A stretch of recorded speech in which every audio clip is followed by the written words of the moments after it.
everyone. Happy Monday. It is definitely very Monday in my world. Okay, what do we got going on? First off, our graphics are not set on the right resolution. Let's fix that. Barb, Killer, Zed, and Laz. Everybody's in. How you doing? Let's do a shout out in a second for our friends over here. Oh, dang it. You got to apply it. That's right. Got to apply. That got me every time on this game. Like, you do that, you gotta hit that button first. Boop. Alright. Let's get our game up and running here. Oh, it is April Fool's Day, isn't it? So, shout out to Killer Jam 25. Zed, are you still streaming on the same account? Or you gotta switch streaming accounts as well? Bohop. Look, Tachyon. You're right. You should get treats. 1 second. We gotta treats the kitty.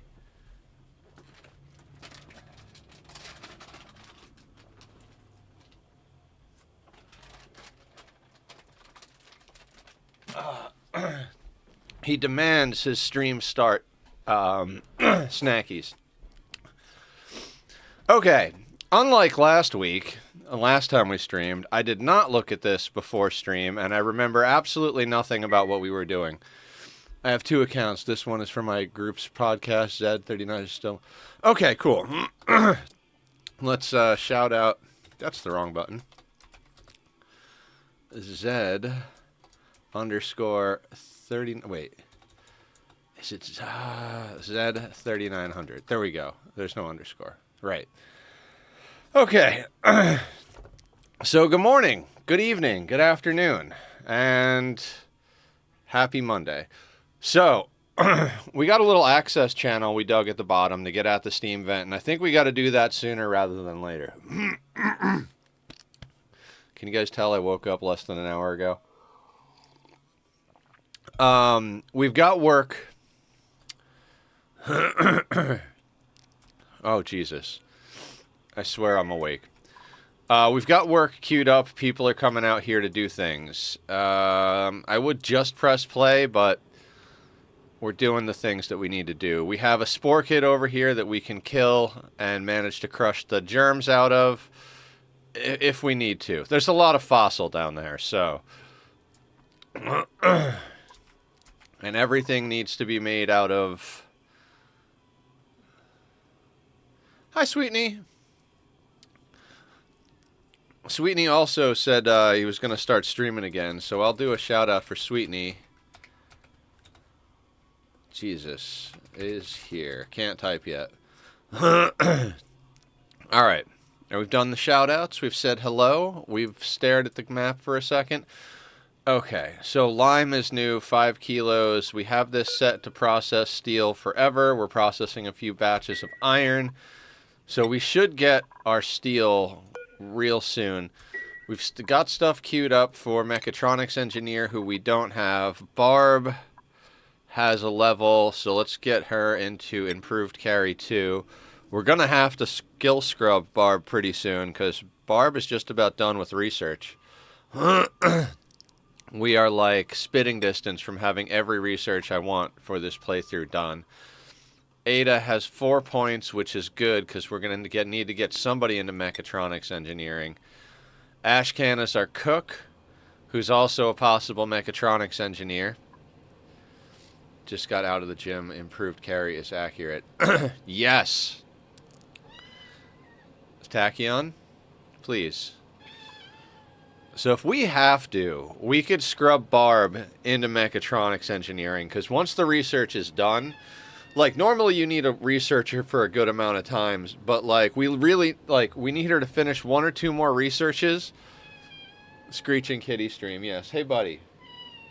I know, Dad sleeps too late, but don't worry. I've started setting up morning appointments, so I'll have no choice but to wake up early. Isn't that amazing? He's not amused. Okay, so... When Barb finishes research, we may temporarily scrub her into mechatronics engineering, since none of our... That's right. Epidemus is one of the more recent, if not the most recent, going directly into critter ranching. Julie is our digger and needs to be our digger for a little bit longer, but also zero construction. Julie does not build. Killer is our main builder and is better at excavation. Is the same at excavation as our main digger. It's amazing. Oh, I think we had Killer digging and building for a while. That's right. That's right. Lyra we don't have named yet. We had a Lyra that became Barb. Anyways, got my dad just now. Red paint and some toilet paper. Told him I cut my hand at our door. Ah. I mean that's See, I don't know if I like April Fools. I mean, if I was a person's father and that happened, I'd be pretty. That's like scary stuff. Hey. Hey. Are you April Foolsing me? Come here. Come here. Ooh, ooh, ooh. There he is. There he is. He's a good appa. Hey, buddy. What's going on? Are you mad? I'm getting more and more two-handed kitty situation. I apologize to anybody who's here to see the progress in the challenge. We are sometimes a kitty channel, aren't we, buddy? Whether I like it or not. Just a baby. Sometimes he requires two hands. Like right now he's happy because I got two arms wrapped around him. And he's like, all right, this is good. He's not even in a super comfy position. He's just like, oh, I got both arms. I'm all good. But if I try to do anything, or if I try to just, like, put him down in the lap, he is not going to be happy. Are you? Two hands necessary? You want all of the arms? You are sweet. Please go play. Or go nap, or go eat, or go anything that's not interrupting stream. Okay, Zed is currently our rancher. Okay. So, do we have enough work queued up? How many, I know we've got an extra Atmos suit. Okay, I think I've queued up a total of 6 to be built. So, we've got 4 and an extra. Okay.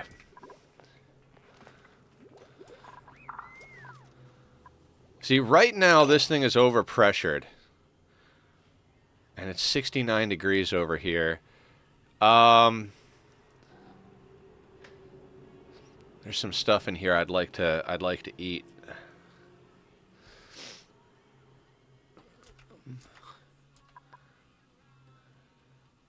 Anyway, sorry, this chatting. Isn't he beautiful, as? So I'm a little terrified as such. Okay, so we were talking about automating the Drecos. We could definitely make that something. So we already set up kind of a kill chamber here. We've actually got a proper spot to sweep stuff to, which is what I'd love to be doing. Where are we on the research? I think we're researching the steam turbine. 13 out of 20 rad bolts. Manual generator, guys. Manual rad bolt generator. I think we literally, and we're setting up an infinite storage for liquids over there. For that. I guess. So, I was thinking about this. And we might have to put 2 aqua tuners in there. And then set up one to do some water rotation stuff. Any way that we do it, though, I kind of need to move the location. We had the I put the room for the eggs. I mean, I could just bust out the left side a little bit more, right? Like, if I'm going to move stuff, I might as well capture more territory. Alright, we're probably going to do that then, because... Let me explain. We need buffers for a proper cooling loop. If we want to make sure to do stability, we need liquid buffers. So I'm thinking we break this area out here. Get our hands on all that juicy copper. Because we're going to need to refine for the next 50 cycles right up to the freaking wire pretty much. Whatever that crack is, we can acquire. And then we've got space for... if we want... well, 2 and a little area, which is fine. Because what I think we need to do is we need to set up a cycling system for, like, backup food. Which would be bristle blossom, right? We don't necessarily have to have an obscene amount. I'd like to put in enough bristle blossom plants to, in theory, support the colony. But a lot of our calories are going to be coming from barbecue. We'll probably leave the mealwood running. And dear God, I would absolutely love to make a... deep freeze, but I don't see how that would happen. Hang on, let's do a quick little. So I never considered this before, but what if you start with a kitchen like this, like the traditional like carbons pits kitchen, and then you like insulated tiles here, which traps the CO2. Put a metal plate there, you know, corner build insulation around it type of thing. And then right in here, slapped in a thermoregulator. Because often, like, your Great Hall winds up being above your toilets, and you do this little thing to set up a kitchen. I think, in theory, we could do something with that. Now, things have to not overlap so much, right? So, like... huh...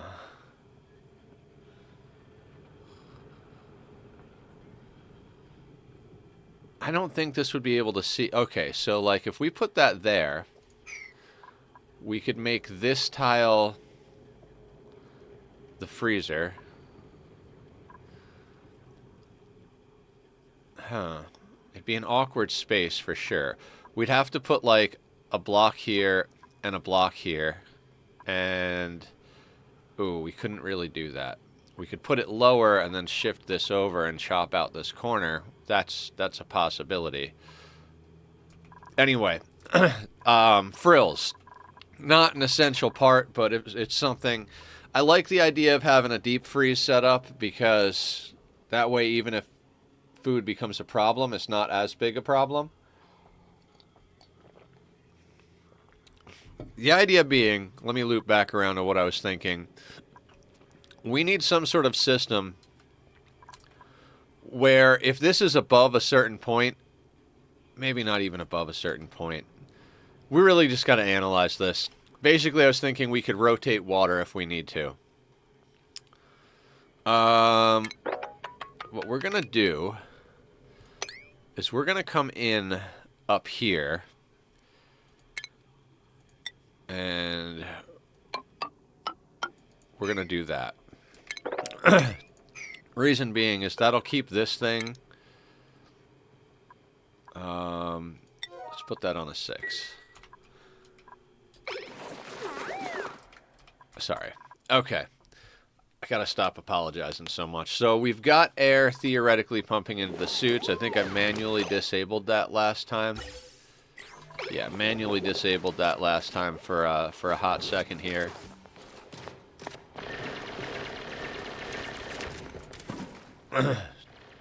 Julie is digging, Killer is building. In their little suits, they're doing their thing, I suppose. There's that improved carry coming in handy for Killer. Brought like 4 or 5 ladders worth of sandstone. Julie's going back inside. Moves all. Killer has been a builder every playthrough in every game. Has he? Killer builder? Builder killer?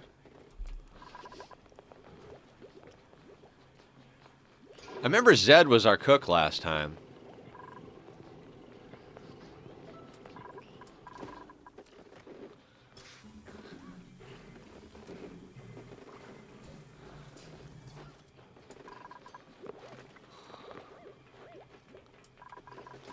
Oh, that's a problem.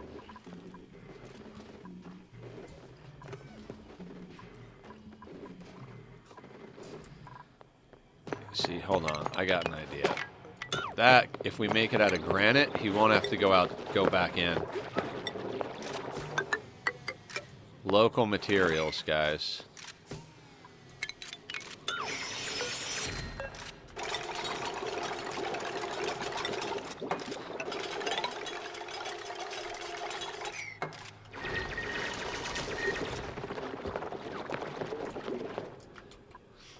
Now, the cool thing is, well, one of the cool things is we're getting lead out of this, which means we don't have to process lead. The thing is, we will have to deal with the heat of the lead if it comes inside the base. So, we might be able to... God, they move slow in those suits. Usually you've got a little bit of time to like worry about it. Like you run them in a gym until they have really high athletics. You make sure they're leveled up enough to go. Like normally you set them on.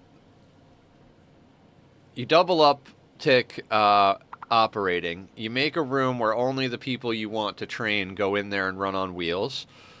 So they run on the wheels. Get there and then you pump them into science so they're smarter, so they learn faster.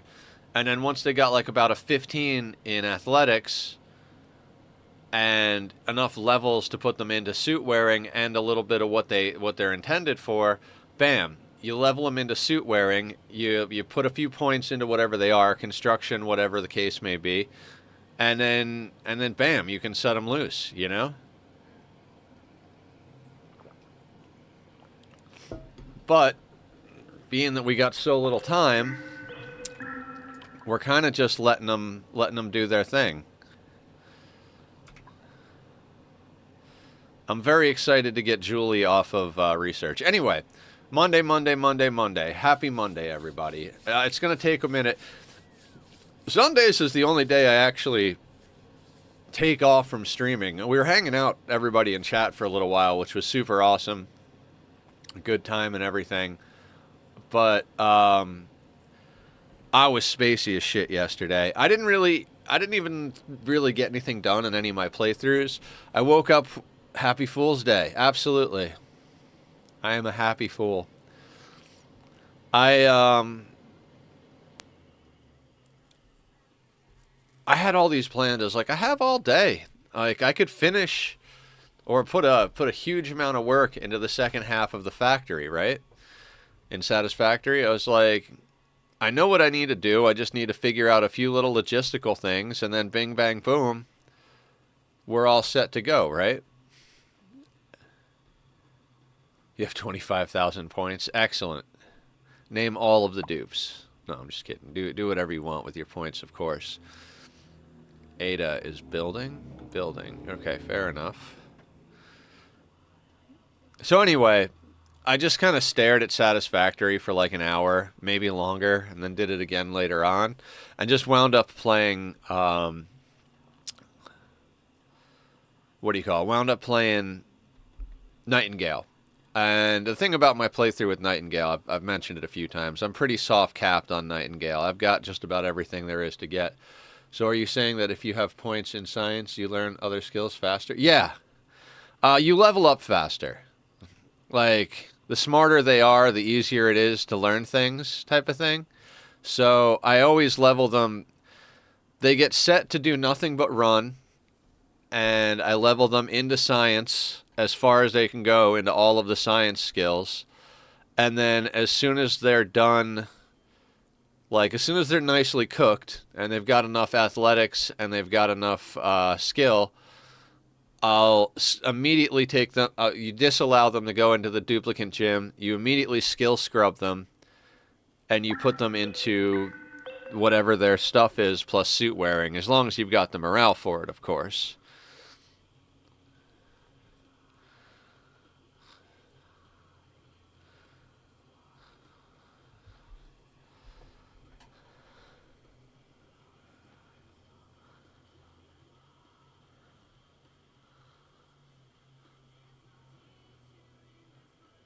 So, yeah, we got a lot that the water's got to do. We got to pump water into the toilets because we're not. So what I'm probably going to do is I'm going to set the overflow, right? Like, we're going to pump water into the toilets and carbon skimmer, but we're going to bridge on with it, right? And when we bridge on with it, that means it won't pump if we've got water flowing from somewhere else, and we'll leave the sieve going with an overflow pipe for the polluted water. That way, for the first part of the colony being hands off, we'll still have a water sieve. We'll also still have mealwood going. We're going to leave our systems in place to give us the best chance of anything happening, right? Because we're going to need every little helping hand we can get. I don't think the barbecue will be fully online by the time we take hands off. So we need to set it up, automate it. Does an electrolyzer delete heat from intake water? Yes. I think the maximum an electrolyzer can come out at is 75. So if you pump 95-degree water into your electrolyzer, you're deleting 20 C of heat. So it is very helpful in those. That's why nobody cares too much about water being at 95 degrees. Like, if you put in 50-degree water, it's gonna heat up to 75 in that area eventually. If you put 95-degree water, it's gonna be 75 degrees. So no matter what you're putting into it, it's gonna be 75 degrees, which obviously is a breaking point they set just to mess with you. It's one of the reasons we have to make steel like a motherfucker in this one, because we don't have any gold amalgam. Because everything overheats at 75 except for gold amalgam and steel, essentially. Well, and then there's thermium and niobium, but we never wind up getting that stuff, which is one of the things that I was like, the goal in the mini base playthrough is to get all the space materials and start doing stuff with space materials. In that regard, I really like that playthrough, and since we mutated the glossy Dreco, I'm definitely going to do at least 1 or 2 more streams of the mini base just to see how it goes. I'm kind of in that like build efficient headspace after doing this challenge. We're not even halfway done. I don't even think there's anything I can queue up for them to do right now. They've already got plenty of work to do. Yeah, there's a lot of interesting ways to delete heat, Zed. Like Paku always, like before they changed Paku and they used to be very overpowered for farms, not only could you use the Paku for like a massive food source with very little resource investment, but they always hatch at the same temperature. And I think the tropical ones can go up to a pretty high temperature. So you can dump all of your heat into your kill chamber for Paku, or at least you used to. And then the Paku would absorb a bunch of the heat because they have mass as well. So they would wind up getting all the heat inside them, and then they would lay an egg and die, and the egg would hatch at the same temperature it always hatches at, deleting any heat that was in there. So I have tried out this community seed, but I didn't find that much water, so I didn't want to sink too much time into it. Have you found a solution for this? Yeah, the cool steam vent down here. Also, if you go through the teleporters to the other planet, there's like 3 or 4 geysers. Like, you could move to the other planet if you don't want to use the steam geyser. There's saltwater geyser, cool salt slush, cool slush geyser. So there's -10 polluted water, -10 salt water, and +60 salt water on there. So if I was going to play this as a normal playthrough, I'd be investing a lot of time into water on the second planet, and then on the first planet, I'd be getting into making a... So what I would probably do on this planet is this steam vent is most likely going to be enough to power these oil reservoirs. Plus, if you do a petroleum boiler and you make use of all of it, you can it's water positive, right? So I would use this to jumpstart the whole system of putting water into here. We would get out crude. I'm pretty sure this is a volcano, because when I was checking the map out with Flower, I believe they said this was a volcano. If not, there's a volcano somewhere. So I would make the volcano, instead of having like natural Dreco ranches up here, I'd probably like have them over here. It's a minor volcano. That's fine. You can power a petroleum boiler forever, no matter what the size of the volcano. It just kind of changes a few of the little building things on it. Francis does a whole video on it. And so um, a minor volcano is fine. There's a design that we used in one of my last playthroughs that essentially it doesn't matter what it is, as long as it's if it's a minor volcano and you've got gold, you build this many stairs or something like that. But anyway, I would do that. We would then burn the petroleum off. That would give us polluted water, which we would purify somehow. And the cool thing about the second planet being that two of the geysers are salt-based, you can run those through desalinators. You need dupe labor, but it's kind of worth it. And then you get salt, which you can crush into sand and table salt. So you have an infinite source of filtration medium. I didn't even check what the meteors are like on the second. Uranium meteor shower, and there's a radioactive biome. So I would set up a nuclear reactor on the second planet. Like, there's plenty of iron and plenty of fossil on the first one. I'd end up shipping some steel over there, and I'd set up a nuclear reactor as my main power source on the second planet. This planet would burn off of petroleum. And I think this is the planet I would launch rockets from, most likely. Because I think, yeah, we've got ice meteor showers, which really don't do a whole heck of a lot. The other one's got uranium. So I would probably do the rocket program on the first planet, which makes sense because you could do petroleum rockets, which gets you... You can do hydrogen and oxygen rockets, but there's no need to go past petroleum. And if you're comfortable with the Radbolt rockets, they're pretty efficient as far as space and distance and all that. If you're willing to glitch shit, you can build a nuclear reactor inside of a Radbolt rocket, and you have like infinite fuel. Moving to the other planet takes time, though. The teleporters have a cooldown in between travels, meaning you'd need a dupe to take care of everything by themselves at the end of it. Yeah, I mean, that's just what it is, you know? Early on, that's fine. You basically leave your farmer there, and then, like, they eat some raw mealwood for a couple of days while the thing they'd probably still have enough food. You send over your cook and your farmer last. And you probably wouldn't send I wouldn't send everybody over. Like, I would still inhabit this planet, because this planet has a lot of good resources. There's a bunch of water that you start with in these little, like, pockets all around, so if you consolidate that, that's plenty of water to get your research done. We're pumping the cool water into our refinery and then dumping it into our main water at, 10 to 15 degrees hotter. I mean, that's getting a little toasty down there, but everything is getting toasty. We're running out of good options here. We're trying to get to steel as quick as possible because we don't have any other answers, really, for... What is this? That's igneous. We don't need that, but I do want that fossil. I could theoretically come at some of this iron, but I think we've got enough iron. Iron ore, 11.9 tons. Not exactly, but we've got our first 100 kilos of steel. We need another 1,100 kilos for our first aqua tuner. And then we need the materials for our electrolyzer setup as well. The electrolyzer setup will probably come first, to be honest with you. So, how much of this do we need? We need 200 refined mineral for that. And then ventilation.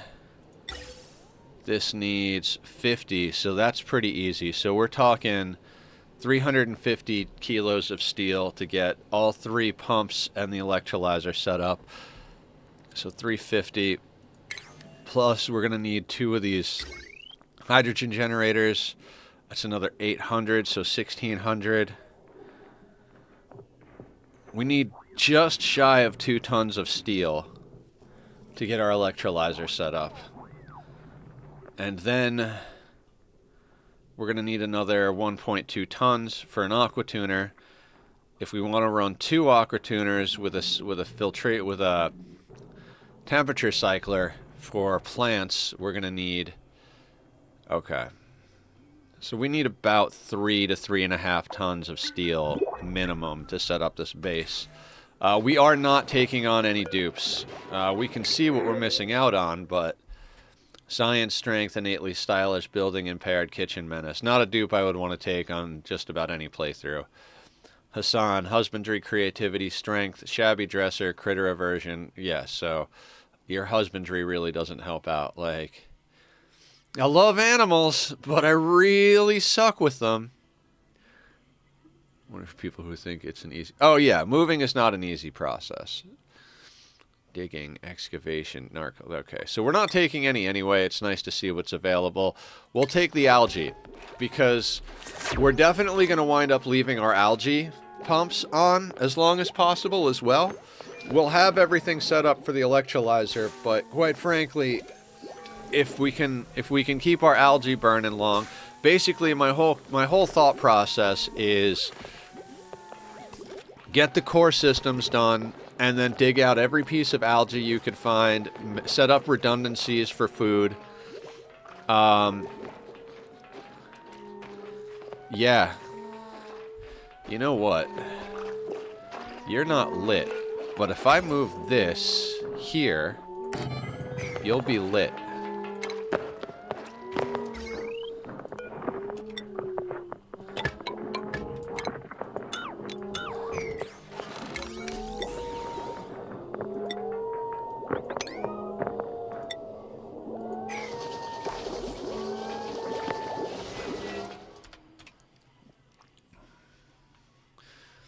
So, normally I would want to just start queuing up a bunch of projects, right? What do we have this on? An 8. So these need to be set on an 8 as well. We need suits everywhere. Looks like somebody was bringing a suit down there and just left it.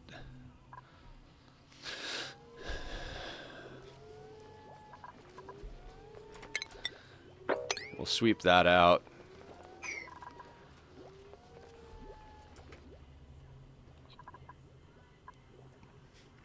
See, I'd love to sweep all this stuff up as well, just to get it in there, but some of it's a little on the toasty side. I'm willing to sweep this stuff up because I don't want to leave it in there. We kind of want... So, in addition to...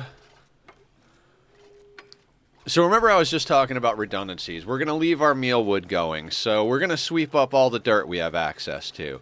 We're going to set up bristle blossoms and do the math to make sure that in theory the bristle blossom could support everybody. We're going to set up a system that we could... We're going to set up a lot of stuff. We're going to set up a hydro sensor to make sure that... Jesus, there's so many things we got to make sure of. We're going to set up a hydro sensor after we build a tank down here, right? Like, we're going to build a tank. Oh, you know what? I don't have air pumping down to those. That was the problem. That was definitely the problem.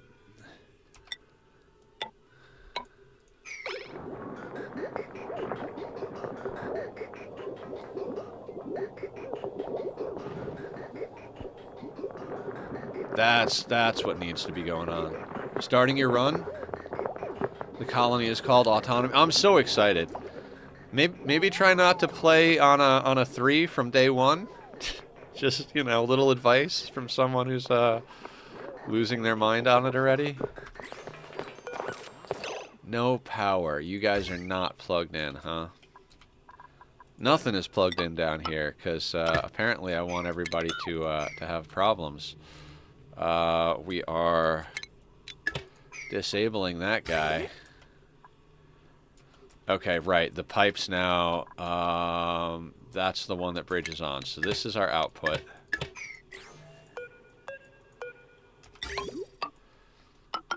We're going to do that. Across there. That's going to do that.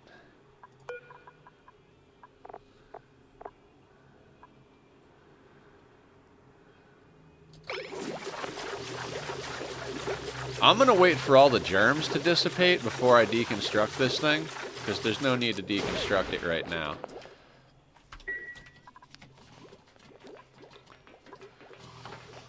So yeah, we need, on the list of things right at the end that we got to do, we got to core out and sweep as much of the outer area of the map as we can. Like, once we know for sure, yeah, we got to get a lot of batteries down. That's the whole thing. We're going to be running on dupe power. Like, we've embraced that lifestyle already. Like, the dupes are all set to run as their secondary priority. You got nothing to cook? Go run. You got nothing to build? Go run. You got nothing to dig? Go run. That's like the whole philosophy of our entire colony is just like, always be running. Shh. It's okay. Go take a nap. And then bother me in 5 hours. And I'll ask you for an additional hour because we stream for 6, but you can't figure that out.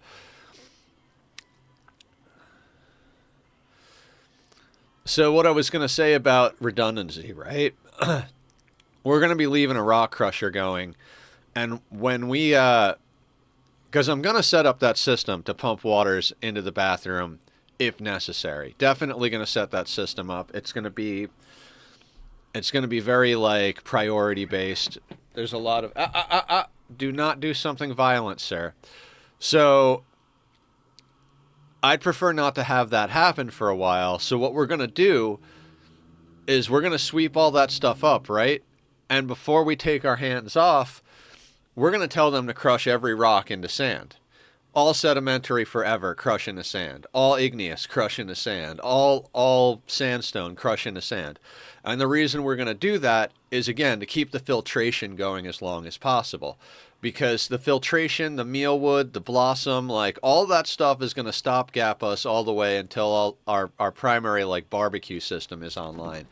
Buddy, you're pushing the limits of my patience, buddy. He likes to vault and then run. Hey. I know. Life is not what you want it to be. Guess what? That's it's a commonplace thing for a lot of beings on this planet. Don't scream about it. The thing is part of me really, really wants to queue up more work, right?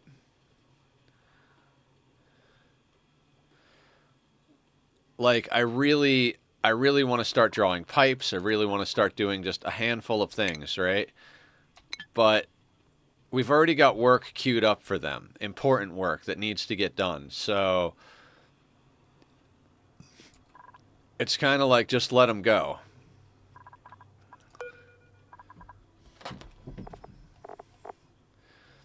Okay, so Barb, let's move you off the wheel. Like, because then your priority will tell you to go and research. They were all going to get off the wheel anyway, so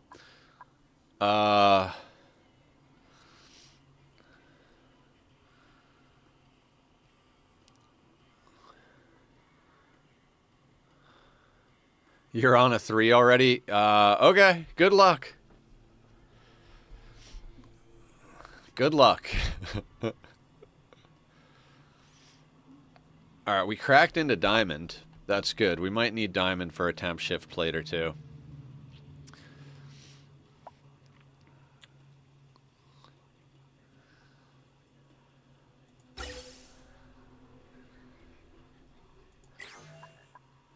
Just digging. Right.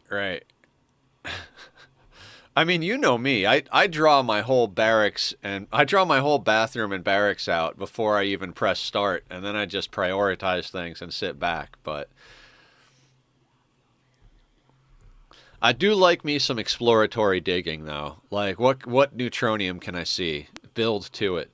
Again, we're going against my normal nature when it comes to playing. Like, my nature is... Wait, did we finish that research? Son of a bitch, we did. So that is all the Radbolt research we're doing.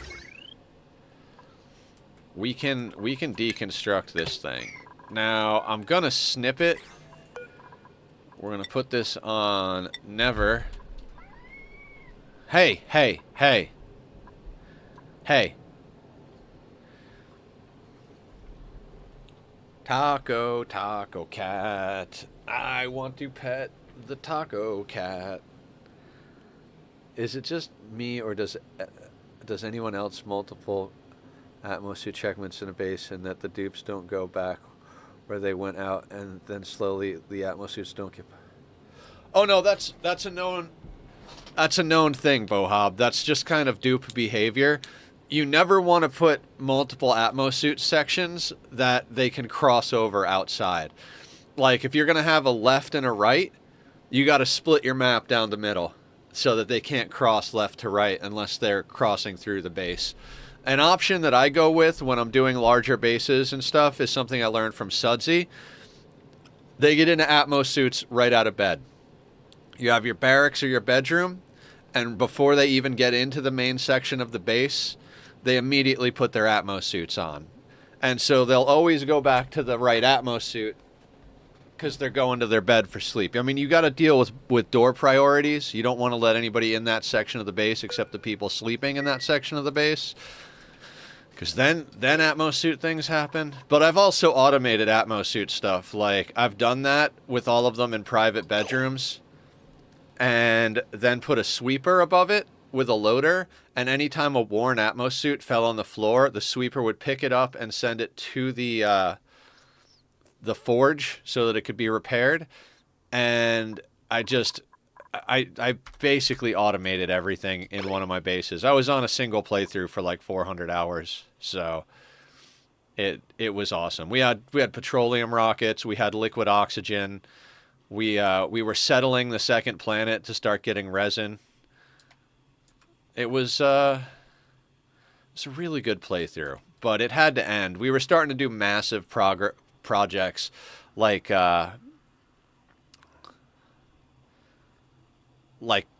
taming meteors. We had the entire... On the second planet, since we weren't doing any rocketry there, we had the entire roof of it tamed. So like meteors would happen, everything would automatically close, open. We had drills that corner drilled, and then sweepers that pulled things in. All of the stuff from space went through a chill box into our central storage on the second map, which was running off of a nuclear reactor, by the way. We had like several thousand cycles of enriched uranium ready to go. Everything was automated. There were some problems with the nuclear reactor. Let me say this: never skimp on corners on your nuclear reactor. Never. Because, like, sometimes if you have, like, a missing corner and there's a steam room, the steam will, like, come out the corner. I have once did that space clearing thing. Never again. Oh, yeah. I found it to be fun. And there's a couple of different ways you got to do it, because some of them drop solid blocks. I remember I came up with a really good way of dealing with all of the space. It had something to do with, like, being close enough to the top that tiles couldn't form above a certain point, because they can only form up to a certain point. And you just put it at the right level, and then the miners can reach all of it. I don't even remember exactly what I did to set it up. Flower helped me with the design, and it was pretty badass. The second planet wasn't as hard because none of the rocks falling were... What am I trying to say? None of the meteors that were falling were solid block meteors. So it was a lot easier to deal with on the second planet. Plus, we had no rocketry program. First planet, we had to come up with a way. All right, was there any other research we wanted Barb to do? Because it might be time to skill scrub Barb and get her building some rails for us, because she can be scrubbed. And it'll be slow going, but the job will start getting done. We don't need this stuff. We don't need bunker tiles because it's just ice meteors. We're not going into space. We don't need the sweepy or the robo miner. We don't need satellites. Radbolt containment, nuclear reactor, no piloting, no. We're not desalinating anything. We're not tapping the oil wells.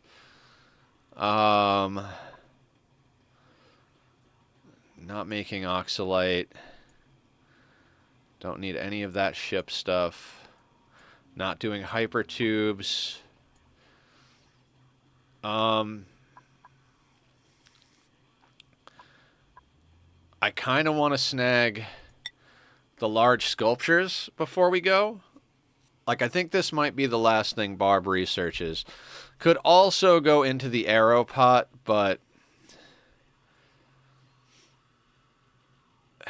the hanging pot. I think we just researched the large sculpture block, and we're done.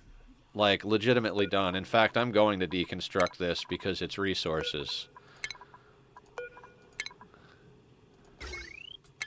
Like, that's all I needed from Radbolt research was access to the steam turbine. Other than that, it's building and processing. So Barb is going to research. All right, and the reason I'm doing large statues is because when we take hands off, like, right before we take hands off, after all those things I said we were doing, like skill scrubbing, digging, you know, setting up sweep commands, all of it, doing the skill scrub on everybody. Maybe I said that already. But we're going to queue up a bunch of art. We're just going to queue up a whole bunch of art. Like, paintings require, like, stuff like copper ore. So there's nothing we're going to be doing with our copper ore after hands off. So queue up as many paintings as we can fit on in the base. We'll queue up drywall everywhere that we can. We'll put down as many statues as we can afford space-wise, and that will give them something to do while they stand around. The amount of stress and mistake I did really made it bad experience. Now it would be easier probably that I know what I'm doing. Yeah, with big projects like a space harvester, I feel like you really got to be able to get into creative mode to get that done. Like, it's just... Alright, you know what?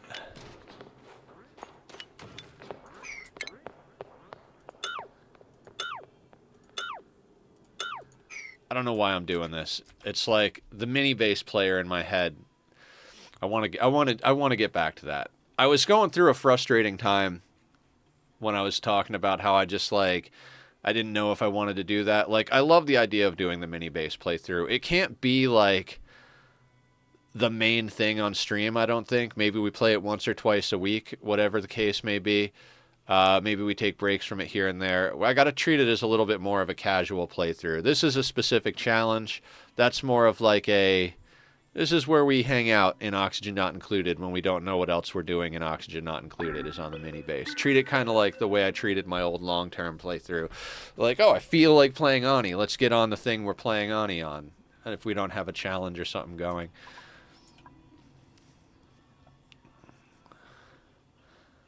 We're up to... Oh, I got to put steel on the list.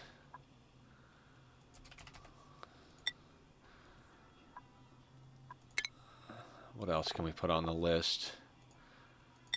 Atmos suits. It'll say 0 if they're all in there. Let's keep an eye on lime. I don't care about those things or those things. Kind of care about reed fiber. Let's put diamond on the list. Fossil on the list. We got a lot of fossil going on. We'll put lead on the list. I guess we could put depleted uranium on the list. Depleted uranium is a refined material, I think. I don't think we can make things like aqua tuners out of it, right?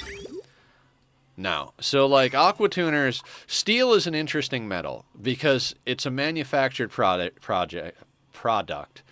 So... Wait, somebody else is researching? I mean, I guess as long as Barb is doing the brunt of it, you guys can help. I forgot to take everybody down to an X in research. Alright, fair enough, guys.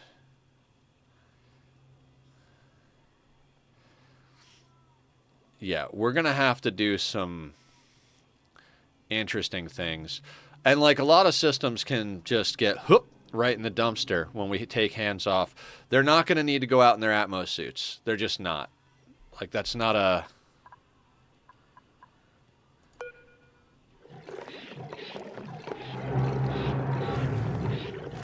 lot of that's just too hot for our, too hot. We need a door over here, but the door is going to probably break.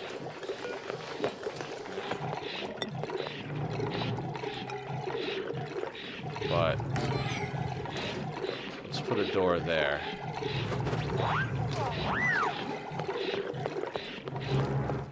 God, they move slow in the Atmos suits. It's absolute torture, I gotta tell you.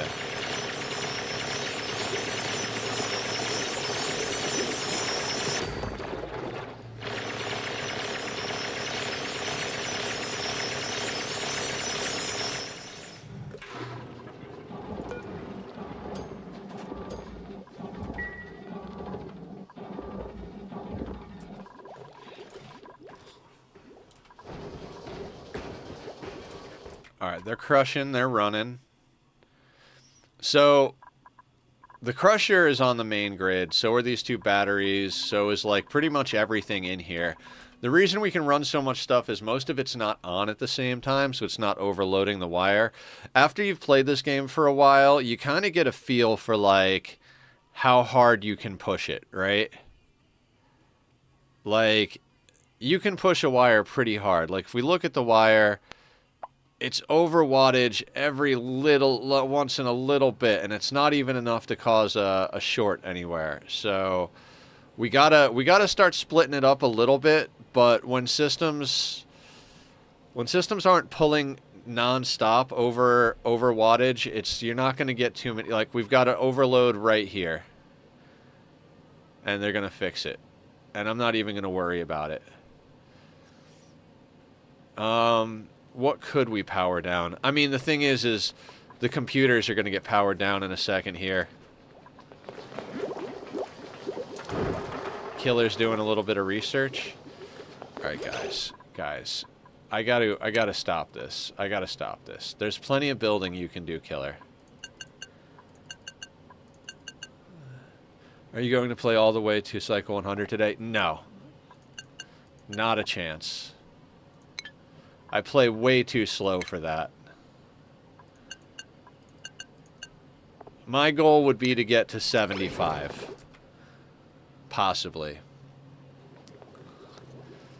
We've been doing about 25 cycles a stream. I don't take it off one. I make sure that there's plenty of work queued up. Like, there is a lot to get done.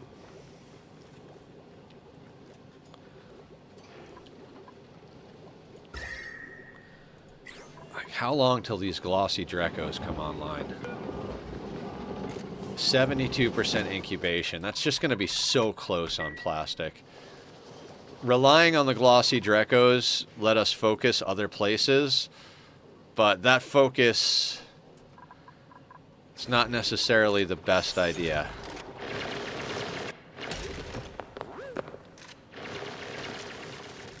Okay, so the Spore Kit is broken.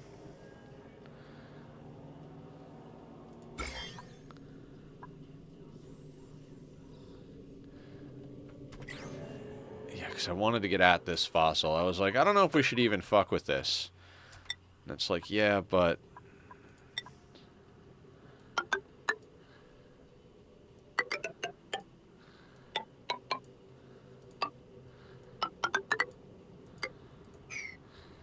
Alright, we're just going to pre-build that. We're going to have her corner build, or have them corner build that bit. I mean, I might be going a little bit far, but again, like, we'll probably stop at a certain point once we've gotten all of the fossil we can get at.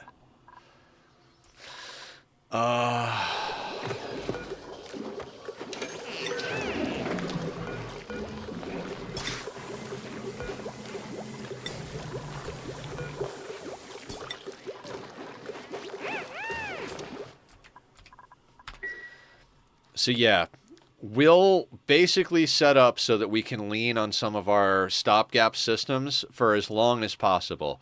We will use all of the dirt. I might even put in a composter. We'll probably leave the coal going as well. We'll hook it up to the main grid. We'll leave the coal going. Basically set it up so like they first run on the wheel, and if they're if the wheeling action doesn't stop. Like, because the wheels are basically like, you have automatic, you have automation built into the wheels, kind of. Like, they're all set on 50%. So if the batteries drop to 50%, everybody goes and runs on the wheels until the batteries are at 100%. The only problem with that is that sometimes you wind up in a situation where everybody is running nonstop because the batteries are getting drained as fast as they're running. That's why we have a lot of wheels set up for everybody, because not everybody's going to be, like, it's a small colony. We're not going to be drawing too much power. I mean, power just went out a little bit, right? Yeah, because we've got a few people sleeping, including Ada, who is one of our main mechatronics engineers. But the thing is, we've got diggers digging, we got builders building, we got cooks cooking, farmers, ranchers. So, like, cook, farmer, and rancher, they need to be, they need to be on their business, right? But everybody else can pretty much be running on wheels. We're not going to build anything after we take our hands off. We're not going to dig anything after hands off. So at the end of the day, everybody, there's at least 4 or 5 people that are just going to be like, good morning, let's go run on the wheel. And we'll adjust schedule accordingly. We'll figure out who's going to be doing real work and who's basically just going to be a glorified runner. And what we'll do is we'll set up their schedules so they're staggered, so that there's always at least 2 people awake running at all times. And that'll be 800. We'll pare down everything in our base. Like, we don't necessarily need... We're not going to need the Atmo suits plugged in. We're not going to need the thing that gives air for the Atmo suits plugged in. So, like... we're not going to need much of anything, realistically.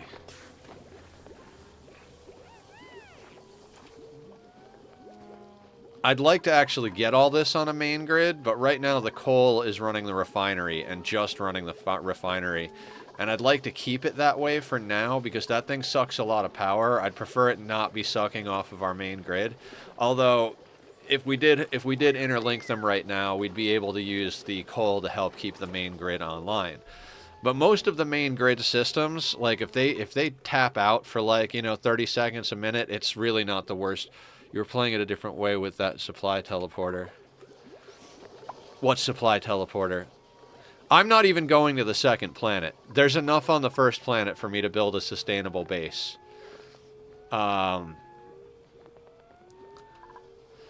It's going to require some real... yeah.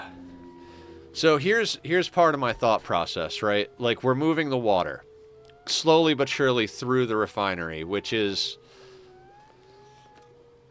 eventually that's gonna run out.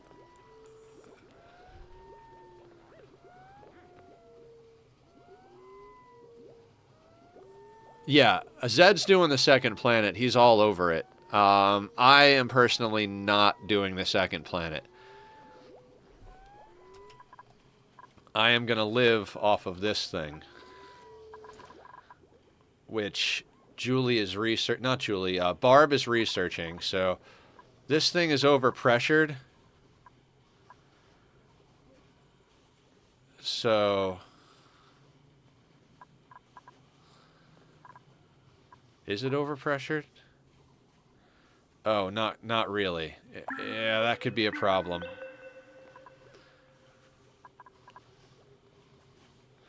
Anyway, this is going to be messy. We might end up with some steam in our base. We might end up... because we don't have a good liquid locking system.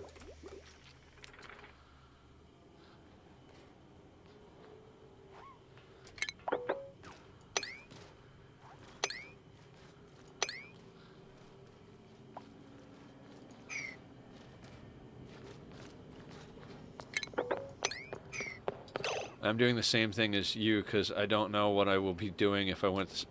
I could definitely do 2 planets at once. I just want to focus on one planet. Like, if this was not a challenge playthrough, I'd already have three to six dupes probably on the other planet as well. And I'd be working both angles, getting ready to set up a nuclear reactor over there. I mean, on a normal playthrough, this seed is fucking amazing. Like, I would still wind up using the natural Draco farms up here for a while, probably. Like, these are just so perfect.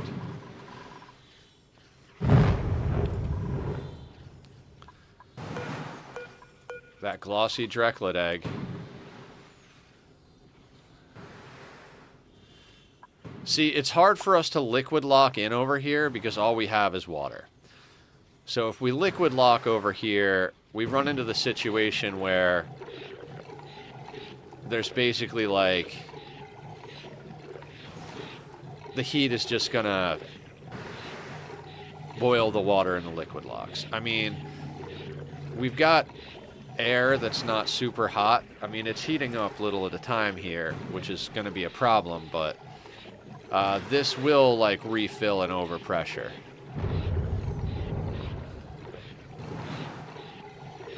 What we should do... Yeah, I did this wrong. What do we got over here? Igneous. So let's build out of igneous. I don't even know. No, we'll let Barb analyze first, and then we'll make changes accordingly.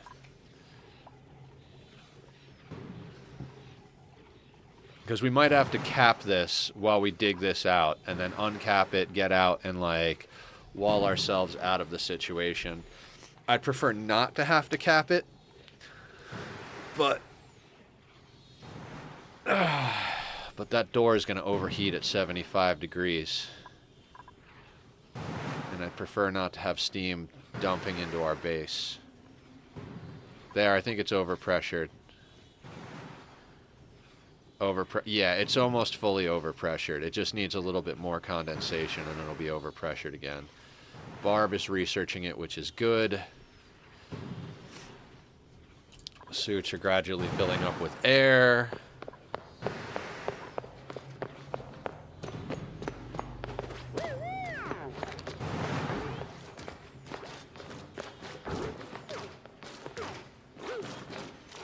Interesting pathing, killer. Interesting pathing.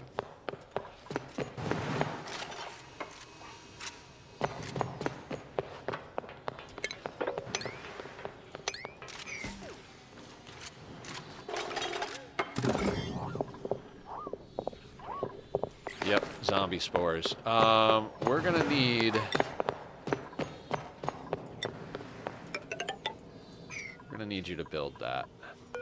In fact, let's just do that to make things a little easier. We can dig this, we can dig that, and we can deconstruct that. Actually, do I even give a shit? Hold on. Let's not overdo this.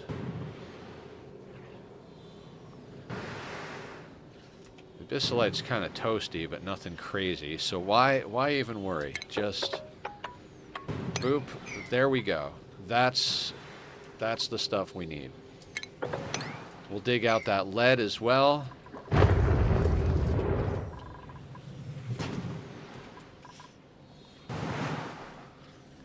What can I use besides water sieve but works the same as it? A volcano? You can boil the water, or you can do what I'm doing.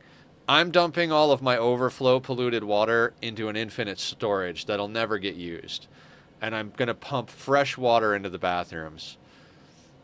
Before I do all of that, though, I'm probably gonna tell them to crush every rock after I take, like, I'll be leaving them like 2 or 3 things queued up. I'm going to put artwork everywhere right before I take hands off because they're just going to build artwork and make the place look pretty. I will queue up, crush every rock in the sand in the crusher. And I'll queue up a major sweep of the base so that it gets cleaned up and everything gets moved over to the storage. To make polluted water into water, yeah, you either have to sieve it or you have to boil it. I don't know if you remember my volcano-based purification project from my old base. It was below the frozen sleet wheat thing. It was okay. It was not amazing, but it was okay. And so basically that's how you do that stuff. I do not have that on my... And it was super complicated, over-engineered, and there were still some problems with it afterwards. There is a volcano up here. So, in theory, we could use this volcano and make, like, a little spot up here to boil water. I'm not thrilled with that idea. I think it'd take a lot more work and effort than I'm willing to put in. So I'm just going to use the water from the cool steam vent, provided that when this analysis finishes, we get enough output, because we have certain requirements on the waterfront here.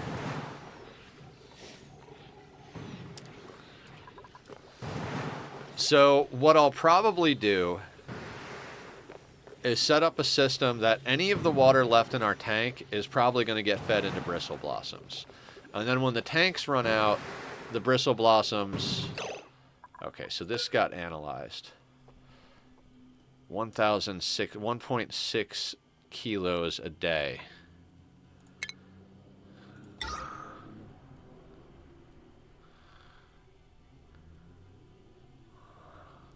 Wait a second.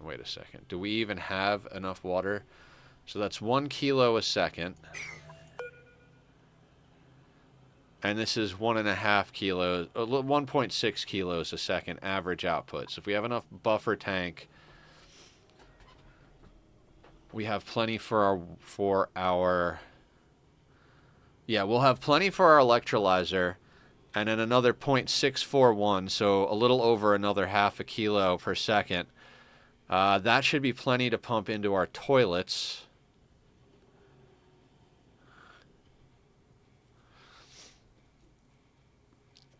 So I hate to sound like a YouTube redstoner on there. It's like, well, actually, it's quite simple. You set up a magma tank. Make sure you liquid lock in so that the heat can't transfer if something goes wrong. Although volcano is going to boil anything, so no matter what you use as a liquid lock, it's a problem. Just make sure to liquid lock in with something that's not going to break the vacuum if, you know, blah, blah, blah. Double liquid lock just to be safe.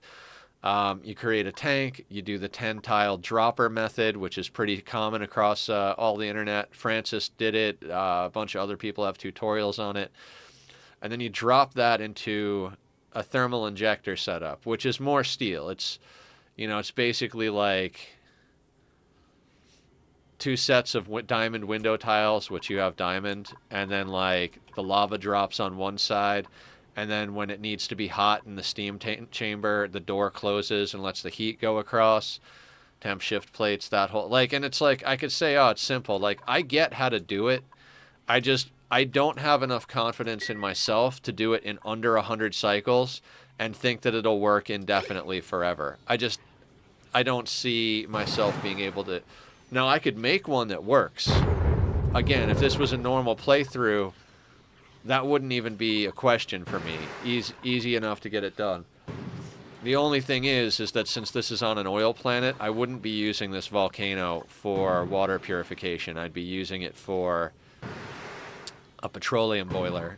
It looks like there's only 2 of these reservoirs, but no, there's 3 of them. So there's actually, with 3 oil reservoirs,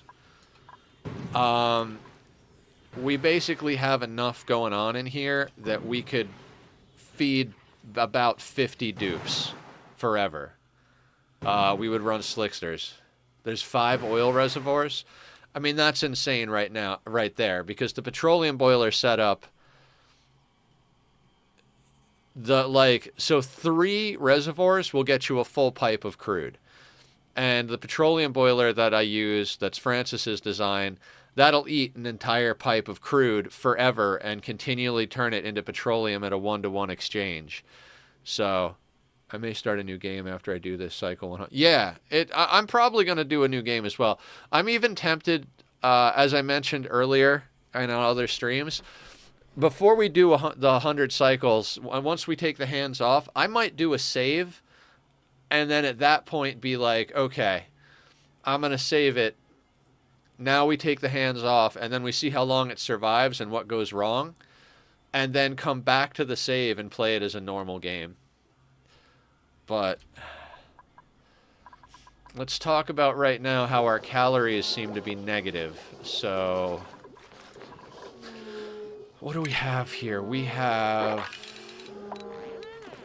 20, which is enough to feed essentially 4 dupes forever.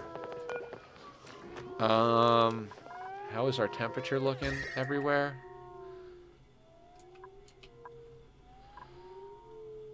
Not as bad as I would have thought. So let's do this, though. How long is this? 17. 20 would be out to there.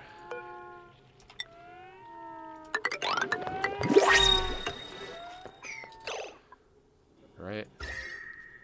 Yeah, and that place is pretty safe from overheating because the Abyssalite is right there.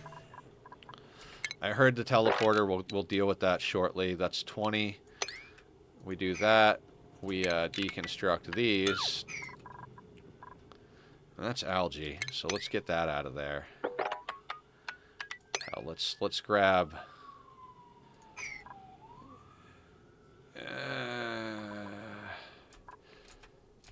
Might as well keep the digger digging, right? Shine nymph we don't need.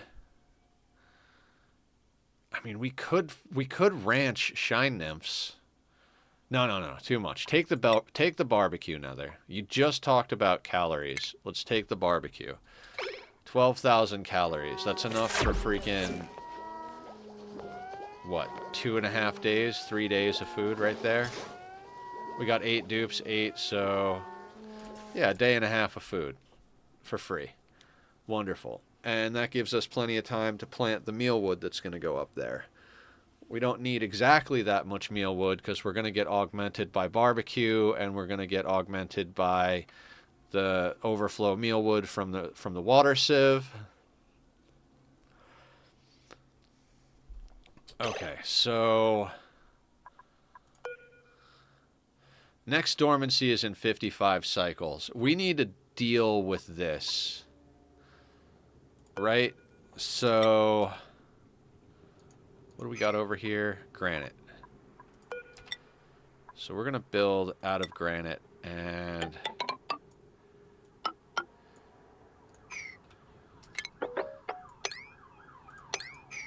we need to cap this guy in.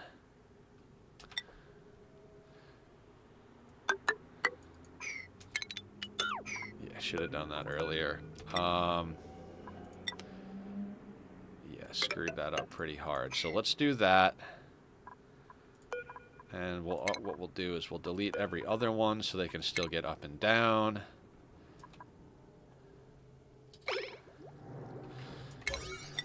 And we're going to set all of this on priority 6 so they get it done before the other random shit I told them to get done. We'll be fine. Everything will be fine.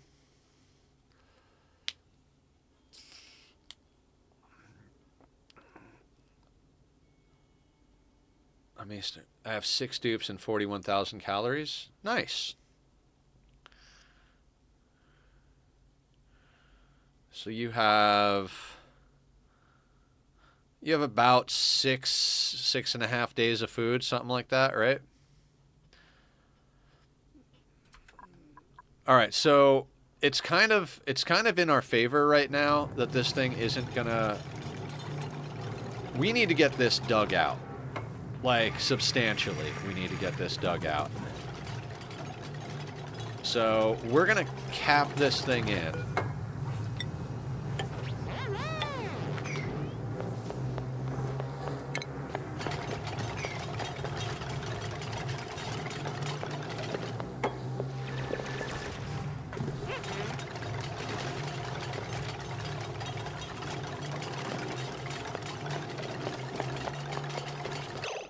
going, Zed?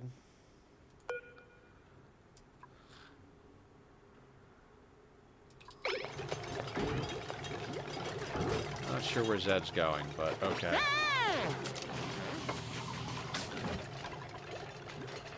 Construction supply. So you're grabbing granite from over there. Not the granite from in here. Wonderful. Wonderful idiots. Like, oh, I'm gonna go get granite from up here rather than getting it from down here. Oh, I just noticed something. I just noticed something. Right there. That's got to get changed. So, for now,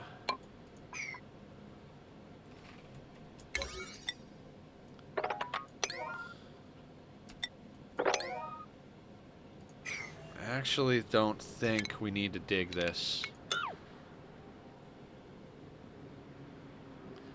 I don't know if that they won't be able to reach. I don't know if they'll be able to reach that. They might be able to reach that without us having to do other things, but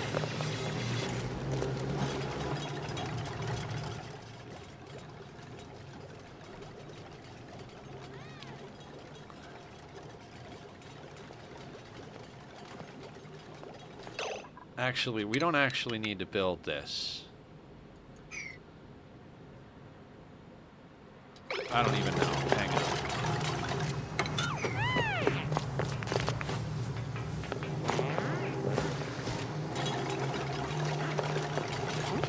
Yes, we do, because we're going to dig out that side as well. So we're going to dig out a pretty decent-sized water tank. Like, we kind of have to. I mean, maybe not huge, but I'm thinking, like, probably down to about here. We could use this abyssalite. And we should give it a little bit of a scoop in the middle, so that we can put a pump at a low point. Okay. We're getting there. Wait, Emily is here. Hey, how you doing? We're refining materials and finally getting around to dealing with the cool steam vent while we simultaneously dig out a bunch more fossil and try and put in some more food because our people are eating food faster than I would have expected. No research focus selected. That's because we're done with research. Unless we want to get into the arrow pot. Now, you know what? You know what? We're done with research. Disable those buildings. Like, when I say we're done with research, I mean we're done with research.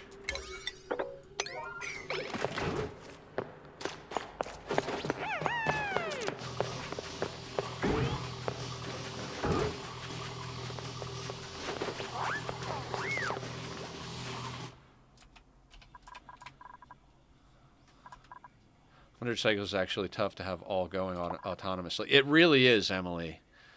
Like, I'm leaning on this glossy Dreco at 78% hatched to get me the plastic I need for a steam turbine. Yeah, when Zed first mentioned it, I was like, oh yeah, 100 cycles. That's reasonable. Like, oh yeah, you just gotta like get food and cooling. Like, it's not a big deal, right? And now I'm doing it, and I'm like, holy shit. We're 52 cycles in, and I don't have half the shit autonomous that I want it to be. We can skill scrub Barb now. We don't need Barb leveled into research, so we could actually. She's got enough points that even though, and we've got enough morale that even though she's not predisposed towards mechatronics engineering, I might have her put into mechatronics engineering. Cancel all of that. We're not going to go anywhere in here at all. We're just going to ignore the zombie spores and not break the blocks. Famous last words. But we did liquid lock, so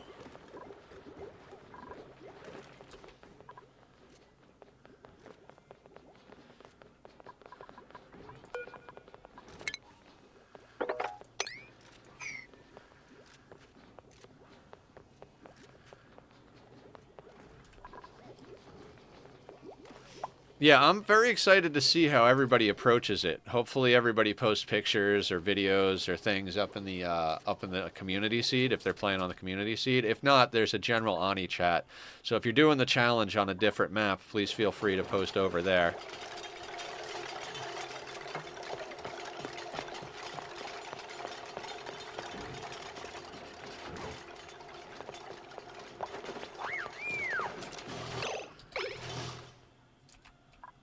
All right, Barb's getting milkshaked.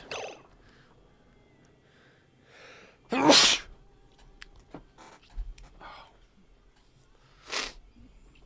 gonna have to blow my nose in a second.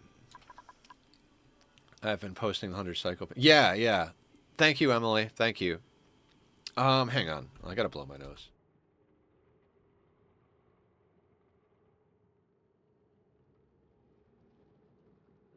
Okay, I feel better now. All right, it's time to talk about a water tank. How much water tank do we think we're gonna need?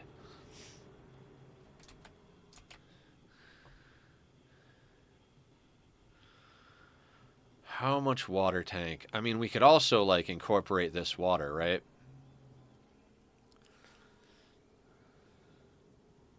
There's no Nisbet. It's absolutely doomed, right? Right. How big do we need to go on this? I mean, honestly, if it's getting overflown, we set it up so that it overpressures, right?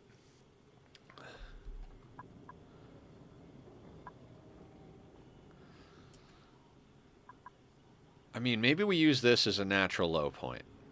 It exists. We don't have to worry about it, right? So what if we...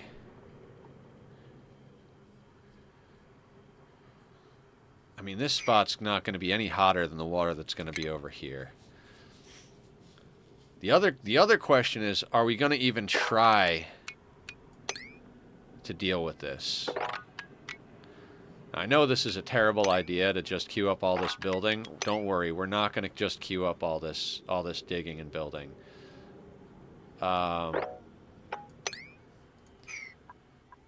Do you remember us talking about me digging the area out, that steam vent? Have done it and pumping all the water into my bigger water storage.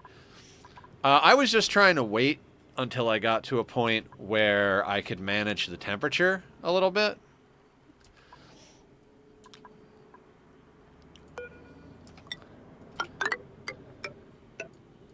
Because the temperature does kind of suck in here.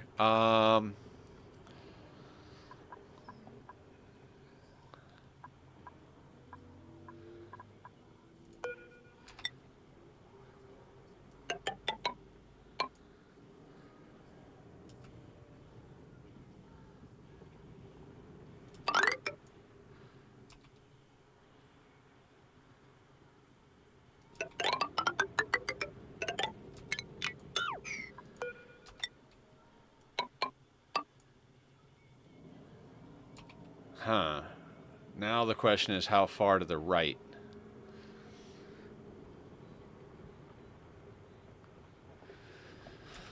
Because I think that's a lot of space right there, and it's right under our base. I am going to,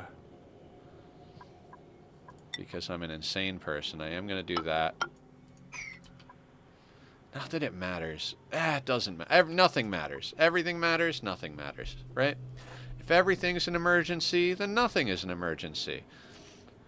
So how far to the right do we want this water tank? We're probably just going to straight up brick this in right here. Right?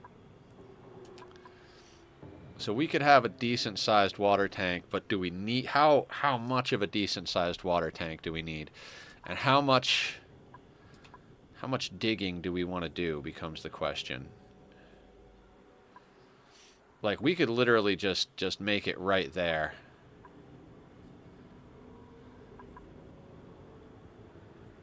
Right? Like, we don't need to go super large. I'm digging some of these resources out here because why not? That's basically where I'm at.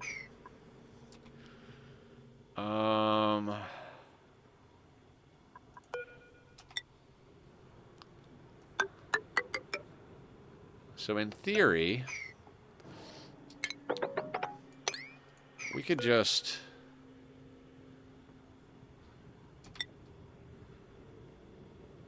I mean...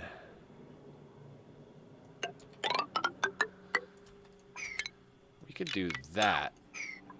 And they would absolutely make that a thing. And then we would need a tile, preferably out of granite. We would just need that there, and then a low point would be in there. We have to make that pump out of steel. We have to make so much stuff out of steel.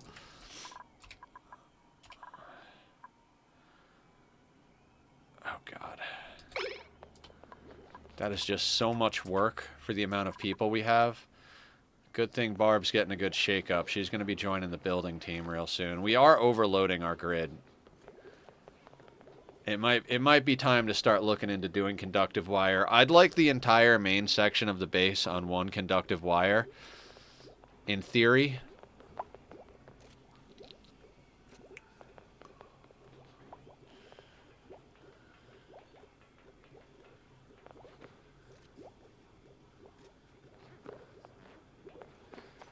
God, I don't even know. 52 cycles in. They're going to do all of this? Actually, you know what? Like, let's cancel these. A lot of aluminum. Yes, there is a lot of aluminum. I love aluminum because it's really great as radiant pipes. Radiant pipes and stuff like that. Like, if you can get aluminum... You remember I was talking about using this volcano as a petroleum boiler?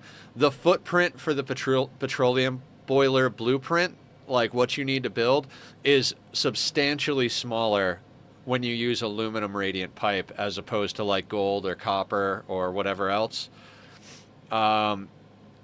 Basically, if you look at Francis John's tutorial on it, there's a layout like you use this layout for any minor volcano in the entire game. And if you have copper and gold, you make it like this. If you have aluminum, you make it like this. And so, like, no matter what minor volcano you have or major volcano you have, you can run a petroleum boiler forever using it if you follow that stuff. So that's kind of that's the only petroleum boiler I've ever made is the one that Francis did. I don't think that I would be well versed in this game enough to actually design my own petroleum boiler. I think we have a couple of people that did some of that design work, and it's pretty phenomenal. Like I can't even imagine, because fuck, I wish I could remember who posted the mini petroleum boiler. I feel like it was Lefo, but maybe it was Bohob. I don't remember. Somebody posted a mini petroleum boiler.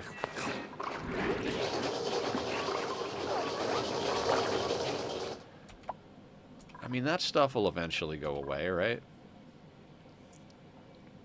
The polluted water will eventually fully off gas, and, you know, they'll breathe all of the polluted oxygen, and they might get yucky lungs from time to time, but...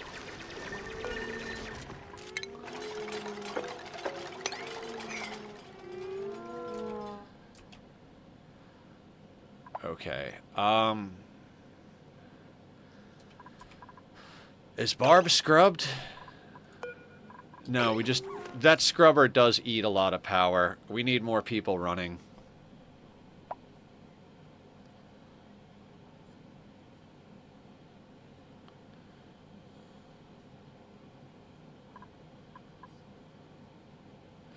Yeah, so it's charging, but we've got two people running. Barb gets off to go and use the scrubber because it's prioritized higher in their stuff. But she gets off to go use the scrubber once the power is even remotely on. It's probably, yep, runs the power right out.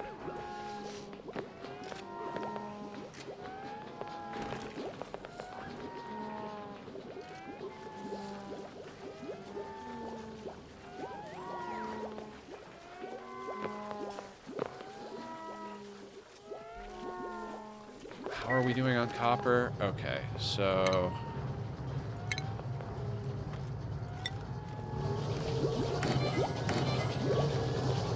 Oh, no. could make those out of lead, but that we gotta have cooling in place first. I'd rather have copper over here.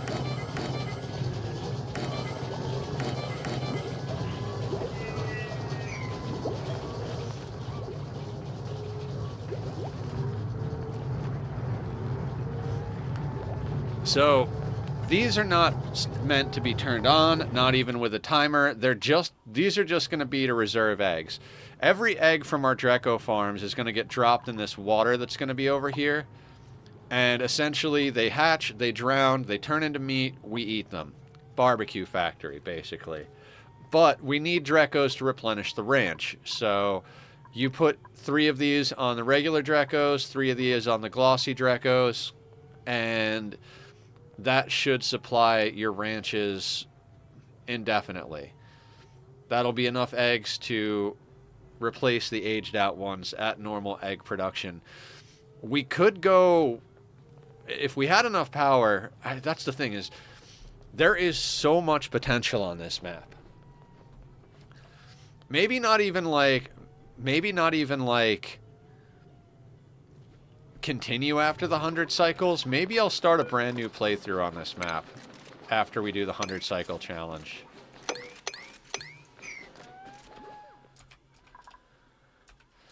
Alright, they're all working on the farm, which isn't the worst thing. We do need to keep them alive.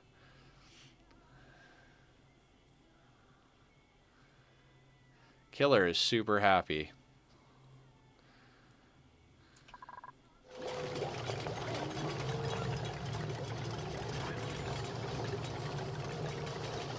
I cannot wait to just queue up a queue up a sweep command and just like sit here and watch.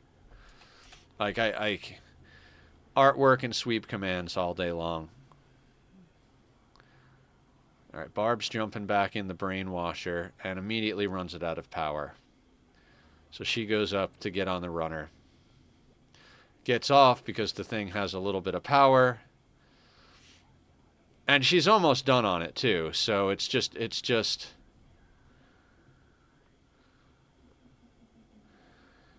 Oh, my God. All right, one of the other dupes got on the wheel. With 2 people running, there should be enough power for Barb to get the last of her little brain scrub.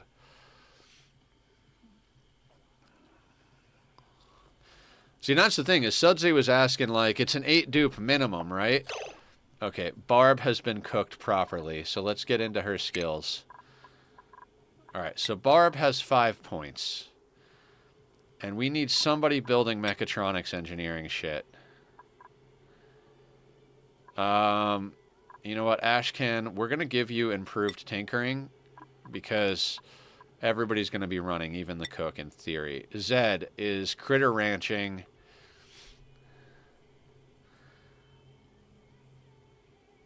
Do we start sending Zed into suit sustainability? I mean, improved carry is great on everybody, but I think we got to get you into... I'm going to say... I don't know. I don't want to place Zed's points right now. Where is Killer? Killer is nowhere near becoming a mechatronics engineer. Ada... Same thing. So, Barb, you are going to temporarily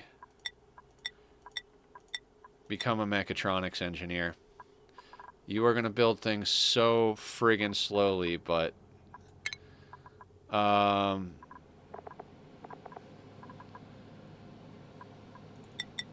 building, then operating. I mean, your research is through the roof. We don't want you farming or ranching. We don't want you digging. You can't really cook.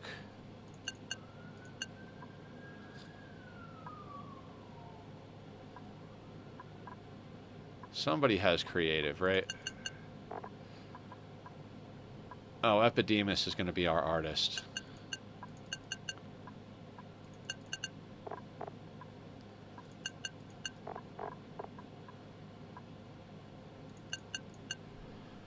I mean, they're a rancher, so whatever, but nobody does art, nobody does researching other than Barb. Barb doesn't even need to do researching.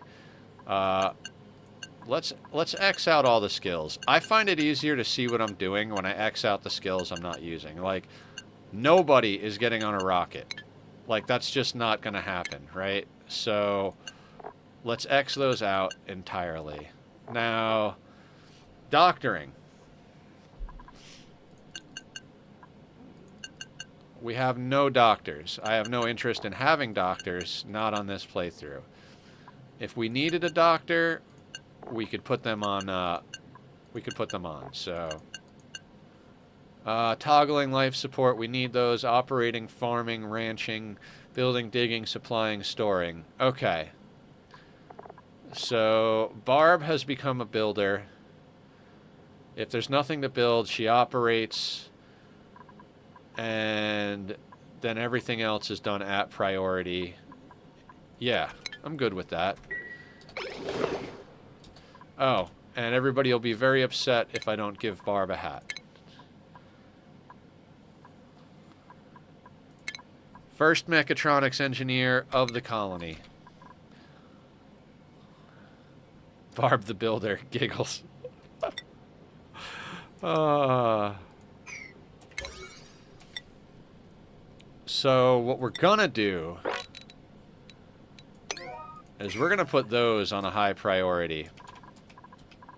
And we're gonna do the same thing over here. We're gonna figure out how this is gonna work. But right now, guys, I am going to take a quick restroom break. I was trying to wait a little bit longer, but my body tells me what I got to do.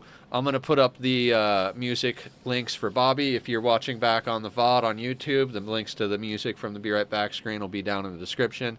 I try to leave it going because, you know, it's good music. Anyway, I'll be back in a sec. Go show him some love if you like the music.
All right, I'm back. Thank you guys. Thank you for understanding that I am a biological creature for the most part. So, what else can we do? What else can we do? How much steel do we have in? 300 kilos. So let's start talking turkey. How much is this? 200 kilos. So we're going to put our electrolyzer down, right? Now, I completely forgot the design. This is why I take screenshots of everything, but I do believe I have this in my folder over here. Yeah, I got it. So we moved it over one. We were just going to put the 2 pumps down there. Battery like that. Okay, so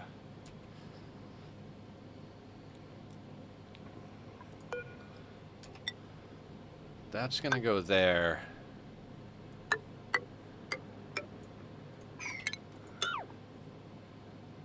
That's going to go there. Excellent. And then we're going to wind up with a battery made of copper going right there. We can make the conductive wire out of lead. That's going to go there. And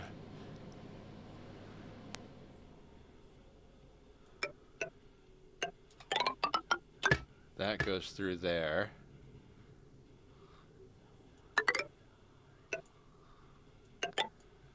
And I believe that goes like that. Yeah, I mean, that's... We got a lot of work to do, guys. We got a lot of work to do. That steel, that's going to be our first little bit of... that's going to be our electrolyzer, essentially. Because without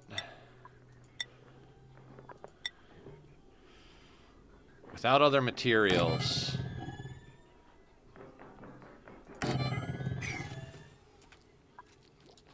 Battery should be fine. Wait.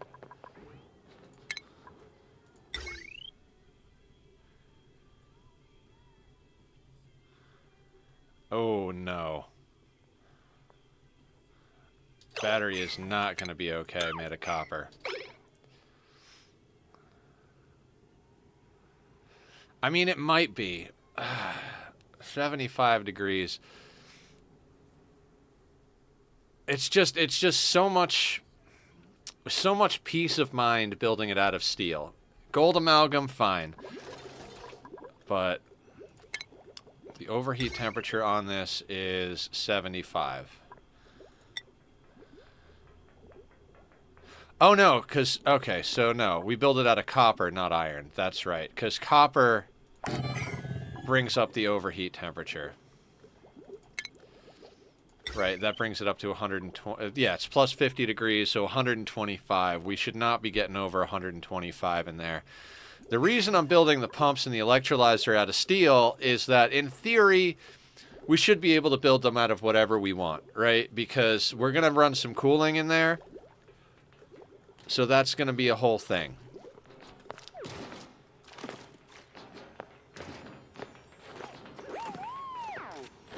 It should realistically never get over 75. Hang on, I don't want to release this hydrogen. Actually, we talked about that, right? If we do this smart... Yeah, let's do this smart. Let's build these tiles one at a time. And then we might just let some hydrogen in here.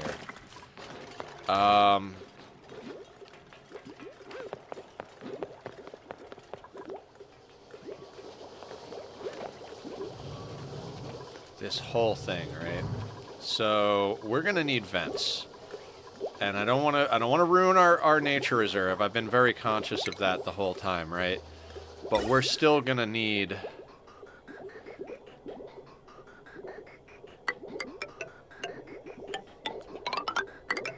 I think we do this.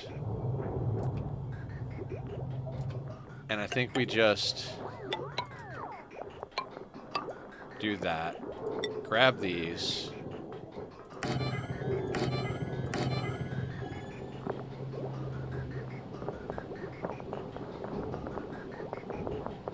Put that guy there. We'll run right over him. Well, no, we don't want that.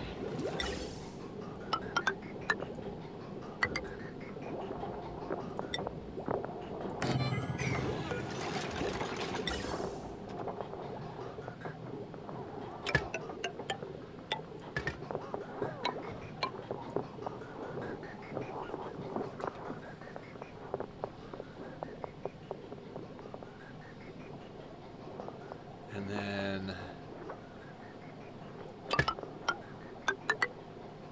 pretty sure that needs to go to... I know it needs to go to at least there. Hey, buddy. Hi. Who's a boy? Come here. Come here. This a baby. This a good baby. I love the baby. He's such a good kitty, guys. He's such a good kitty. Hey, Bubba. No, Bubba. No. Sir. Sir. You know the deal. You know the deal. Tack treat. You want a treat? Is my desk set up for tack treats? Oh, God. Oh, God. All right, we'll pause this, and we'll see if he wants a treat. You want treats?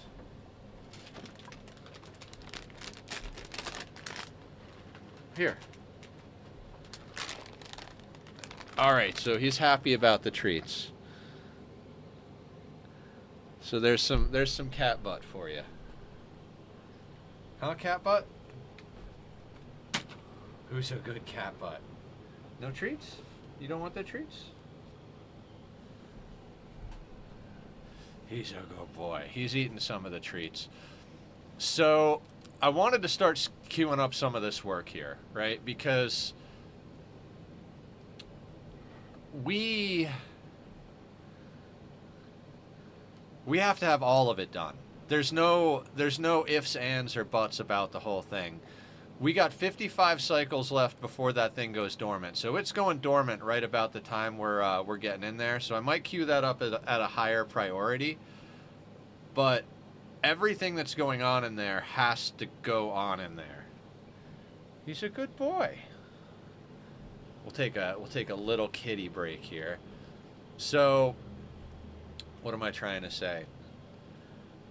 I want to make sure that we get that geyser done ASAP. And by done, I mean we just got to put a steel pump in there and then run pipe and run power. We can put it on.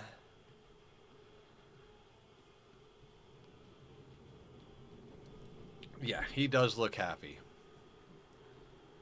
Who's a good boy? So we've got 200 kilos of steel. Once tack's done treating and I get my mouse pad back, we'll double check how much it costs to make a liquid pump. And if we've got enough for a steel liquid pump, we can really just kind of switch gears into getting that tank done. Like those Atmos suit docks down at the bottom, they're very temporary measure. The big problem here is you can't just rely on it to always...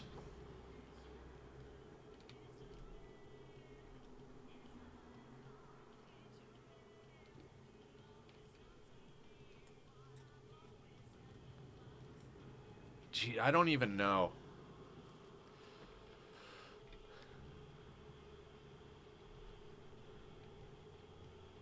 I don't even know.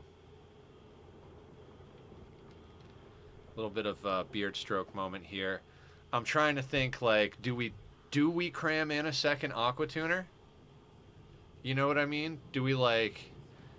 Are we going to have enough to get everything done even with a first aqua tuner? We're making steel, but it's not at some crazy long amazing clip here. So I'm thinking over here, if we did put in a second aqua tuner, because we could cram 2 into that steam chamber, it wouldn't be the nicest thing. Then would we just send it down to make a chill box? Hi, kitty. I mean, for a very long time, we're not even going to have to worry about chilling the water down actively. There'll be enough, sorry guys, let me unkitty the camera. There should be enough residual temperature in the blocks around it that we're probably not going to have to do too much active cooling. But if we want this sustainable for a long time, it's a very different story.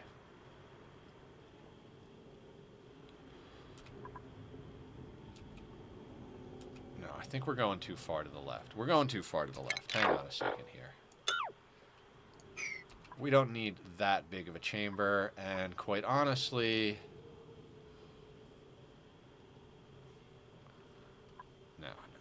no extraneous activities here. We don't need to get at any of that. Oh, I was digging to the water. That's right. You know what? Oof. Do I care about... I mean, I kind of do care about that water. I kind of do. Okay, so...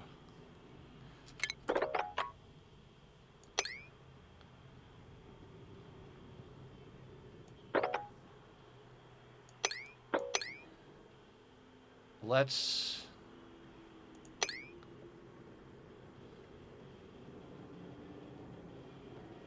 is that crazy?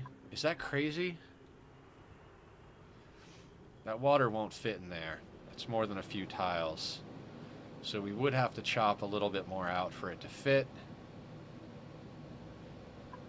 We could just... when we go through here, we could just do that.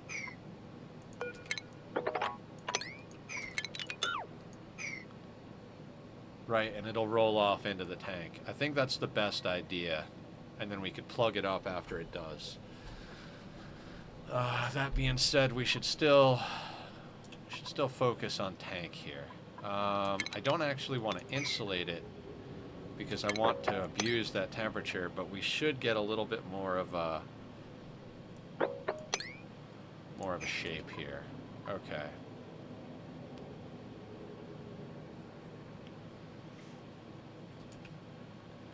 Now, plumbing. 400 steel. There is just so much steel that has to be... You know what? Let's cancel the builds of the electrolyzer and the gas pumps. Let's prioritize doing this, because if we can get a liquid pump in here... Right, like... And it's 1.6 kilo... Yeah, so we don't even need a second pipe coming out of here. So what we can do...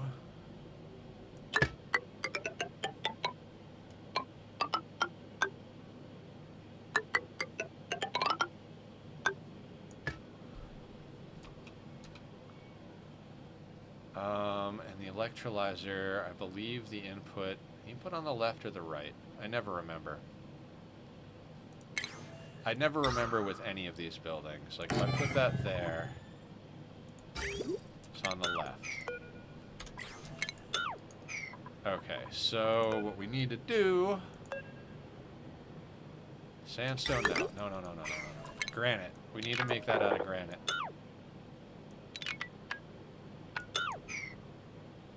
Because granite is local and sandstone is all the way on the other side of the planet. On the other side of the docks, and that's the problem. So it's fine if that bit is sandstone. And then what we can do... I'm basically trying to skimp on insulated pipe here.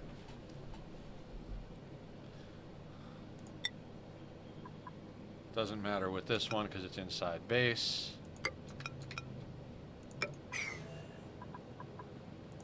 And I'm not trying to skimp on insulated pipe for the sake of...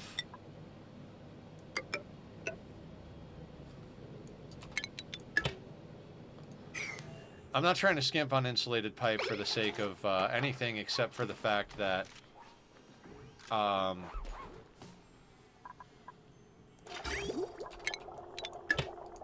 time. It takes way longer to build an insulated pipe than it takes to build a normal pipe. And in addition to all of this, we're going to need power too. I'm just going to run a normal wire for now. No, I kind of want the whole base. You know what?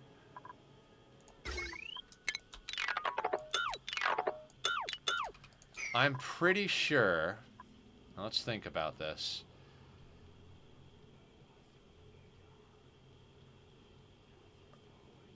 We did the math, right? Like, I would be willing to wager the life of my colony, apparently, and say that we could probably run the pump off of the electrolyzer setup, right? Maybe not, though. That might require too much power. So if we're going to run it off the main grid...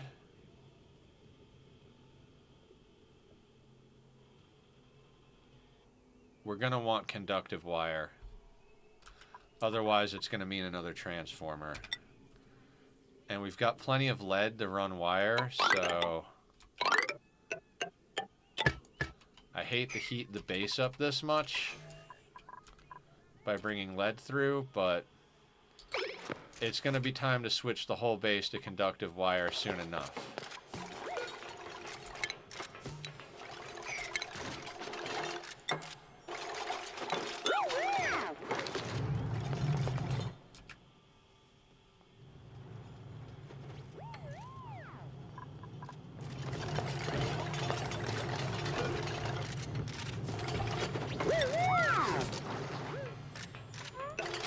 I guess we will have to dig around this if I want that to happen, because, yeah.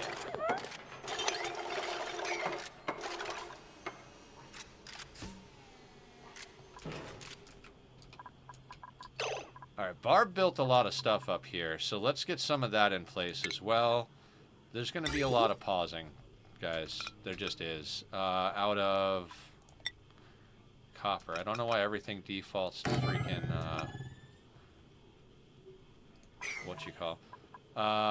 iron. We're not going to build stuff out of iron. I don't want to build out of iron. Maybe out of lead, but not out of iron, guys.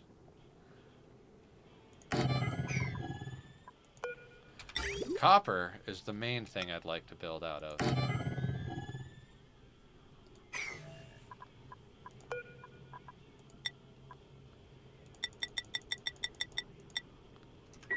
Lead has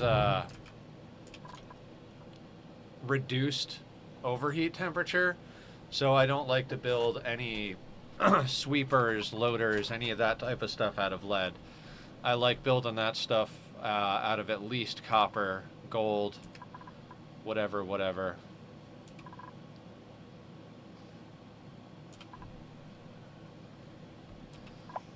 This is a lot. I gotta say that this is a lot to get this done. 100 cycles is just not enough time to hit sustainability. I mean, we'll see.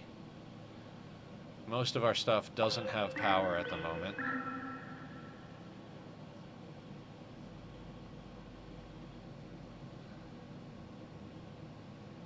Yeah, dupe power is going to be... we will have to stopgap some stuff on the way.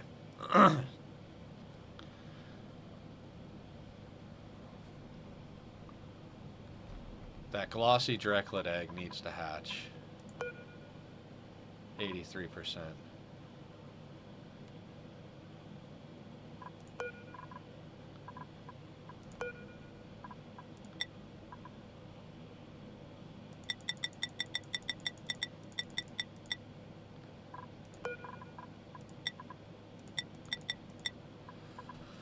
We're just, at this point, we're making refined carbon for heat, because there is a problem up here with heat. and that's that there's not enough of it, which is insane. Like, absolutely insane. We might actually have to insulate against the cold over here.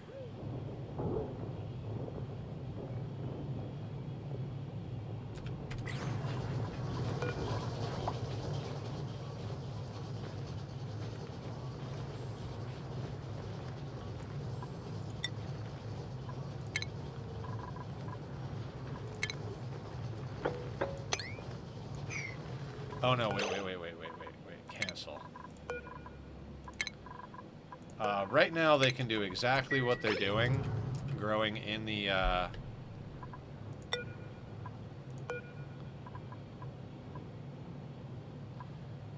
No, they're cramped because of those. Okay. Never mind what previous Nether just said.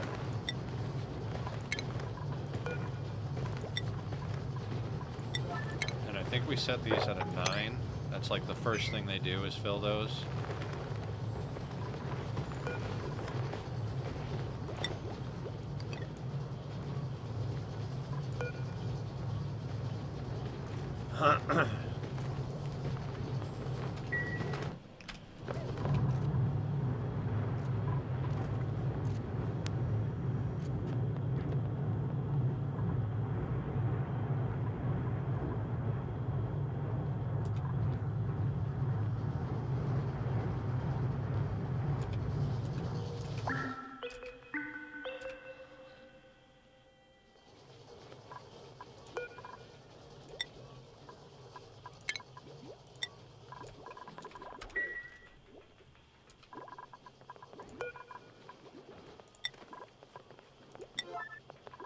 We'll get this evolution chamber sorted right quick.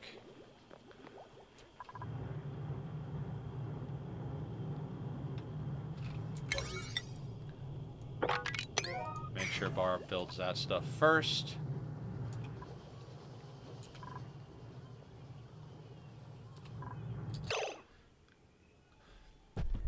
No, Peaceful. It's not an all achievements run. What it is we have 100 cycles to make a fully sustainable base with a minimum of 8 dupes.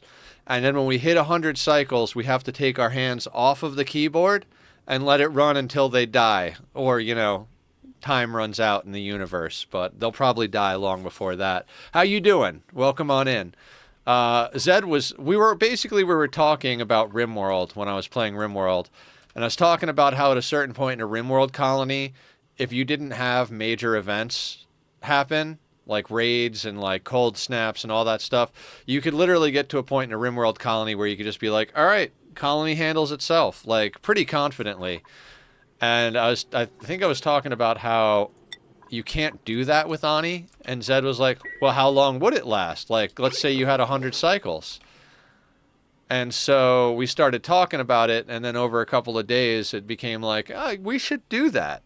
So I believe he's doing it on our community seed, which Nightbot just posted up the Discord and YouTube. If you want to check out the seed we're playing on, it's posted up there in the ONI community seed section.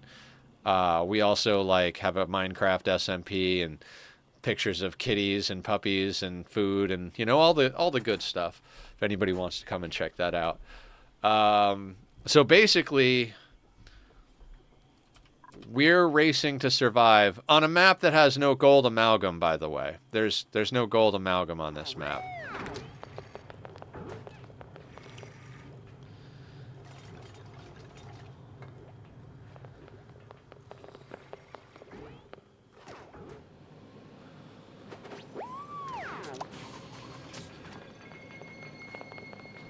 So,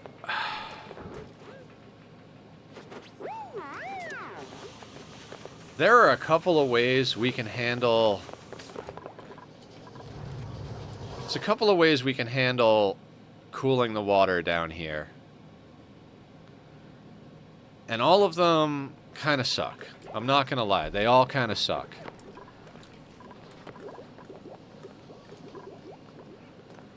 Like, everything we gotta do kind of sucks to prepare for this.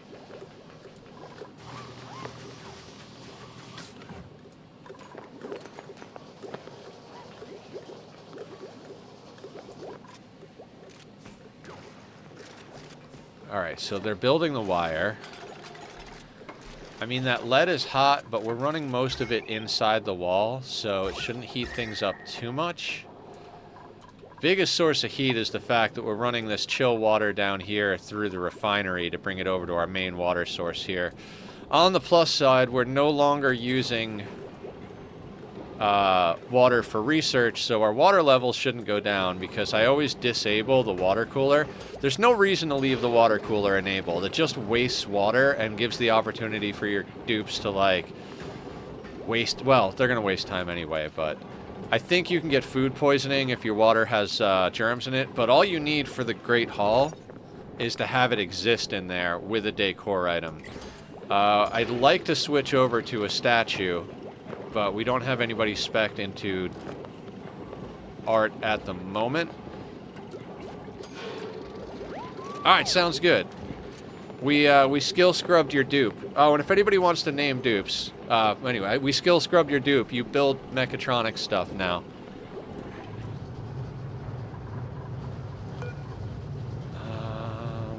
Any critter egg is what we want going into you.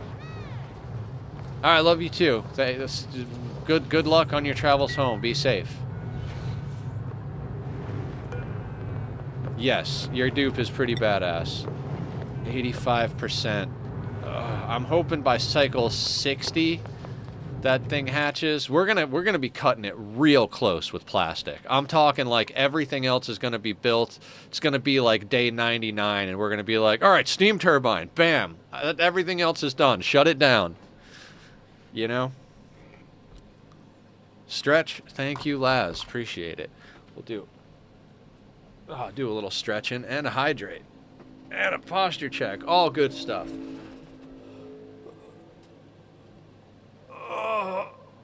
Yeah. I've never done an all achievements run. I know Flower is actually doing an all achievements run on this map. That's how they found it. And that's why they suggested it. They were like, well, I know this is a good map. It'd be great for that challenge you guys want to do. It'd be a good community seed. So thank you, Flower, if you're out there. Oh, hydrate. That whole thing.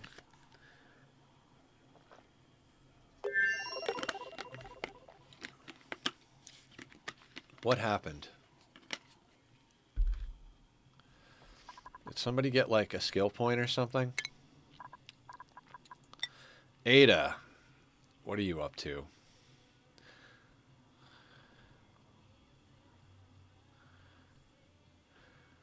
What do we have you... Oh, we have you working on machinery first, and then on construction.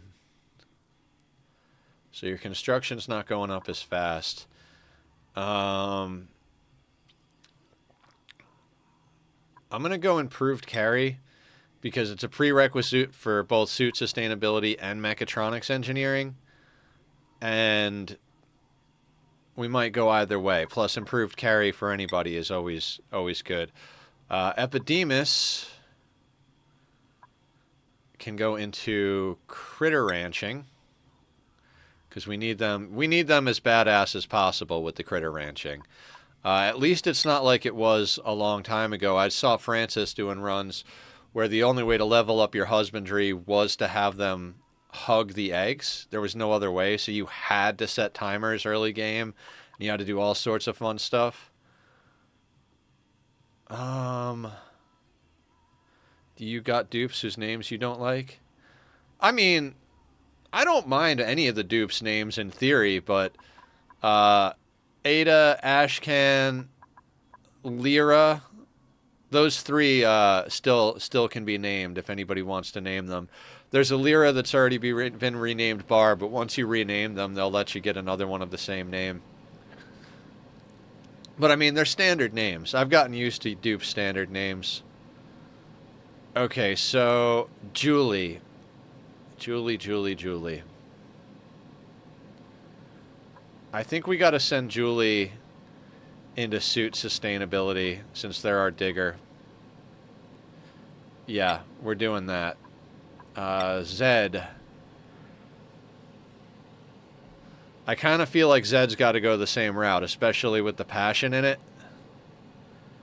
Yeah. So, rocket piloting. Sucks that you got to do rocket piloting in order to get to suit sustainability, because the exosuits are used so much more. Zen? I think Ashcan would make a good Zen. Where is Ashcan? His vision is based on movement. There he is. Spotted him. You are Zen.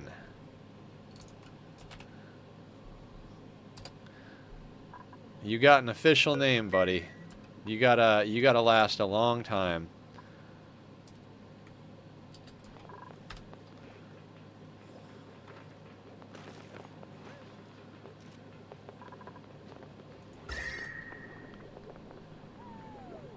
God, I am doing just... This is the best I've ever kept temperatures separated. Like, we haven't had to cool any of this before. This is all, like, the natural temperature that we've trapped in here to keep our mealwood going long enough. Because we just do not have the means to cool anything down. I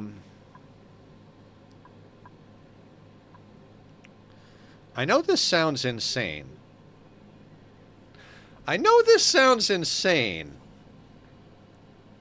How about we just stick an ore aqua tuner in the water down here?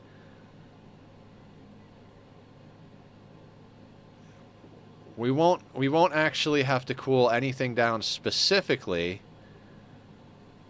other than the crops. Right, well, is that getting ahead of ourselves? Oh, shitballs. I left this open, too.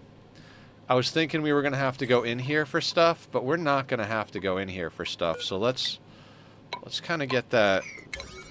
Let's kind of get that tucked in there like that real quick. Put that at a 9 priority. Get that heat out of there. So... we don't have to wait till we have the steam turbine to actually get an aqua tuner going. We just got to have a spot we can dump some heat.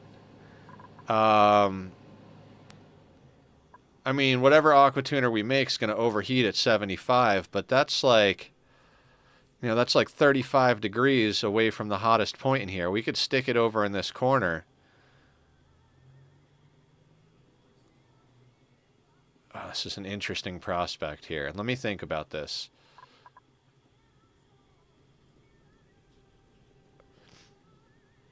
I think the priority really is this tank.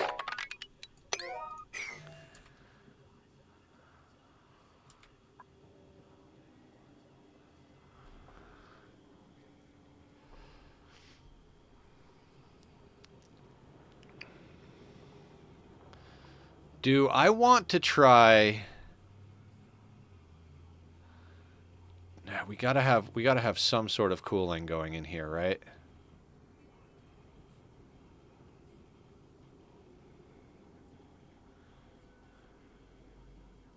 Awesome. You're awesome, Sweetney. Oh, man. Okay, so... our crops are not anywhere near overheating because of the way we set ourselves up. We don't need to cool down anything in the base at the moment. In fact, if anything, we need to heat some stuff up.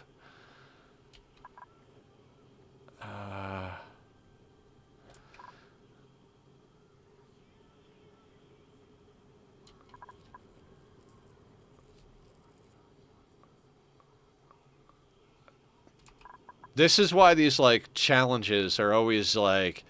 I'm like, am I sure I want to do this? Because there's so much time where it's just like, let's look and think about this. I'll try and let everybody in on the way I'm thinking, but I'm not even sure. I'm just looking at everything. So we could stick an aqua tuner made of whatever ore down in our water supply over there. It's a hot water supply anyway. It doesn't matter if that side of the base is toasty. As long as we don't get above 70 degrees, nobody will get scalded. And And we could use that to chill off our plants. That being said, our plants are nowhere near the point where they need cooling. We've got another 5, 6, however many degrees of heat. And that's going to take a long time once we plug up that side that's bleeding heat in, because I should have plugged it up and then like went out there if we needed to. Breaking down a couple of wall segments is a lot easier than getting rid of heat on this playthrough. So that all being said, oh, that's probably plenty of water for our, yeah. Let's put that on sweep only so it finishes up what it's doing. And then let's get everything off. That'll serve as a perfectly fine evolution chamber. And then we lock this door. I think it'll serve. Oh, you know what? We might need a full tile in there. I'm not 100% sure.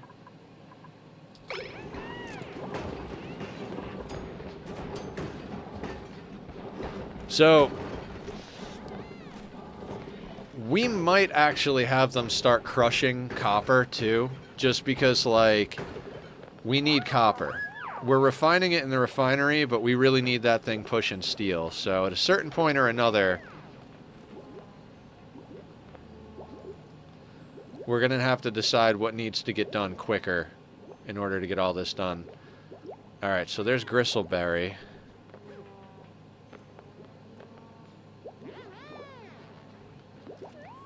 Oh, right. We did some stats, so they're going to grab their stats or skills or whatever.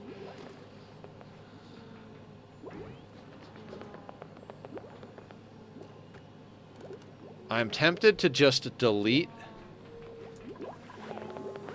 the computer stuff. It could I feel like it could just be getting in the way. Let's just double check. Are we going to research anything else? I was thinking maybe we'd do this, but I'm not going to have the thing on a timer. That first egg is almost done.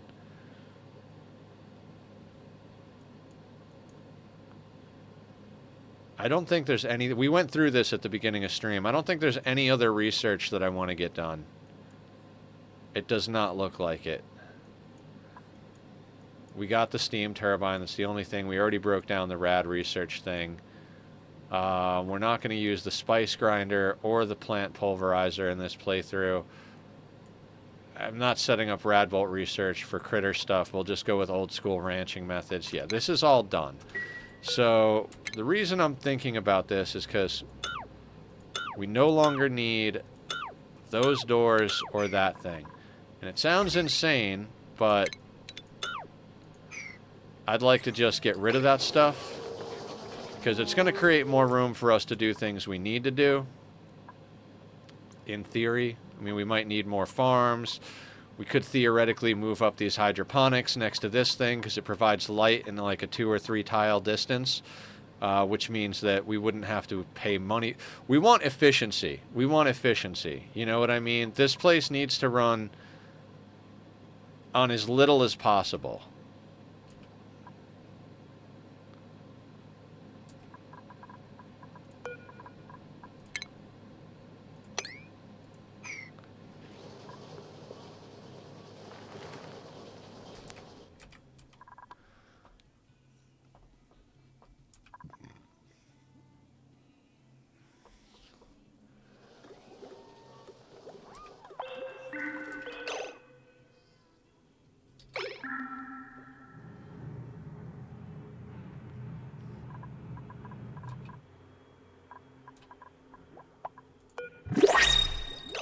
Hang on, who's a what's it's? Alright, what do we got? Something good? Some more algae, okay. What are we missing out on? Gastrophobia, biohazardous, night hours, shriveled taste bud, construction, agriculture, medicine. I might take Camille on another one. I'm getting a lot more picky about my dupes after playing on the mini base map. We've got 4 dupes on there that I was super picky about, and they get so much work done. I would make the argument they get more done in that colony than the 8 dupes in this colony get done, just because of like being super particular, make sure we pick people with like only 3 passions in things that we need. And that's one of the reasons I like that playthrough. I kind of feel like the mini base playthrough is very similar to the ice sheet playthrough in Rimworld, it's very much about patience, keeping the colonies small. Yeah, we couldn't really afford to be uber picky in this one, because if you get the last dupe at like cycle 90, they're not going to move fast enough to even do anything. So I think we got our last dupe around cycle 47, 40, somewhere in the 40s we got our last dupe. And I'm good with that, because that gives us a little bit of time to level them up just enough. I'd like everybody to kind of be into operating in some way, shape, or form, because ranching, cooking, and farming are the only 3 things that are going to need to be done by dupes after we take our hands off. So of the 8 people, 5 of them are going to be pretty much full-time runners, and we're going to stagger the schedules so there's always at least like 2 to 3 people up at the same time, with 5 full-time runners, and then 2 more wheels for the other ones who, like, when they run out of stuff to do, they go and do that. Like, we're going to be good. I think we're going to be good. We've got to swap a lot of that power grid out really soon for other shit. Like, we need to get heavy watt wire going in there. Like, it's an essential thing. And we also need to get more batteries down. So there's a lot of cleanup we can be doing. It's just a matter of, like, I'm a big cleanup project person. I'll just pause real quick again. So, like, I love that point where you can sweep up the map and get all your stuff consolidated. I love putting in a little bit of decoration to make the decor. I love cleanup projects, making stuff look tight. I'll work an area for a little while, like rebuild a few times, just to be like, all right, that looks good. Like, this whole area up here is just kind of a mess of nonsense. I would love to spend the next 15, 20 cycles, like, ripping up random resources, putting in proper ladder systems at, like, optimal heights, you know, maybe readjusting where some of the doors are, maybe, like, filtering some of the gases into storage, that type of thing. Like, I love doing stuff like that. So, and if we were playing, I know I've said it 100 times, but I'm always going to compare these type of playthroughs to a normal playthrough. If we're playing a normal playthrough, there's plenty of cold on the other planet. If we took the time to set up our teleporters instead of racing to the tech and doing the things we're doing because of the challenge, we could just set up the back and forth and move chill between the planets, even if it was just like basic materials, you know? Even if it was just like granite or something on the other planet, we could bring back a whole bunch of the, like, -degree granite or whatever materials and just build temp shift plates out of the cold materials, you know?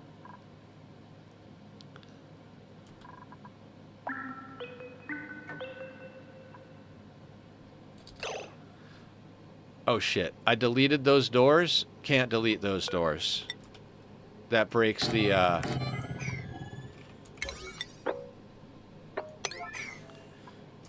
I didn't break it by destroying natural tiles, at least.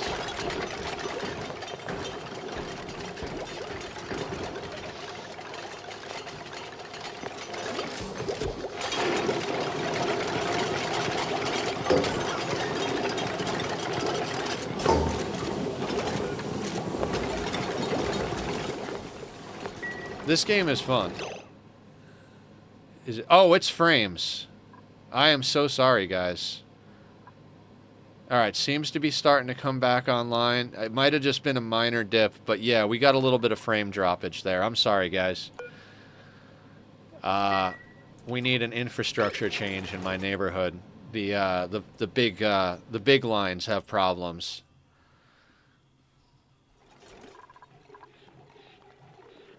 And I'm glad you love watching it, Sweetney. I love playing it.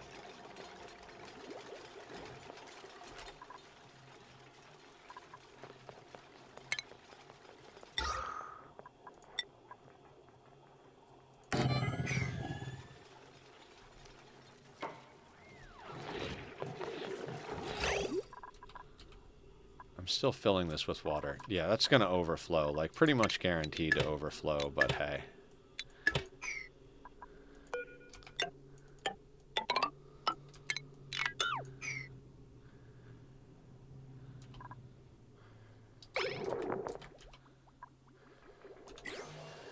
So one of the reasons I started getting excited about the aqua tuner in here is if we started setting that up, that means that there's a certain amount of our pipe system already built, right? And then I'm over here thinking, like, yeah, but how much of that pipe system needs to be built? How much of this needs to be, like, brute forced? You know what I mean? Like...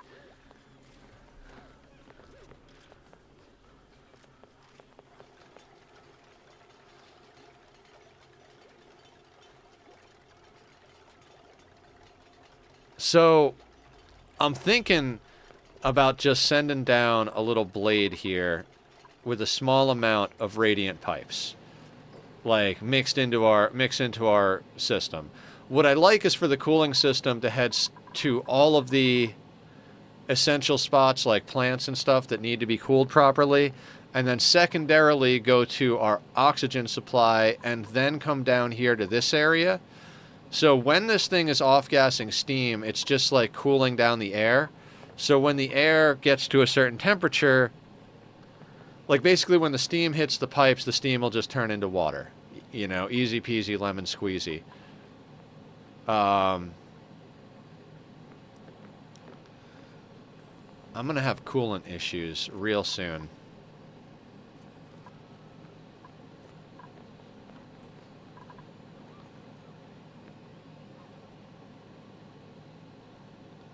It's all right. It's all right. We've got a few tons of water down here. It'll be fine. Everything will be fine. I really didn't think we were going to be able to drain this whole water tank by the time we hit 100 cycles, but it looks like it's going to be happening considerably sooner than that.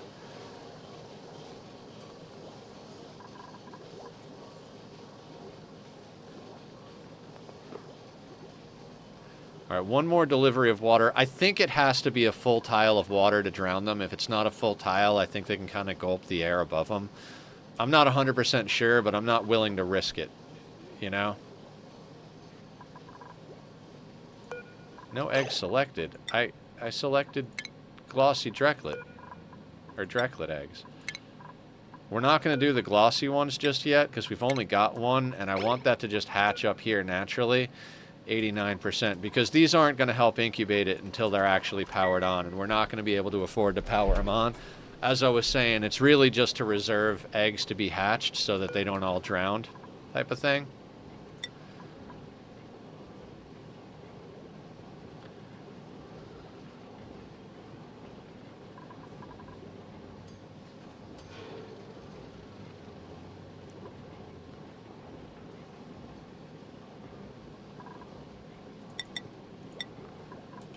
Okay, so that's sorted. How much copper do we have? 725 kilos. So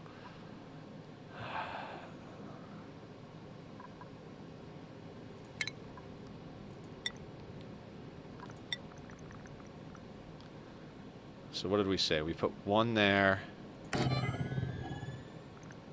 That one covers the whole upper area.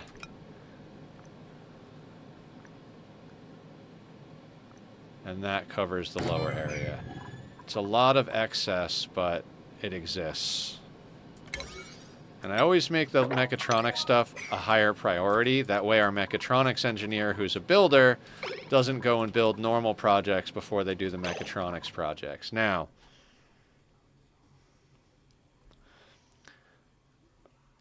I'm building a fort in Minecraft right now to protect from scary bug people. Nice, nice. You're playing that modded, those modded things.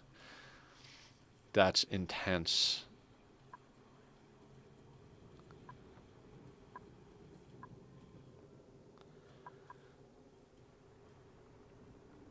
Okay, so...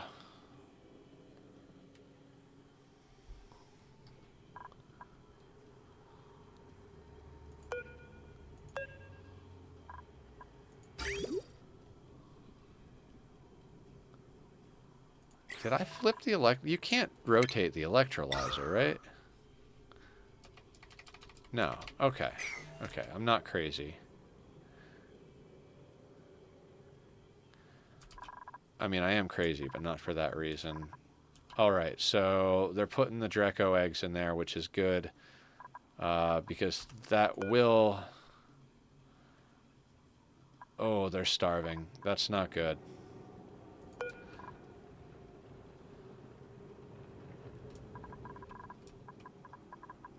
Okay, I've got an idea.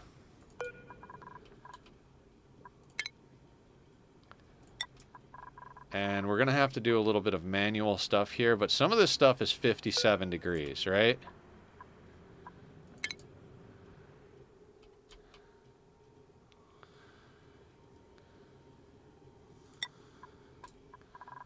So let's move some of this stuff that's toasty up there.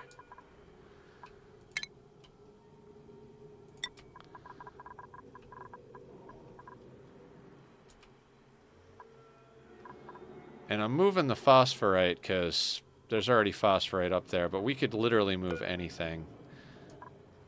Let's move some iron up there. Let's just like, let's get some hot rocks up there. Let's hot rock this thing.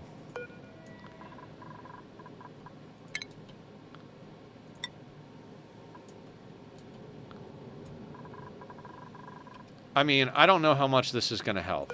I doubt it's going to help a lot. But they're starving, and I'd like them to not be starving.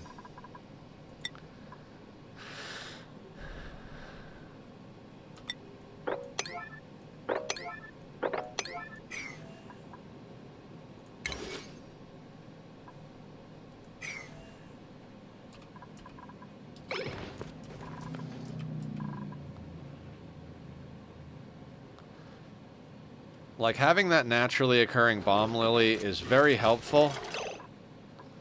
And I think we might want to start insulating from the cold up here. Yeah, it's going to continue to be a problem, so...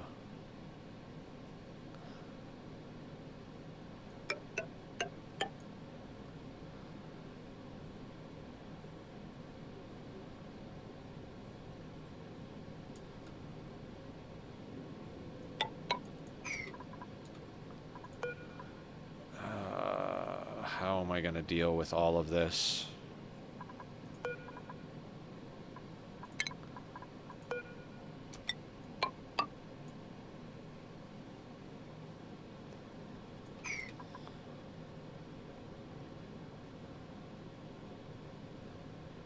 Alright, so the math has got to work out somewhere. So, let's see. So if we go up here, then we remove 1, 2, or, yeah, we take away 2. So if we break these 4, that's plenty. That's more than we need to break. So I don't mind a little awkward shape on this playthrough, but that takes away 1. So we lose 3 tiles, 1, 2, 3, and then we remove these 3, and that gets us net back to where we were. Only problem is they can't actually get up here.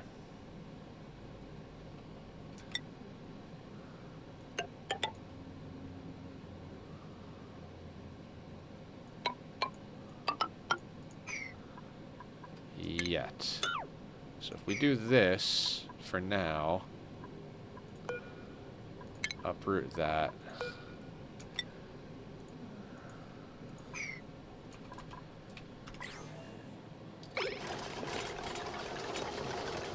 And we're going to have to do something similar with the other spot. Because there's a lot of cold. I was excited about the temperate nature of the thing, but if we're going to be relying on these guys for our food, we need to put a little bit more effort in up here.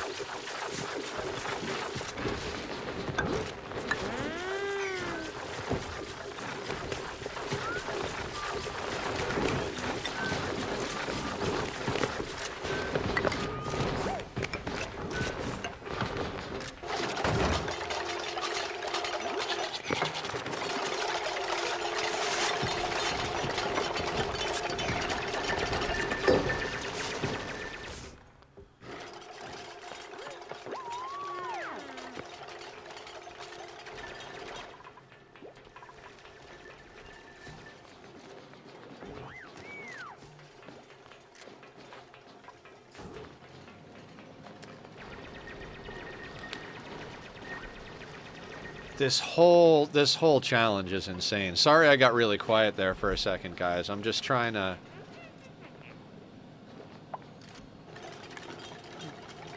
wrap my head around this whole thing.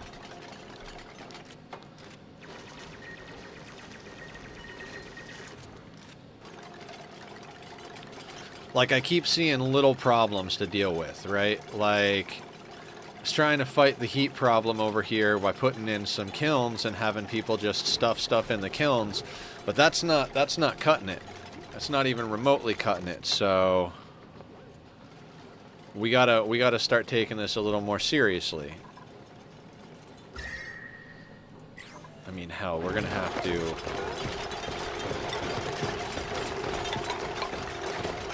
wall down to there.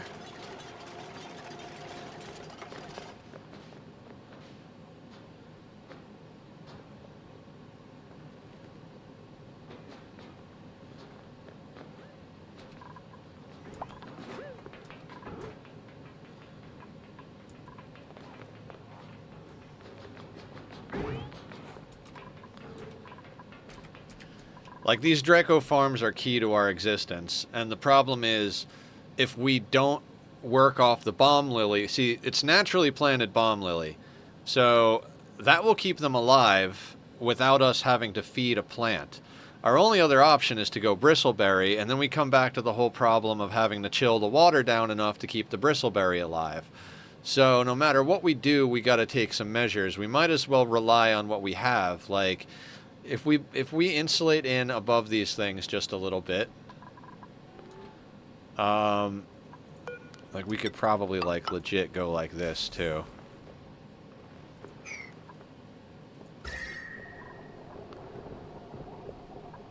Yeah, because temperature is gradually bleeding through there.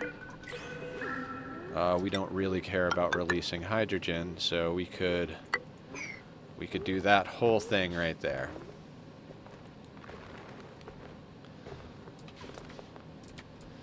But I mean, that's already so much fucking work for them, right? Like, we already have all this other shit that's in play. And, like, I told them to bring all this stuff up here at a high priority. These things are starving. Starving.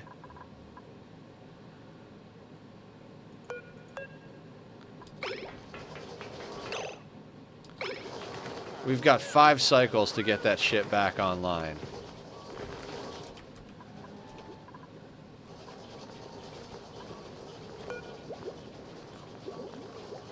We've got 5 days to pull this room up by 5 degrees.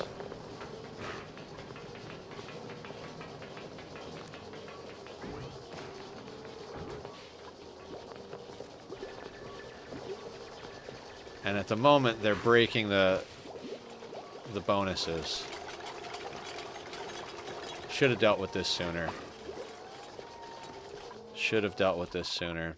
This place is going to need a similar situation.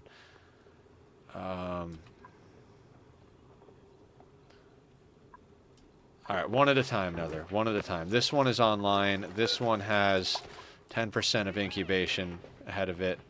Let's get the ones fed that exist right now. What other nonsense is going on around here?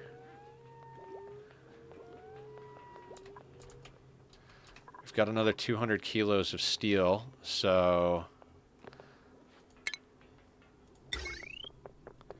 Not enough for that yet. Not sure how we're gonna cut this whole fucking thing. Can't put that there because of ladder. That goes there.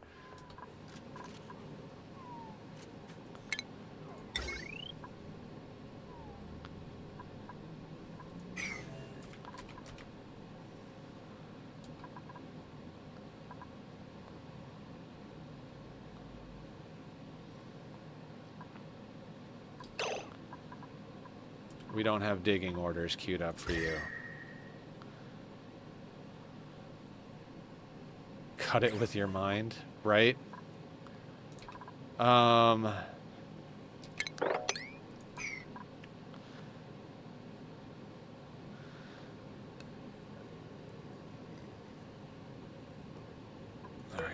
Let's make them more...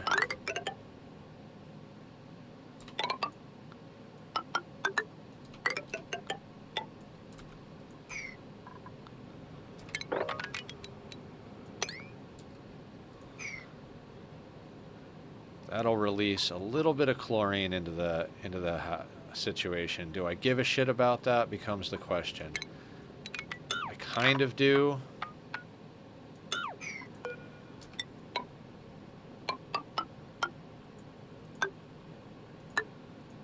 So we'll do that.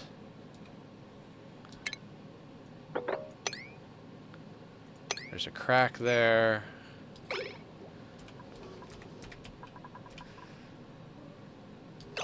Okay, so Julie is gardening, which is not a good sign. It means we don't... Okay, so we had Julie set to be our farmer, but... Oh, Julie is our farmer. Seconds in digging. Interesting. Interesting. Okay. That's why we're not getting massive amounts of work done. Is anybody else farming? Epidemus has got a little bit of farming, and Zed's got a little bit of farming. I'm wondering if we can get Julie building.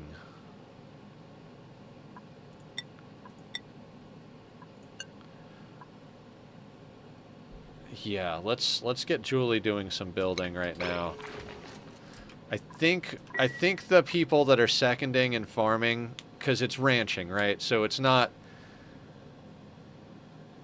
ranching and farming, like they can do the ranching and then they can go do the farming, and I think we should have plenty of time to do that. I'm just not 100% sure. We need people building and digging. Like, building and digging is such a huge thing. Like, there's plenty of digging for her to do, so we want to get her digging. And then there's plenty of building for everybody to do, so we want to get everybody who can build building. We've got three or four people. We've got 3 people building, and we've got Julie digging stuff out. Of course, they're doing it in an ass backwards type of way, but okay. Good job, Julie.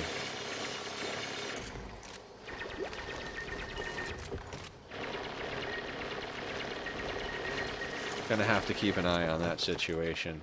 That's potentially dangerous, but...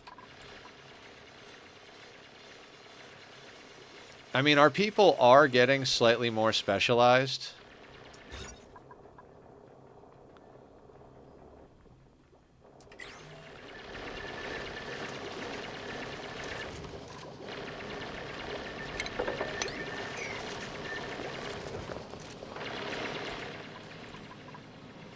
I don't know. I feel like this team is starting to pick up pace. Like, it's starting to be the kind of team that just handles things. Alright, Epidemus, why are you running on the wheel? You're on ranching, then farming. So how are you on the wheel? It's the problem with these dupes. Sometimes they just like to run too much.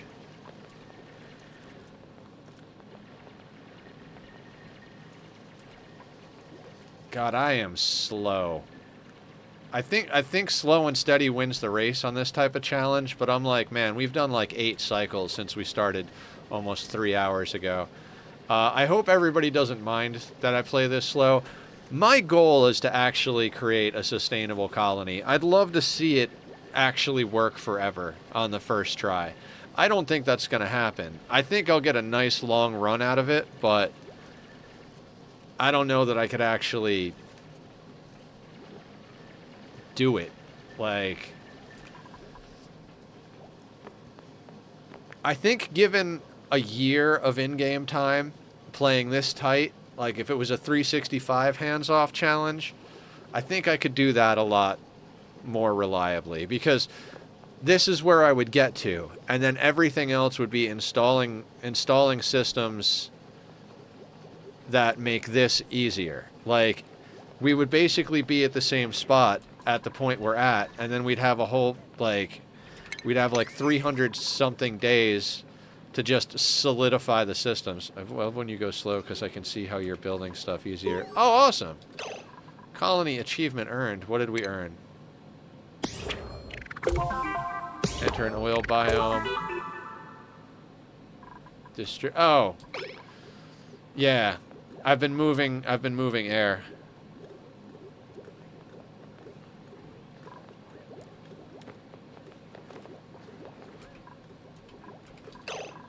So, at the moment, this system can get shut off. We don't need that sucking up power at the moment. And it won't be on when we hands off either.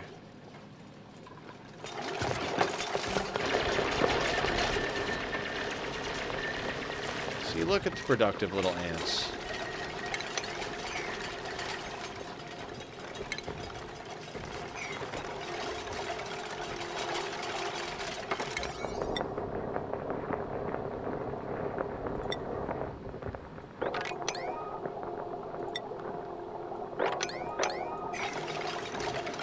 I do think it's priority to get the Draco ranches going over here.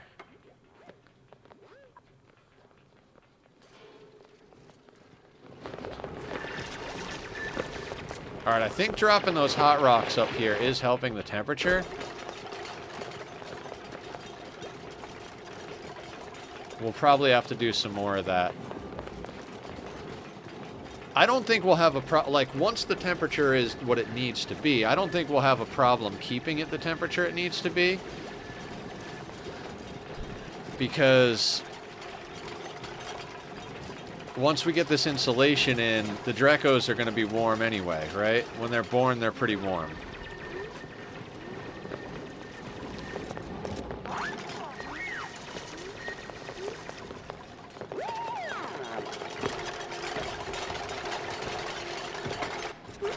I mean, don't take this Draco farm as, like, the ultimate Draco farm. Like, if you've got resources and you're not hands-offing it, there are definitely way better ways to do a Draco farm. Thank you, Killer.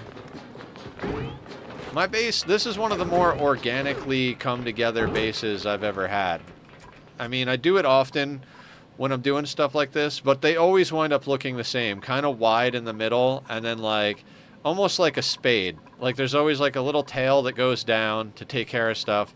The center of the base kind of balloons out for all of the facilities, and then there's, like, a spike that goes up, but it's usually thicker than the bottom.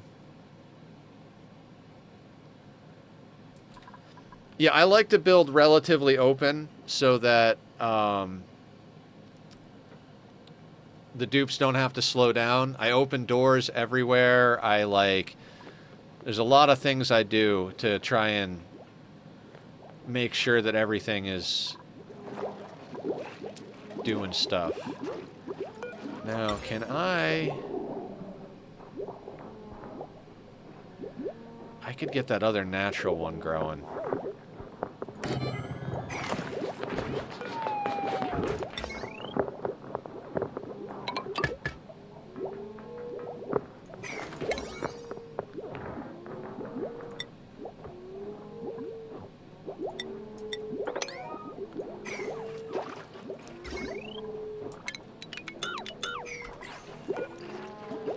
Should have thought of this before. With the ceiling light here, it'll put light on these two, and it'll put light on this one, and it'll put light on that one. And we have our nature reserve back. I'm so terrified I'm going to break that before the hands-off time. Hell, I'm scared I'm going to break it right across the board.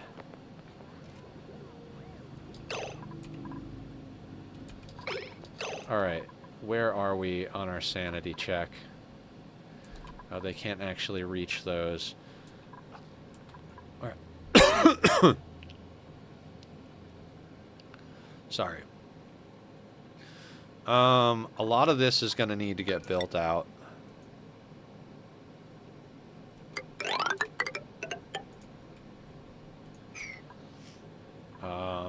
That can theoretically move. None of that needs to be there.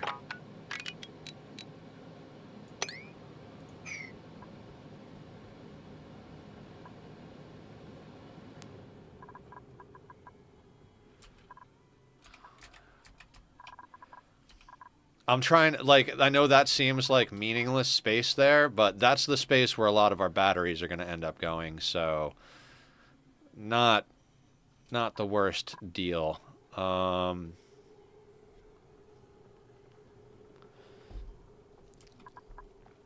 And we can delete that stuff. We'd actually prefer if this heats up a little bit for the sake of the bomb lily. But only up there. Oh, man. Alright, we're getting there. Slowly but surely we're getting there. Where is there? I don't know. Okay. Let's think about this, because I'd love to uncork this son of a bitch, right? Let's move some stuff down here up there. Because we're going to need this over here as well, right? And we should put these at a high priority. Abyssalite, no. But coal, yes. Anything that we might use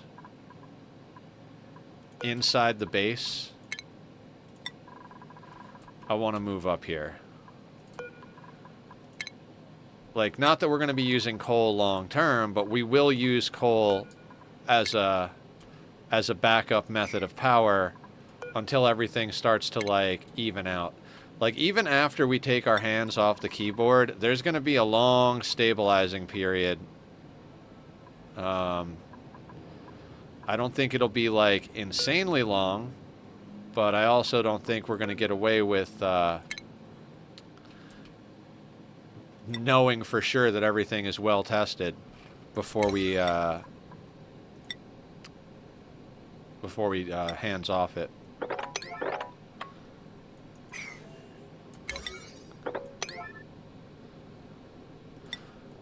Is there a way I can turn on and off, like, the pumps in this game? I mean, I often just snip it, but if you wanna add an on-off switch, there's literally a signal switch, and you just put it right there and connect it with an automation wire, and then you can click on the switch and turn it on and off. Like, if I want to turn off this dock, I just flip this switch down. If I want to turn it on, I switch it up. And then there's all sorts of automation ways you can do stuff, too, so...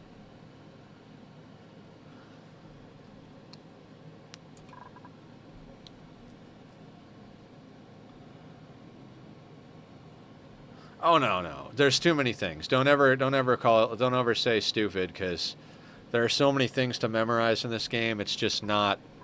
It's not possible to memorize all of them.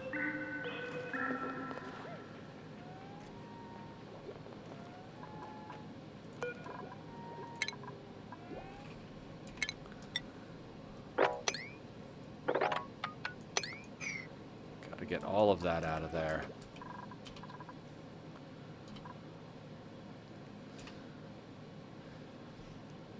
I'd like to get some of the cooling system run.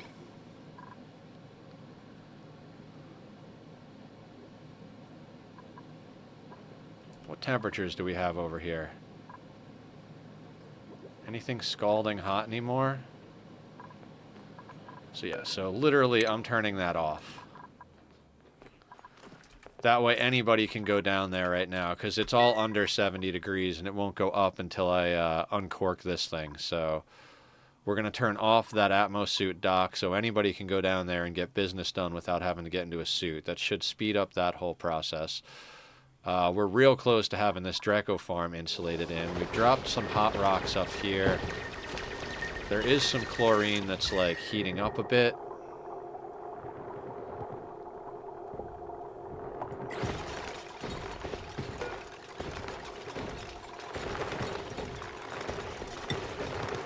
$32.8 degrees. It needs 35 degrees. All right. We're heating things up as best we can up here.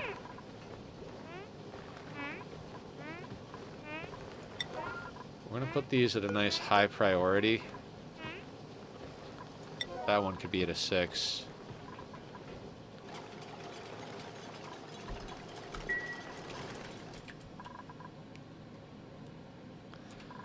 We will at some point have to really just buckle down and build our power grid properly, because all of this is nonsense. We're probably going to end up moving this, like, I don't even know where.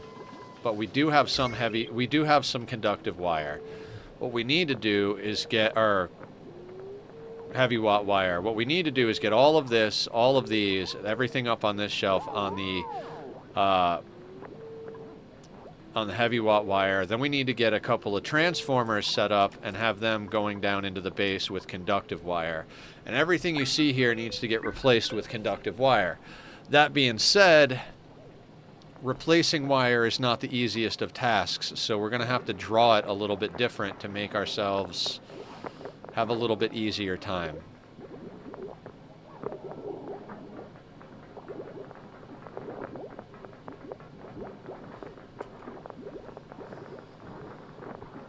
God, guys, I do apologize, but I have to run to the bathroom. I'm about to pop like a freaking water balloon over here.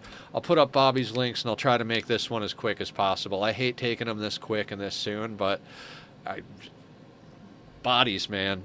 What the hell? I'll be right back.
Okay, I'm back. Now, what I was saying before Mother Nature started screaming at me,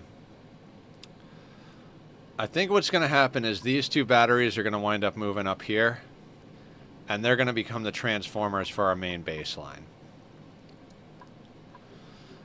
So we'll wind up actually running heavy watt wire kind of like this-ish. We could, in theory, stick something else down here, but we're probably just going to leave the refinery as a remnant at this point. These batteries...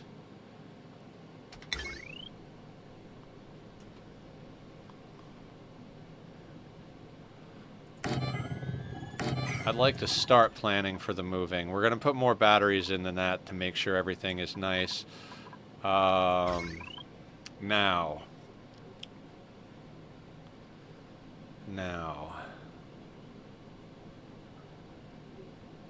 We need everything to keep running for the most part.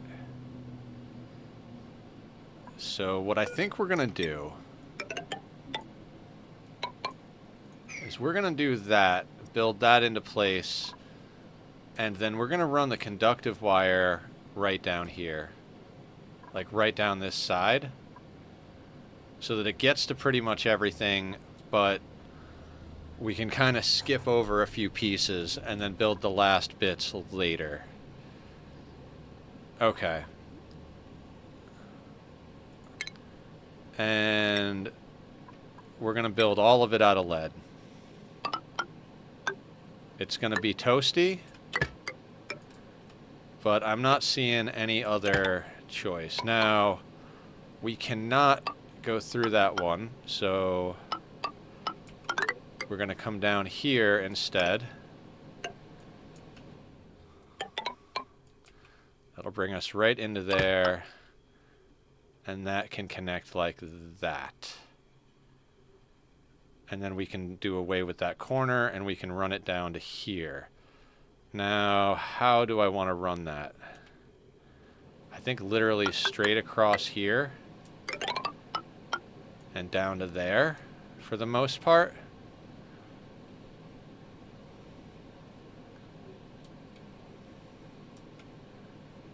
And then we actually don't need any of this turned on after we call it. We will leave that on. The one thing I ran through the goddamn ground. We're going to need that to all go onto a system. We'll do that for now.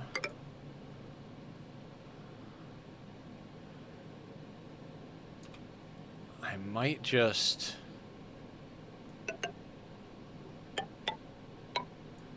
yeah, branch it off of that.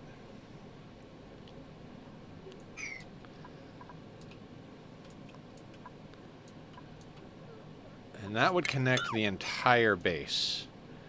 That would put a conductive wire on that. Now, the other question becomes... actually, let's not put these in just yet.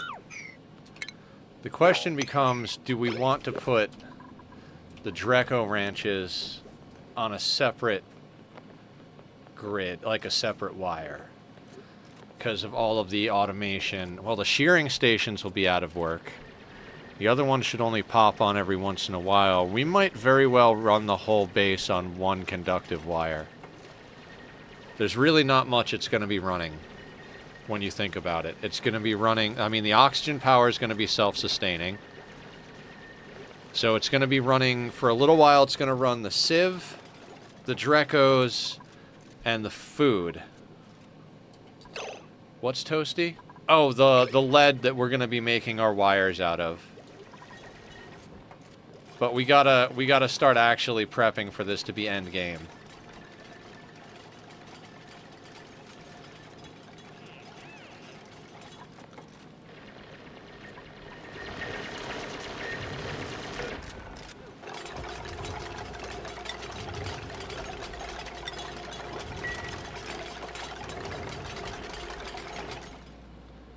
We are gonna have to, like, desperately work on... okay, so this is 97. I expected that.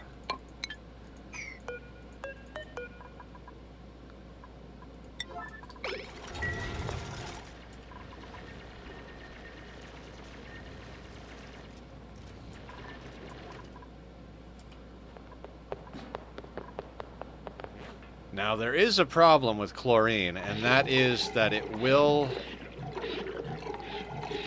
clog this guy up.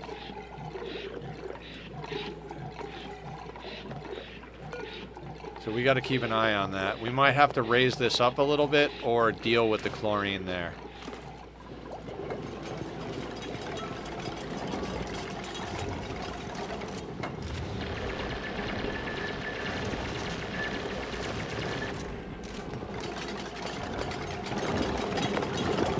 what? That crusher's in a fine place.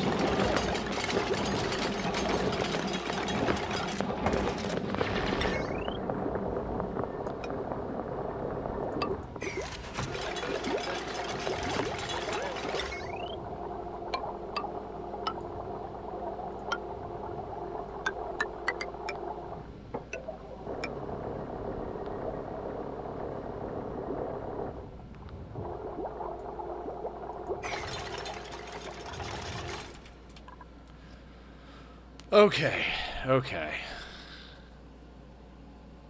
Well, hopefully we come back before you end your stream, but we are going to do a few things. All right, sounds good, Killer. I'll be here for almost another 3 hours. I'm hoping to get a lot more done in the second half of stream than I got done in the first half. A lot of talking and planning, and I love talking and planning, but we gotta execute some ideas here. So I'm trying real hard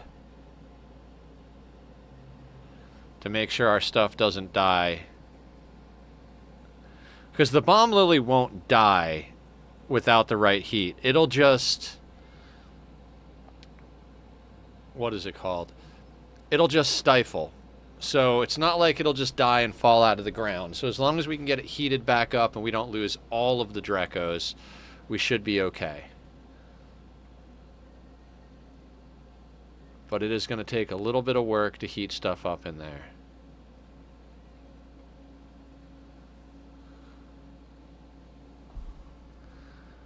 Let's look at our base. God, such an insane... See, we got a lot of heat coming off of this thing. It's just that it's taking a while to warm the whole place up. We've still got a bunch of the chill from up here bleeding in. Up here, it's even worse. We shouldn't even be running this thing right now. Not yet. That place is heating up, but this place still needs to be insulated, so... this is an awkward spot for that. So we got to shape this place proper.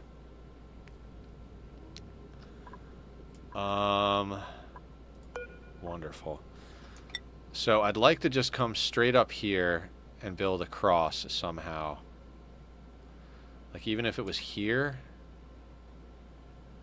that wouldn't net us enough space. So like let's say...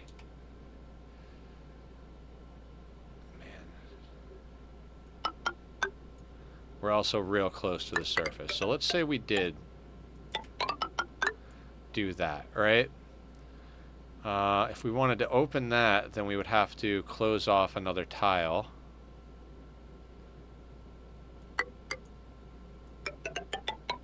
And that would have to come down to there.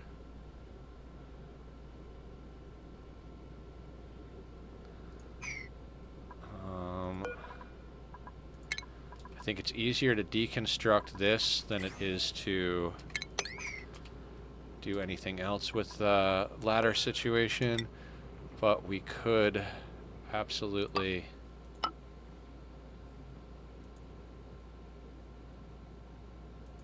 can't do that because of the pinch of pepper. Okay,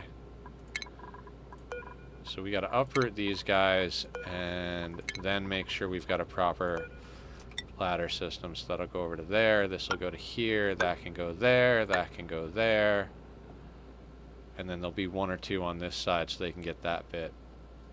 Alright. And then over here we really should like do that.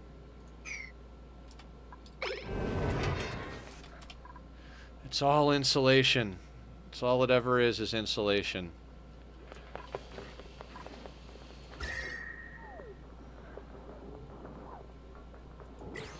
Honestly, we should probably...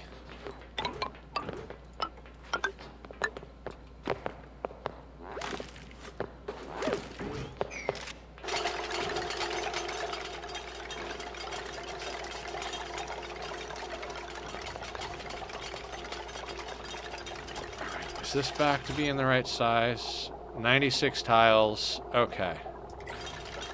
That'll do.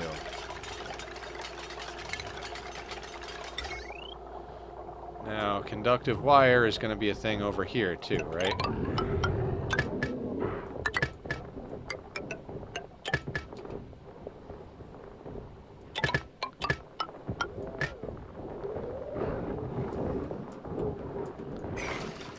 Hold on. Before I get too crazy over here,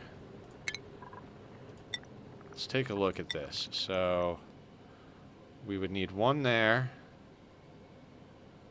which we couldn't even do. So we'd have to have it... Oof. So this is why we got to do things differently in some spots.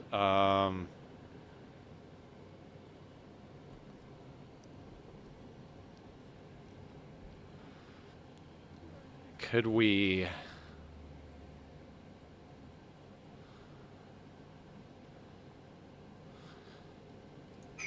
Okay, hang on. So instead of all of this...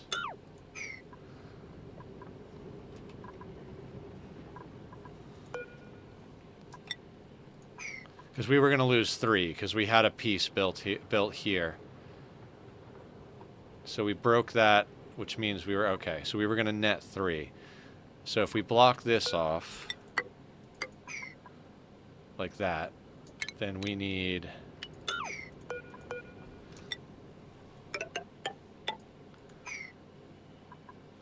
Hold on.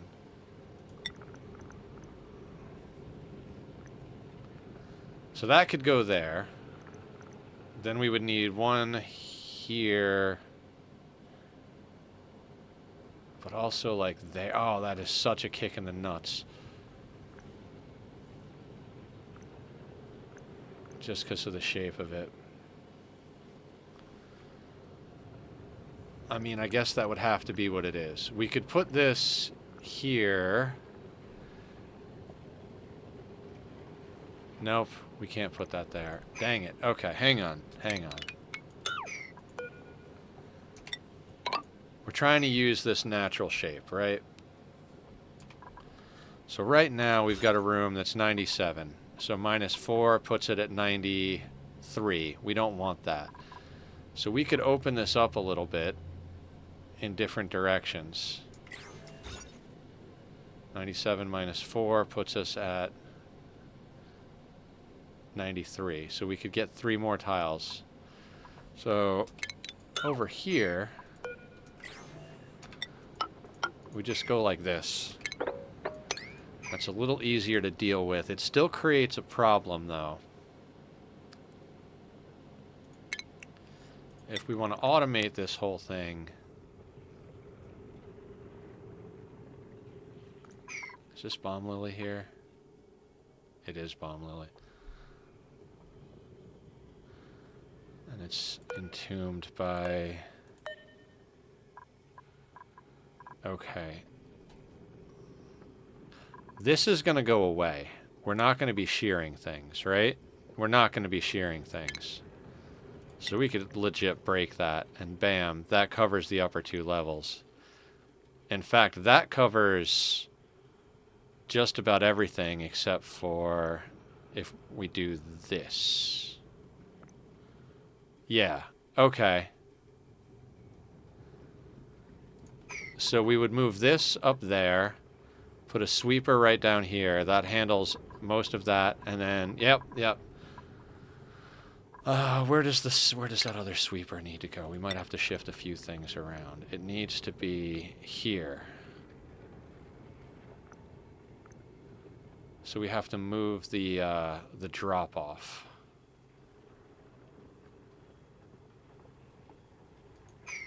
Hang on. Proper planning, you know? So that's got to be there. So we could move this thing and the drop off. Oh, we need a pickup as well. This thing and the pickup goes up there. Oh, and then... Oh, no, we could just... Jesus. This is why we have to do this, right? So...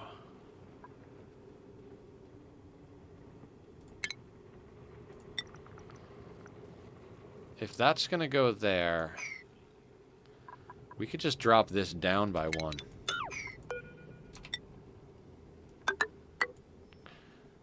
Right? Oh, and then they can't get up. But that's fine, because we can put a ladder right here.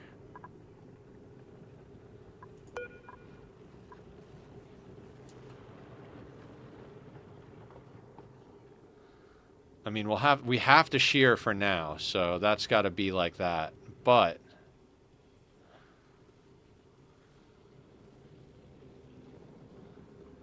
we could drop that down.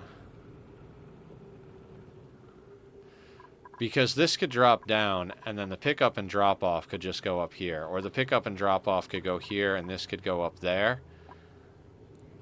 Maybe. But either way, I kind of feel like this is a good configuration. We won't be able to build that. That's fine for now.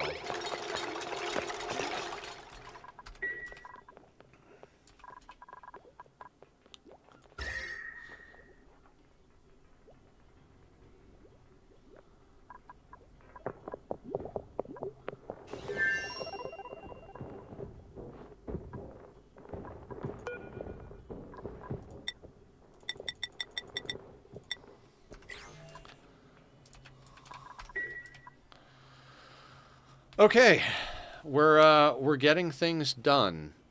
Like I said, in theory, I would absolutely love to get in a deep freeze. I would feel way more secure about this playthrough, but it's one of those luxury items that we'll have to see if we can afford to do it. At the moment, we need to get a lot of stuff going. Like, a lot of stuff going.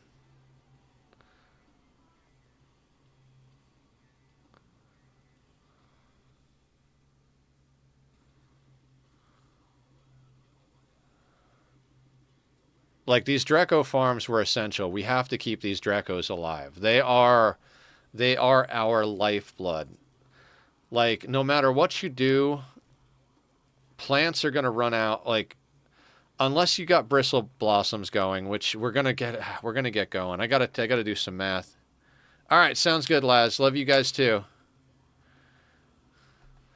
So, here's the thought on the bristle blossom, right? Like, the bristle blossom needs cooler water than what we have available to us. Oh, I keep thinking about what I'm going to do down here.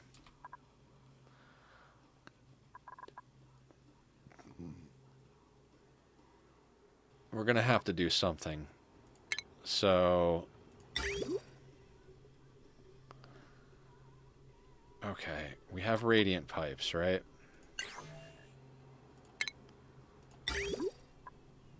Copper is not terrible. What I'm going to say is...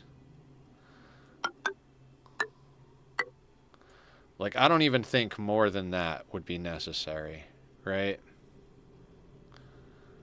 Just to, like, knock the temperature out. I mean, it might pick up a decent amount, but going through that, I don't think so. And I think that's making a lot of assumptions right here, but...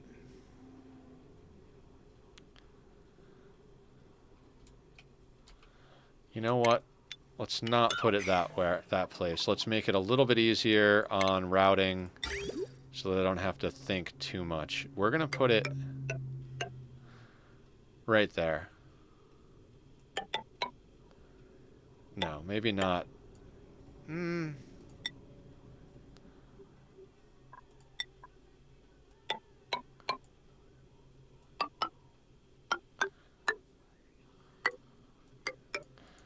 So just a little access port for us so that we can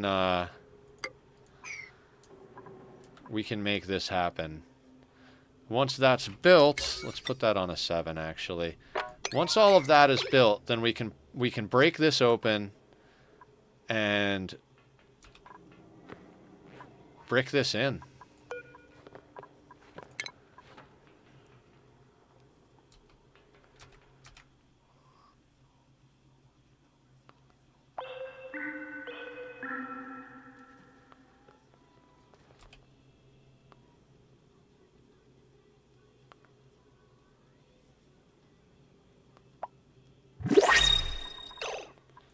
Alright, what kind of supplies do we get? Larva eggs.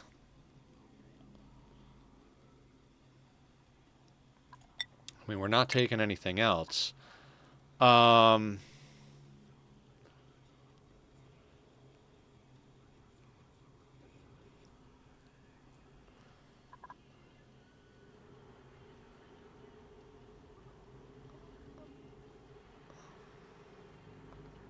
Okay, hear me out on this one.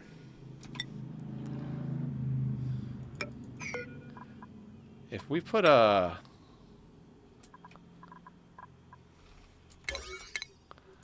If we put a block right there, we can move the larva eggs. Oh no, they will poop out stuff, right? But I was going to say, they'll eat all the CO2 in there. Where do I want to stick these things? I might just put them over here. It's warm over here. I don't know, is that recommended? I think we have an Atmos suit dock between here and there, but we might be able to get a little oil out of the situation that's not insanely hot, but they will die. Too many options. Yeah, I think we put them over there. I mean, it doesn't matter where over here. They're going to get around everywhere. So, right, let's just make it easier on our dupes. Move to, like, right there.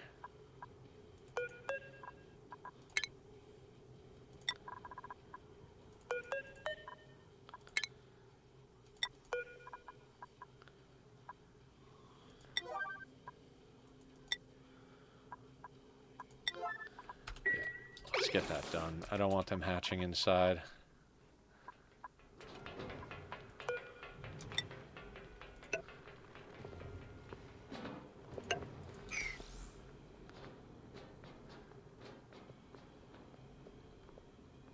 Oh, we do have to move this.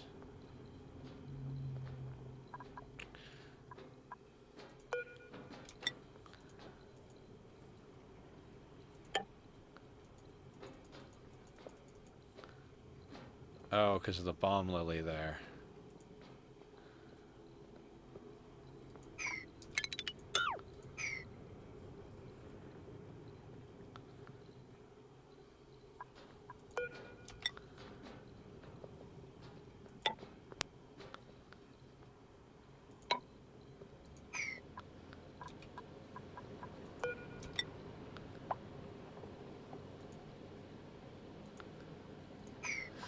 Okay, not much we can do except let the little buggers work,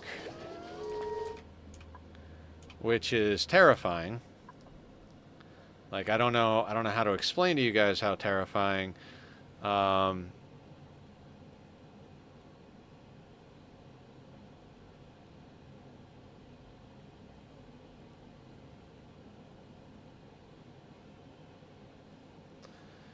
Okay. Looks like internet's been stable since that little dropped frame incident, so hopefully that stays good. We're going to be playing this today, and then probably again tomorrow is kind of the plan.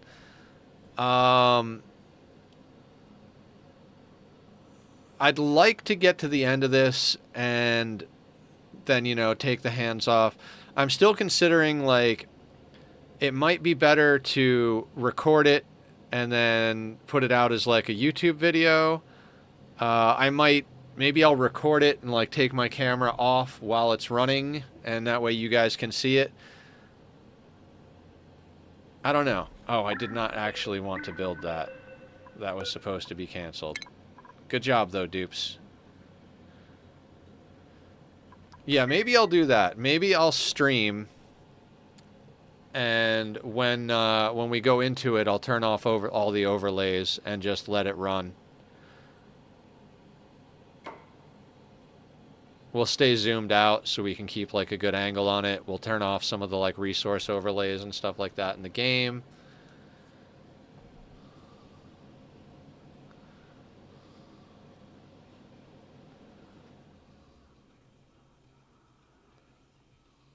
What are you doing over there, Barb?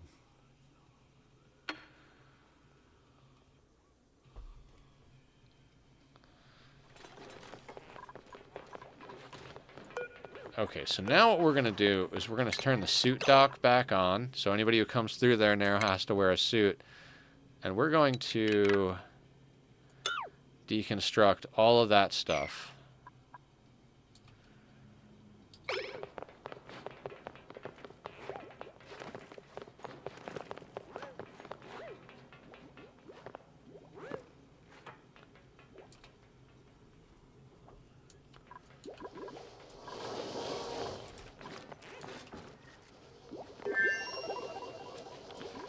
What happened? Somebody had to get a skill point because we're not researching anything. Lyra, who's going into mechatronics engineering. Yeah, improved carry for you. I don't know how much mechatronics engineering we actually need done. Like...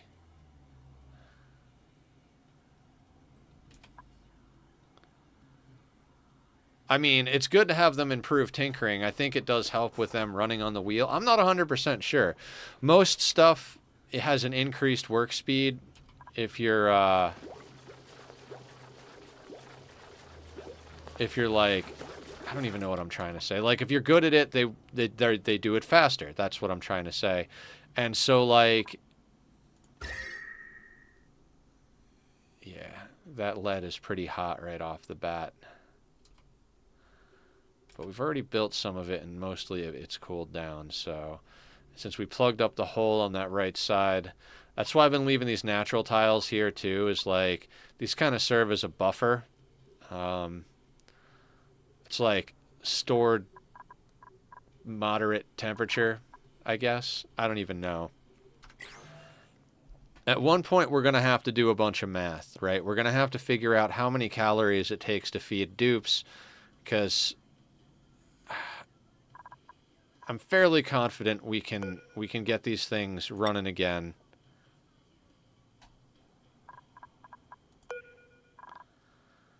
Like the bomb lily's at 33.5. It's already come up like at least a full degree. It just needs to come up a little bit higher because some of these guys are going to die soon, and there are eggs in here so things can spin back up. We don't need the reed fiber so much as we need the plastic from these guys, so this is the more important situation over here. But 98%. Guys, get their home ready. Oh, man.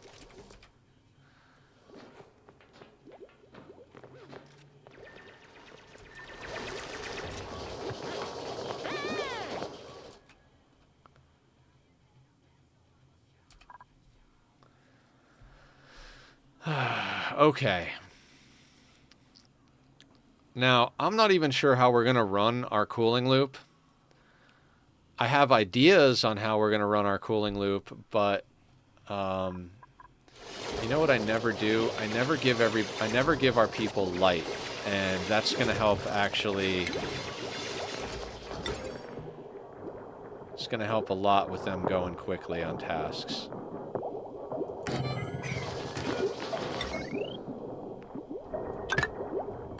A light on a heavy watt wire, it's fine.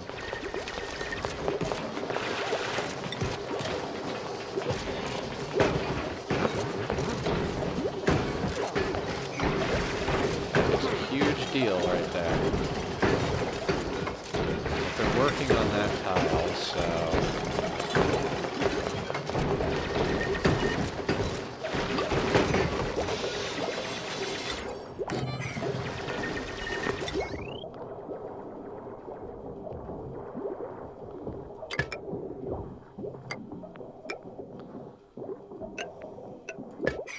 Yeah, let's give them some light to help them. Is that thimble reed?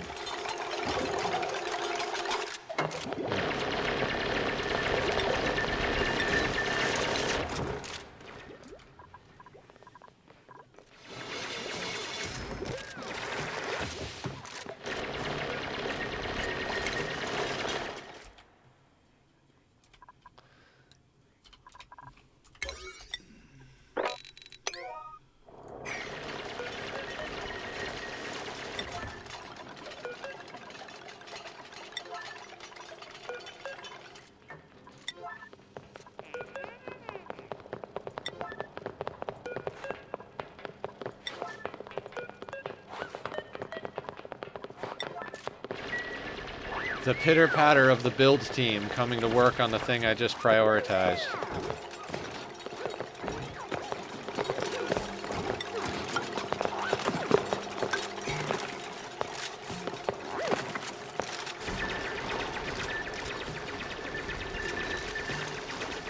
We'll figure out the automation after we get the insulation and the heat thing sorted.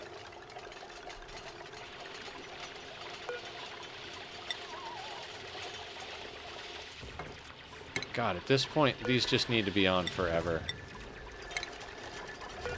Just always be bringing refined carbon to be made there.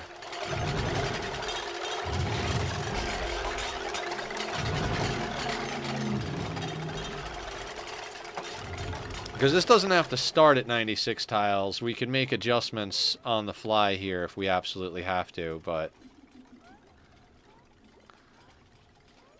we need to get this side up and running because we're just about at the point where that glossy Draco egg was going to hatch. I said, like, I've tried to, like, predict it. I'm like, maybe by cycle 50? No, it's going to be about cycle 50 that we get that thing up and running.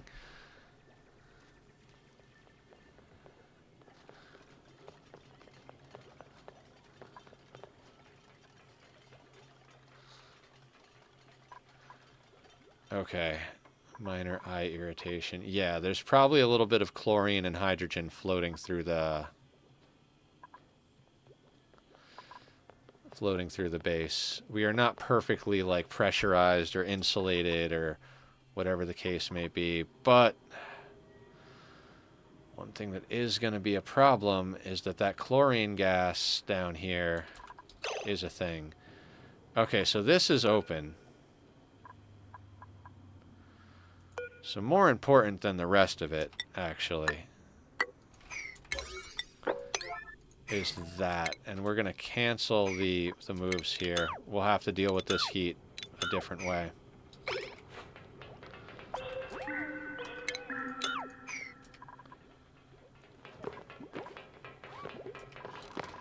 Can we build temp shift plates out of lead?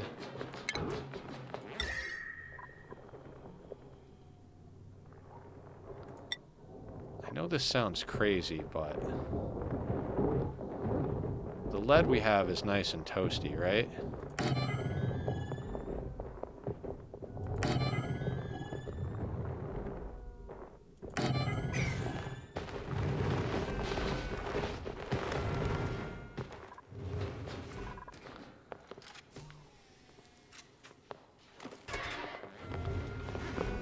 Oh, there's the glossy Draco. Glossy Dreklet, cycle 58.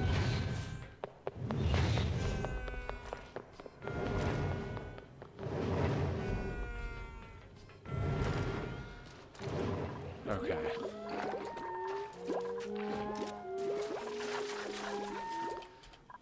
There is so much going on in such a small base. Okay. Okay. Breathe, Nether. You can breathe. It's okay.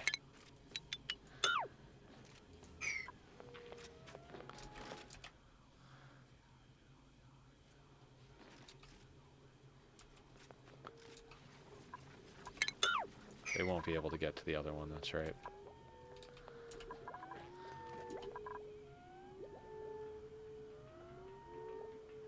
What do we got? What do we got? We've got 11.1 tons of fossils, 0 kilos of lime.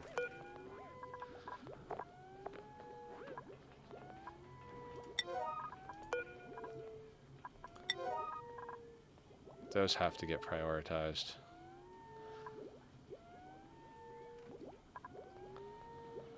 We've got 525 kilos of copper. We have enough steel to put this guy in.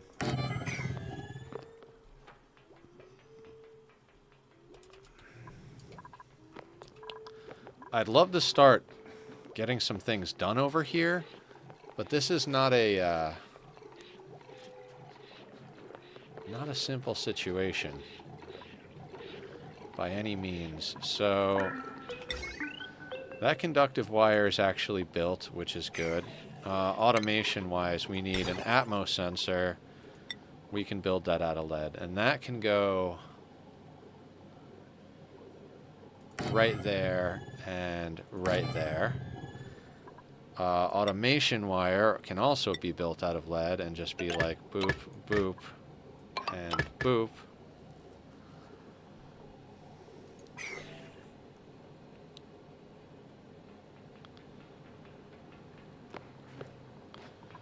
And we're going to need to empty this place out.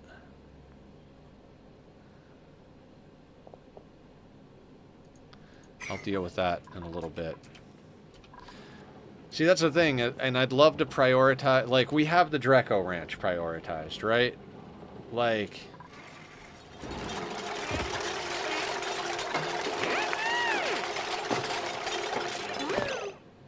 Where is the Dreco?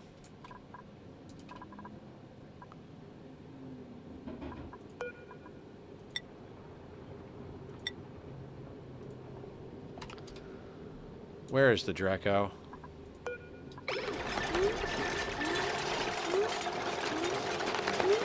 Where is it?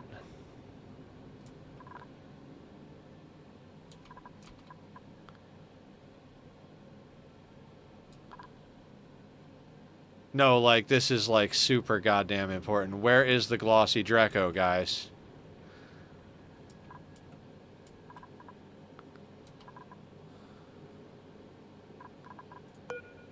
No. No, no, no, no, no, no, no, no. No, no, no, no. No, no, no, no. No. Like, is it in here and I just can't see it?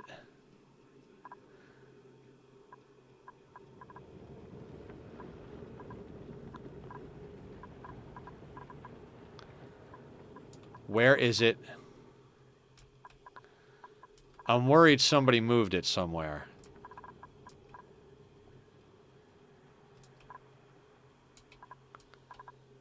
Where? What the fuck happened to the glossy Dreco? It was there. It was there.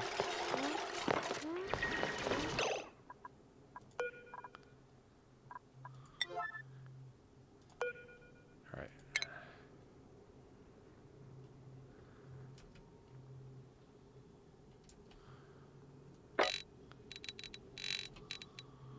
It's not in there.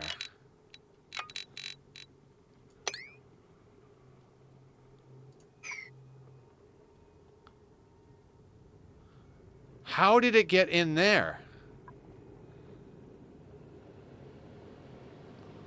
What the fuck?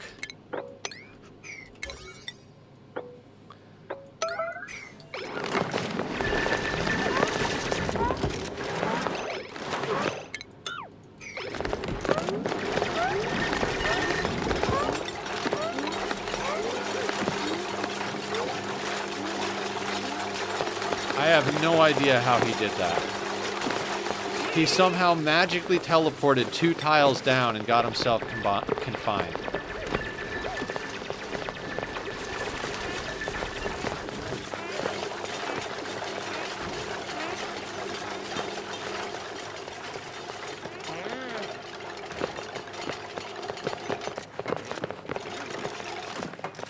Nobody's gonna build the tile I need them to build.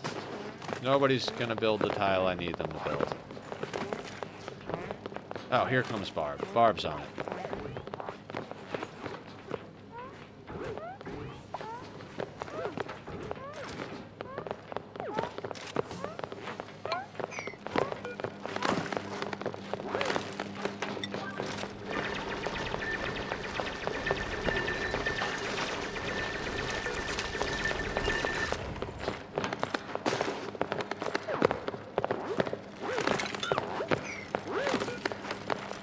Build this tile. God.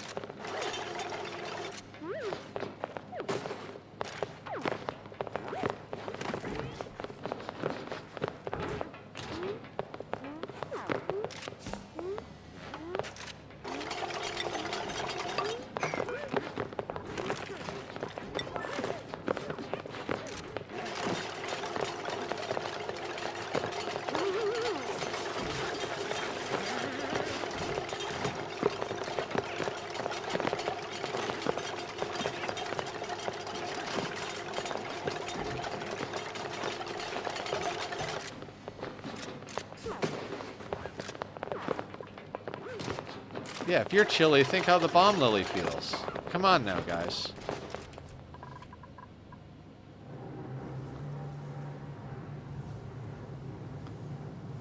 Okay, so this area is sealed in. Thing is erupting. For the most part, it's going to condense. There's no reason we should have to actively cool this, realistically, for a while. And if we do, we can use this pipe segment and not actually have to go in there. We already have it built into place. We do need to get that water pumping, but that's all reliant on being able to do a few other things, as per usual, right?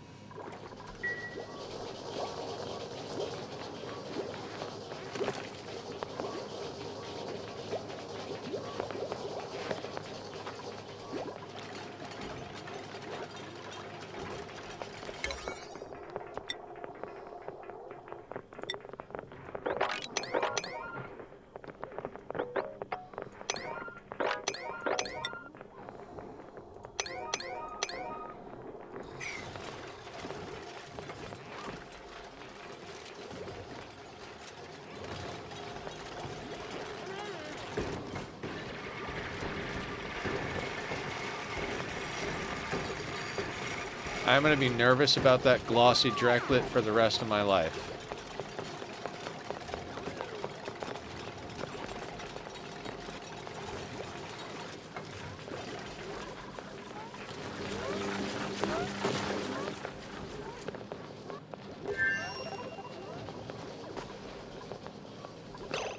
That's got to be somebody getting a skill, right? No.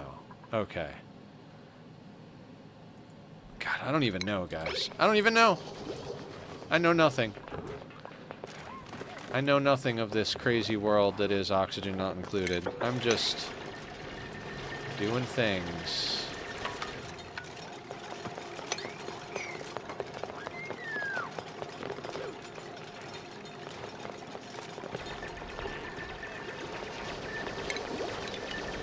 Let's just ignore that. There's a glow bug up there.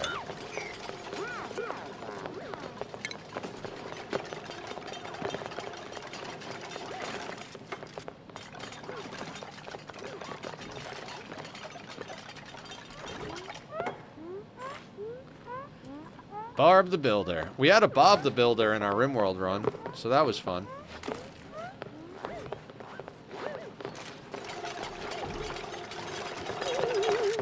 We actually do need to deconstruct this and dig these out.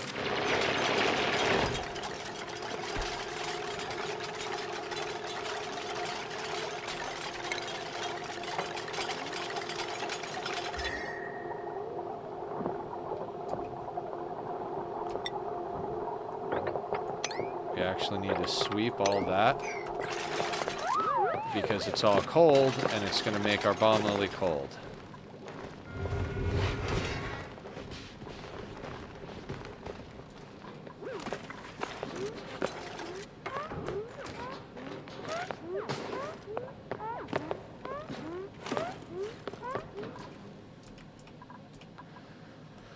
I don't know, guys.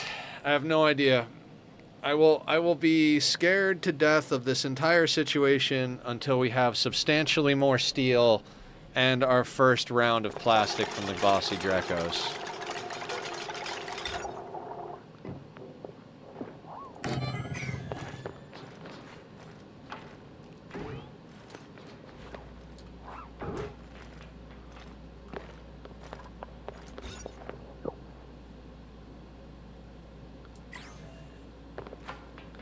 Oh, it's 96 right now.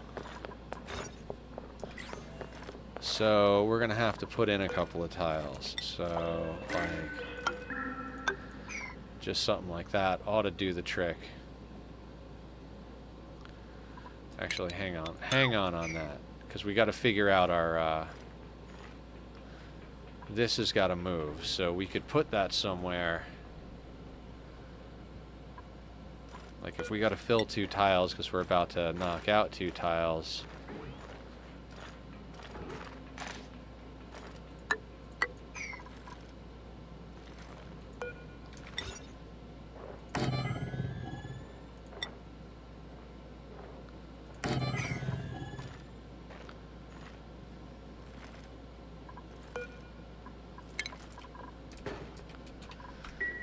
Okay, we're getting somewhere. There's so much work still queued up for all of them, though. Like, that's the thing, is, like, no matter how good this is going, like, there is a ton of work just there, right in front of us. And our calories seem to have stabilized out, but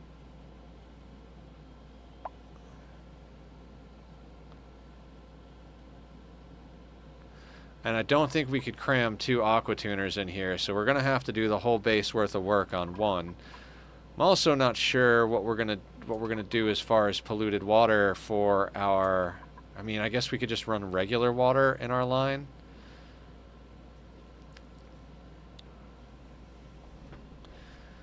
So anyway, what I was saying about this thing down here is, even though it's hot around it, it's not 110 degree hot. So yeah, it's coming out at 110 degrees, but there's a whole bunch of rock in this area that's way less hot. So for quite some time, we shouldn't have to worry about heat. Like, obviously we have to set all of this up ahead of time, right? But like, we're not going to have to do too much in the way of cooling. And I mean, if I have to temporarily crack this open and send some people in suits, then that's what it is. You know, we'll make adjustments as we need to. But I think we've planned well enough. Like, we want stuff going through there and knocking the temperature of that stuff down a little bit, but at 110 degrees, it's probably going to heat that up. So theoretically, I'd like our cooling loop to go through there last, which makes a whole thing, right? Like, what I'm thinking is the cooling loop is going to wind up coming in and like going down through where our crops are going to be, because we're going to run crops as long as we can. Then it's going to go into our air system, then it's going to go through this bad boy and then come back up into here. I mean, that's I mean, I'd love for it to come down, go through this, then come back up and go through our industrial area, but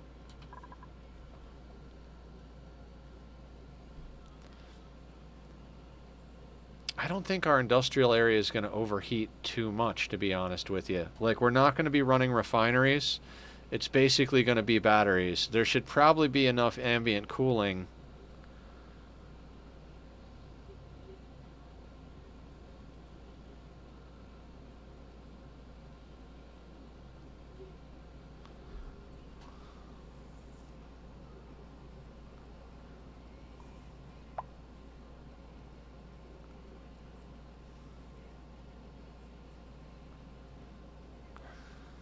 I don't know, guys. I have no idea what to think of this entire playthrough. This is just... Oh, you know what? I put these here without even thinking about it.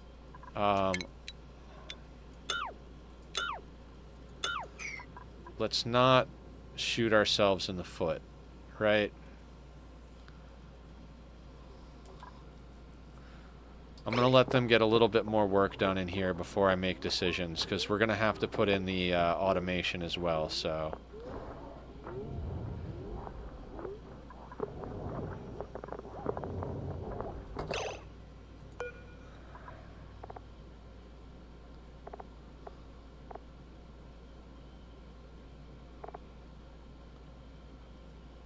It's 100% wild.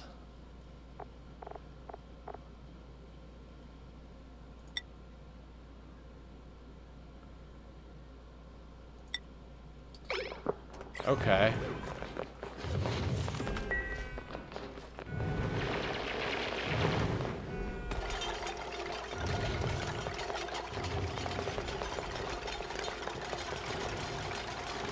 Now, I'm hoping that these temp shift plates made out of lead are going to be nice and toasty. And that's going to bring up the temperature in here quickly.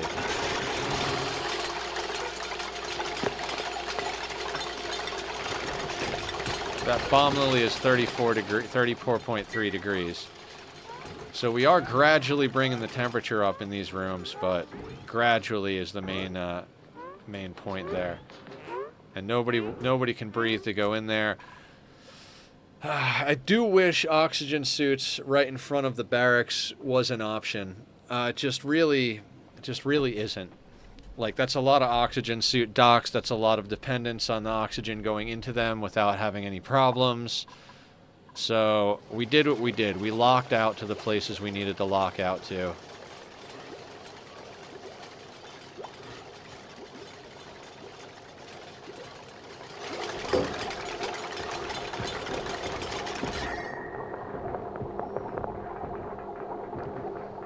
immediately went to 35 degrees.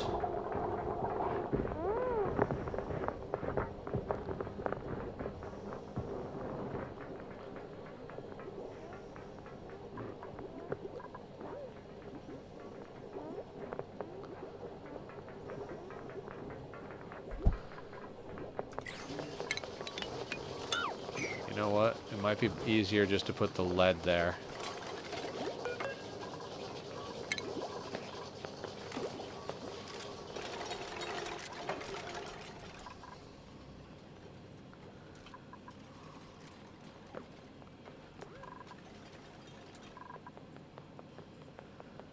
Okay, so how big is this right now? 98. We need to lose 2 tiles.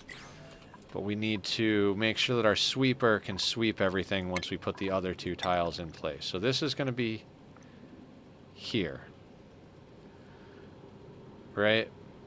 So the 2 tiles can't get in the way of that. And if they do, like, we could put 2 tiles with that there. We could put them right there and it'd be able to see them. This thing is going to be here.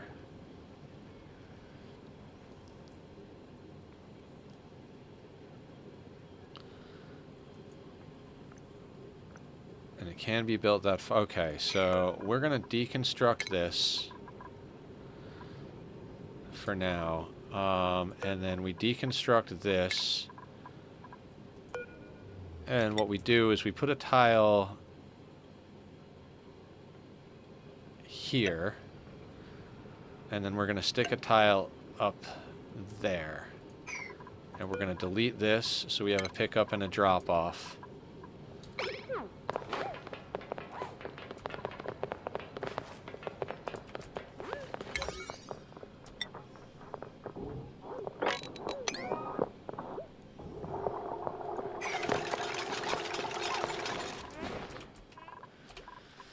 And with any luck, that'll get our Draco Ranch going up here. I'm nervous about all these systems. I don't think any of these systems are going to... I have almost no faith in any of these systems, is basically what it comes down to.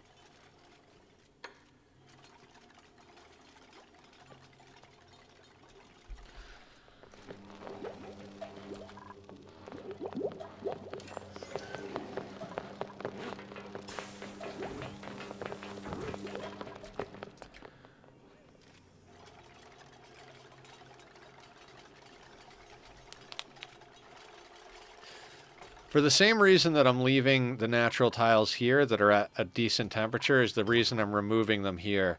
I'd like this heat from our industrial area to kind of spread out more, and if it comes up to this area and helps heat up the Draco farm, so be it. Just by having that little row of insulation there, we've protected the heat from really going down and interfering with our crop area. Which, I mean, we're going to be able to run on crops for quite some time. We've got 120 tons of dirt. And then sand, we've got 65.5. So even if we don't get to the point where everything is perfect and aligned, we'll be able to survive for quite some time as long as we have some sort of basic cooling for our mealwood.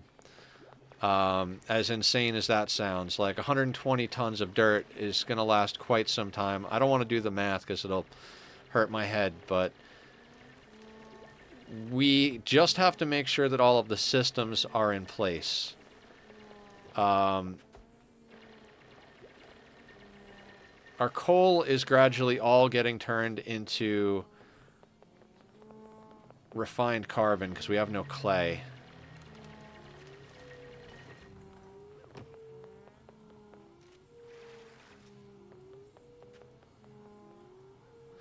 I mean, we could put down a compost once we're confident we don't have to worry too much about heat, and get rid of that sage hatch. Although the sage hatch is converting any of the polluted dirt into coal, so maybe we leave that sage hatch doing their thing. We could have employed some hatch ranches.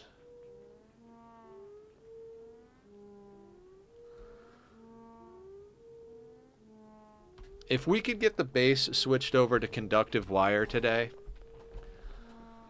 I would be very happy about that. That would be a very optimal thing. But there just seems to be so many things in the way of that. Okay, so that's 96 tiles. So let's get our pickups and drop-offs in there.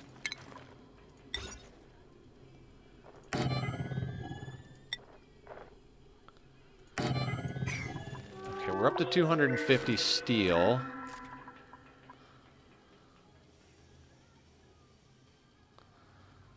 By the way, this is a terrible idea. Don't pay attention to what I'm doing with this. Like, stuff's gonna pass through those pipes and heat up a lot of things. Iron, 100%. Not even gonna look at the dupes. We don't care anyway. We're not taking on any more team members at 60 cycles in when we've already got 8 people.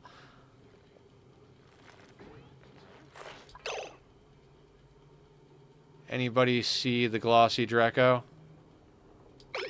There he is. Never mind. I'm gonna be insane about that Dreco for quite some time. Let's get all this stuff out of here, guys. Kind of the same thing over here, huh? Yeah.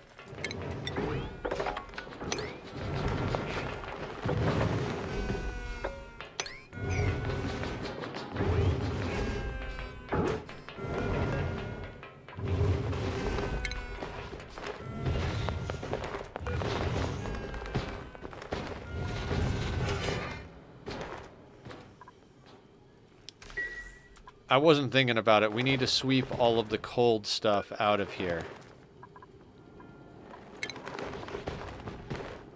Like, that's 21 degrees. That needs to get swept.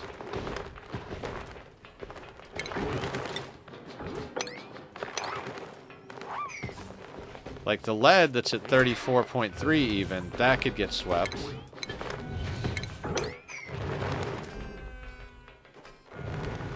Phosphorate at 36 can stay. Lead at 43. I need those areas swept, because that's just mass that's holding cold. Granted, the debris doesn't interact nearly as much as everything else does, but it's still not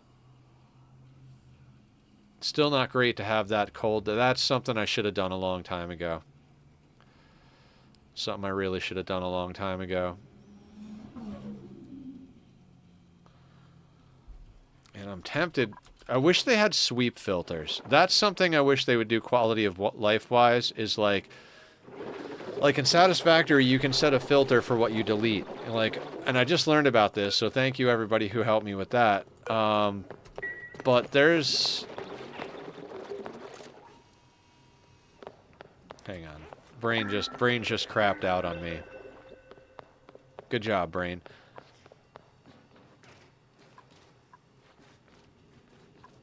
There's iron here. I don't think we're gonna need diamond, but we're gonna need diamond. I've had a sweep filter mod for ages. Oh, really? You see, I haven't modded this at all, just because, like, I haven't. So I'm like, because I know mods is kind of like something you open the floodgates, right? You start modding and then you start going nuts with it. So I've kept this vanilla other than the mini base playthrough I started, and I think we're going to continue. I was thinking about giving up on it, but I was also having a bad week when I was talking about it. By the way, welcome in, first-time chatter. So, I don't know. I go back and forth on mods. I think certain quality of life mods are good. Like, I play Rimworld with a lot of, like, color coding and, like, performance mods and stuff like that. So... I'm not against modding in general. I'm just like one of those people who usually sticks pretty vanilla, but it's a sweep filter mod. I also got to put on, like, there are mods like that I want to put on. So I think the sweep filter mod would be a good one, and then the better info tiles. I already have it installed. I just didn't activate it because I don't know why. It's just most cheaty mod is dirt tiles, but the rest are pretty quality of life. Yeah.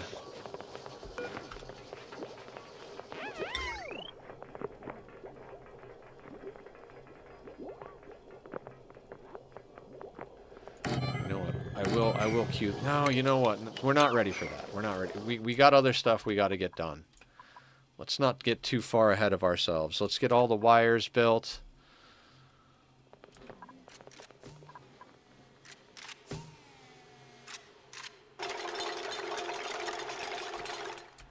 This challenge is really... a lot more difficult than I anticipated it being. Especially since there's not a like cold water source on the planet. I feel like with like a cool slush geyser or something like that, it's a lot easier to get water going. Although, if we have to hands off, that becomes a whole thing too, right?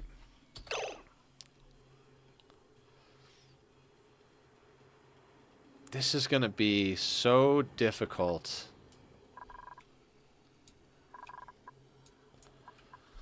This is going to be a hell of a setup right here.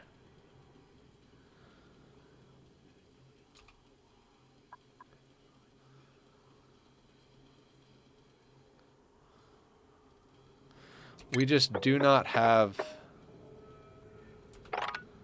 We don't have the resources yet. Let's do that.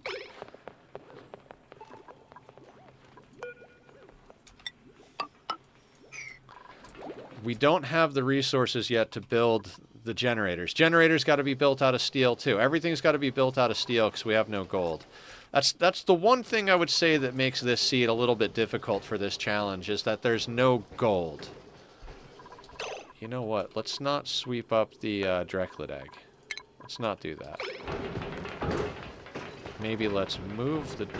Is there only one Dreco in there?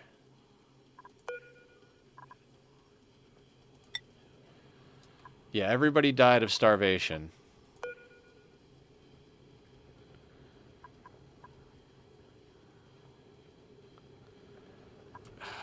This is going to be...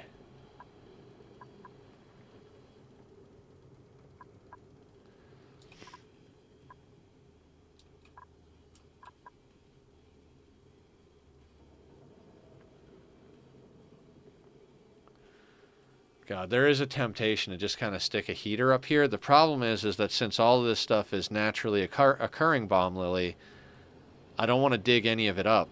That was the whole point in using this place. Definitely can't rely on Drecos as a food source if we can't keep this place toasty. Who would have thought heat would be a difficult thing?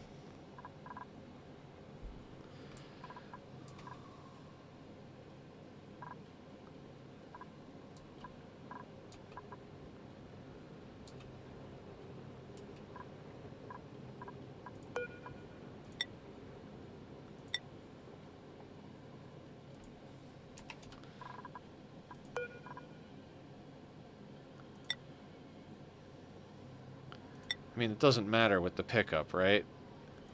Because that's just like pick it up if there's over 7.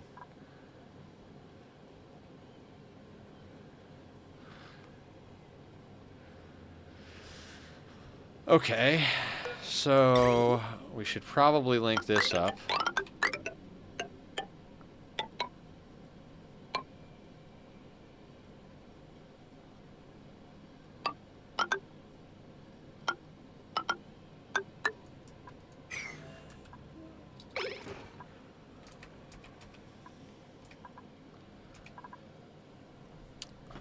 God, this is so weird to be playing this on, like, I don't know. Like I said, when I didn't really think this was going to be difficult to do.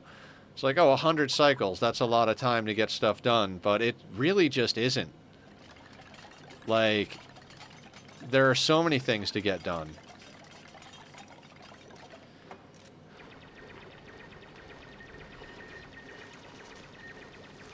Okay, so one of the reasons I'm digging this stuff out like this right now... In fact, how tall... I always forget. I think these are only 3 tall, right? Yeah. So actually, before we do that, we can dig out those bits. Let's actually...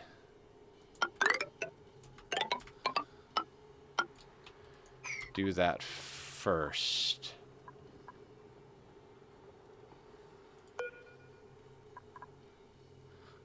Right, well that's not all, that's not the whole...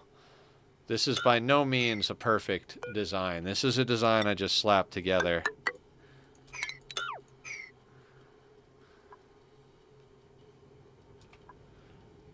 The reason I'm trying to do this is we've got some hydrogen here, So if we dig this out, if we build and dig this out properly, we could use this hydrogen to prime this side of the system.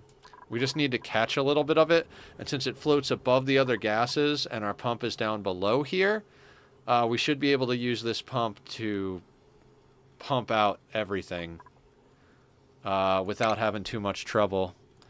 Now, dumb question. Where does the gas input go on this thing? It's right there. Okay. I'm good with that.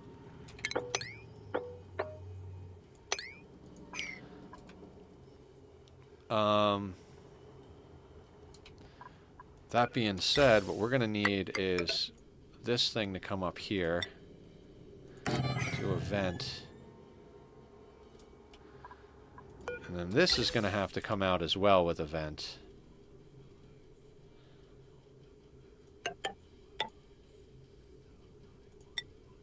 It might be a little awkward to try and get everything pumped out. We'll do some trickery if it's a pain in the ass.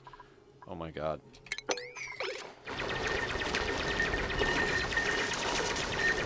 Oh, you're trapped here. Of course you are. Let's not get our first death before we even do anything here.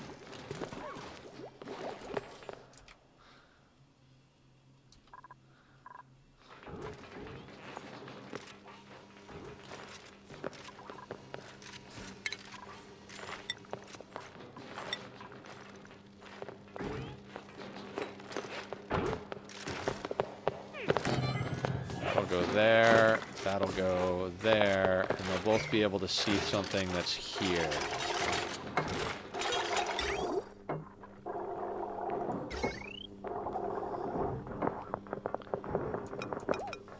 Put that like that for now.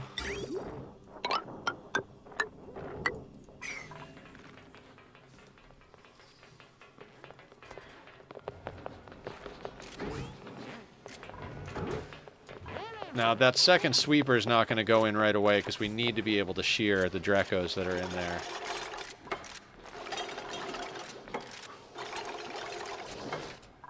Barb is building that stuff.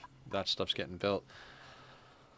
Oh, guys, I hate to take another restroom break. I hate taking three on a stream, and I've took the first two really early. I don't know what is up with my body today, but it is... faster than I can take them in. Liquids are coming out. So I'm going to put up Bobby's links for the music, and I'll try and be quick. I do apologize again. I've got the chronic illness tag on there refers to my stomach problems, which I'll talk a little bit about when I get back. Just be a second.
All right, everybody, I'm back, and don't judge me. I had to make a little bit more coffee. It's necessary to get the brain working here. So,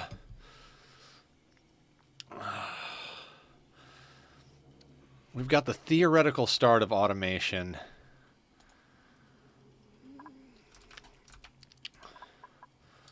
I kind of want to let them do a little bit of this digging and building down here.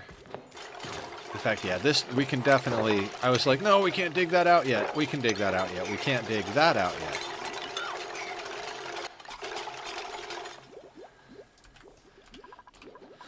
So, I'm going to let them do a little bit more work down here because it's important we get the electrolyzer work done. It's also important that we sweep stuff out in here as we go, because we're not going to be able to... None of our stuff is like... I'd love to have like 16 dupes right now. I'd love to have I probably would have been more picky if we weren't trying to get things done as fast as possible. But at the same time, at a certain point, you get to, you're just like, I need hands. It's like in Rimworld. Like in Rimworld, you get to a certain point where you've got all your main jobs covered, all your really good pawns that are like, you needed to be good to get over the hump. And you get to a certain point where it's like, you get new pawns coming in. It's like, can you hold a gun and not piss off the entire rest of the colony? You can? Welcome to the team. And I kind of feel like, in some ways, ONI is the same thing, right? Like, there gets to be a point where it's like, well, we've got all of our, like, super passionate people. We got our person who's going to go up in the rocket with their customized traits and their passions and 3 different things, so they synergize with low morale and all that stuff. And you get to a certain point where it's like, we just need more people building and operating. Because in a long-term playthrough, hi, Bubba. In a long-term playthrough, that's what everybody's doing, right? You're always going to be building or rebuilding. It's like, oh, we could clean up this pipe network, or we need to run a new system over here, so we've got to shift this stuff. You're always building, deconstructing, all of that. And in a longer-term playthrough where you've got, like, goals for doing a whole active space program and all that stuff, you also need operators. You need to be nonstop processing steel and desalinating the salt stuff. Like, you need people operating. So at a certain point, it's like, can you build and operate? Welcome to the team. You know what I mean? Especially when you've got, like, I mean, we have a lot of morale. We have a barracks, a great hall, a nature reserve, and a lavatory. Those are the 4 room bonuses we're getting, and we have enough morale. We're not even going to be able to level high enough where skills versus morale is going to be a problem. Like, we'll be able to place every skill point we get as we get them and never run into a point by 100 cycles where we're like, oh shit, this person's a little overskilled. It's like, no, they're fine. Like, we're not even going to get there. I need this bomb lily to freaking 34.4.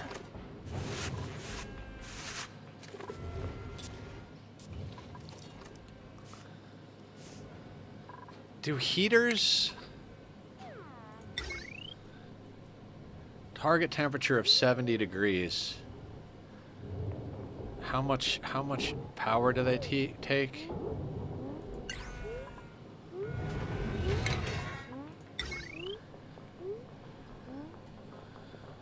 $120 That's a lot. What is Bomb Lily good up to? 85, so that'd kind of be perfect. I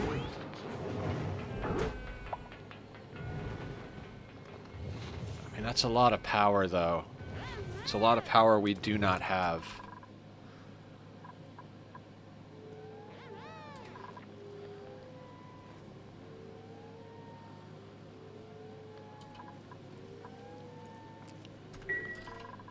I mean, we can't just make refined carbon forever. I mean, we can, but we're running out of coal, and coal is what we're using to process everything. In fact, I gotta cancel these out. We gotta find a different way to deal with that. We might very well have to put a heater in here, and by might, I think we kind of have to.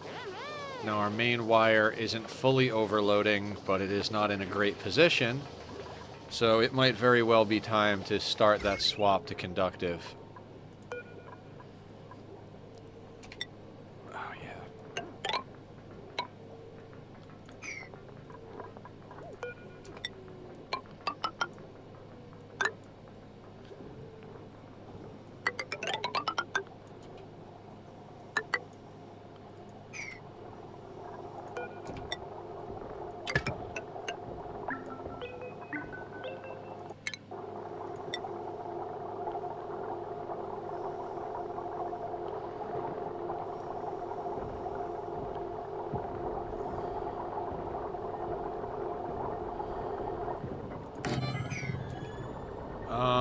Do we put bridges in to get this started?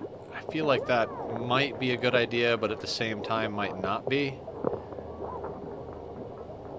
We're gonna have to put a bridge there.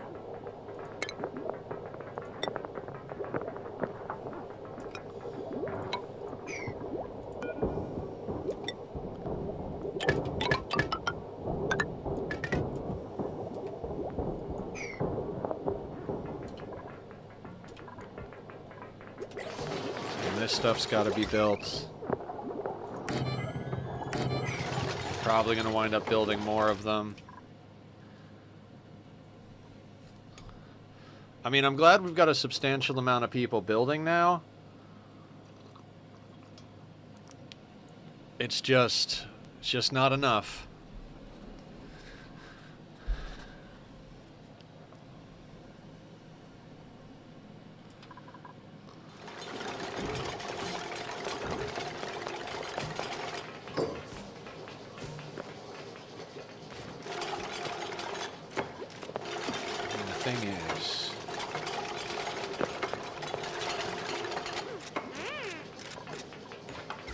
Yeah, it doesn't matter if that gets shut down right now.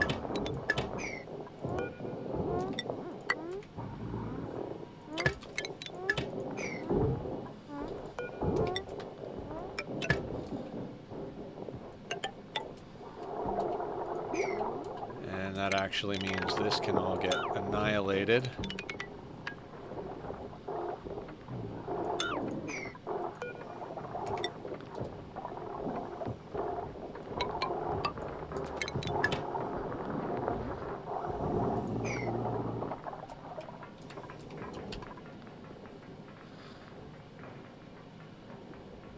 I mean, by the time that thing's old enough to shear... Yeah.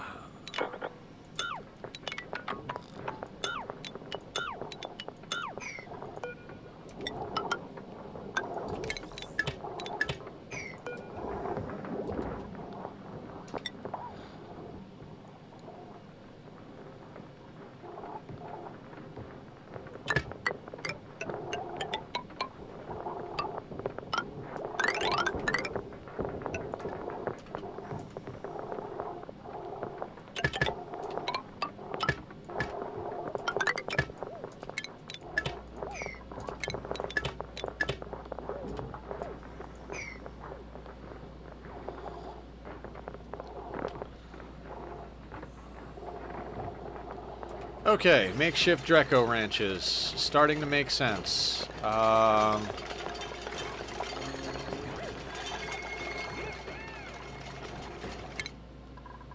was level ups. Killer.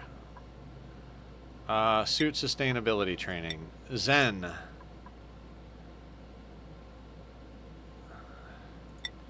Mechatronics engineering, essentially. Everybody's got to operate. We might not have a need for builders, you know, once we hands off, but we're going to have a need for operators.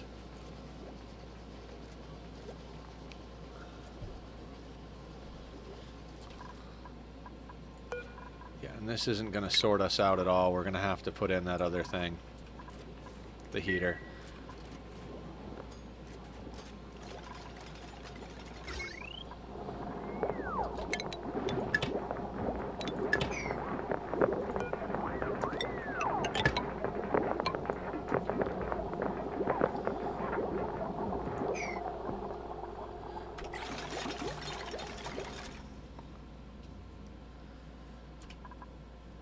I don't know what we're doing.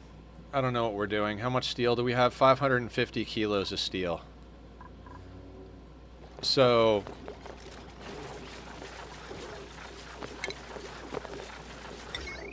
these are 800. This is not going well. This is not going well at all.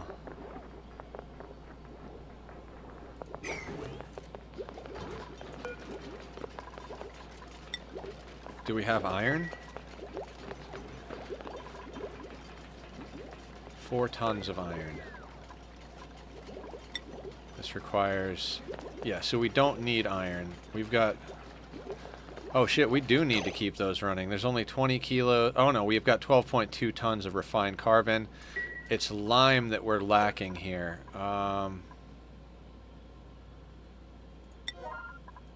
Get that at a 7 priority? Yeah. I need our operators crushing lime. Do we have fossil? 10.4 tons. It needs to get done.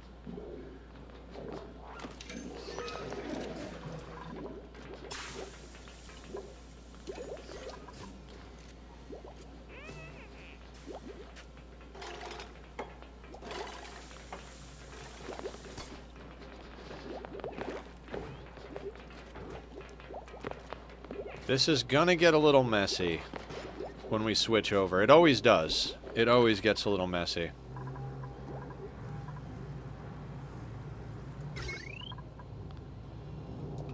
See, one of the big problems is we've had enough chlorine float down here that our carbon skimmer is not doing its job.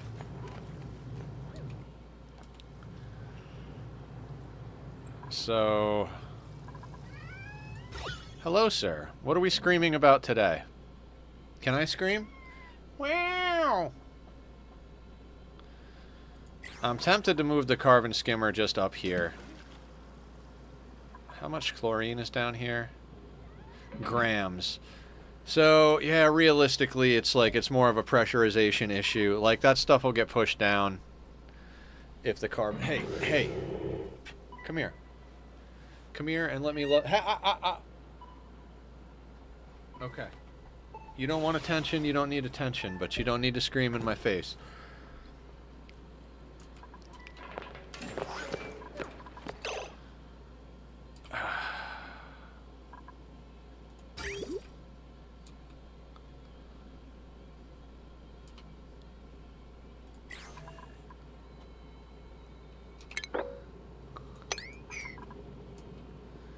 Alright, we can do that. Hey, kitty.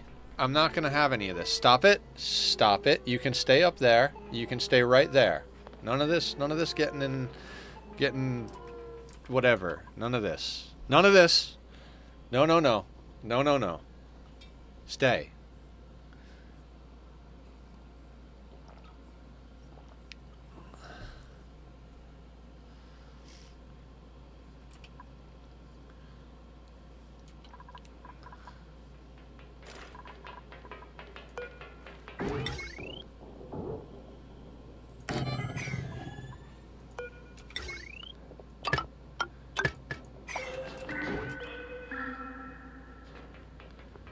Hey, I see what you're thinking, kitty. So, I'm putting heaters up here because we need to get some heat on. At a certain point, we can probably clip them out if things haven't stabilized at a certain... like, I don't know. I don't know. I'm nervous. Because that bomb lily is key to our survival. If we're going to last long term, it's going to have to be off barbecue from these Draco ranches, right?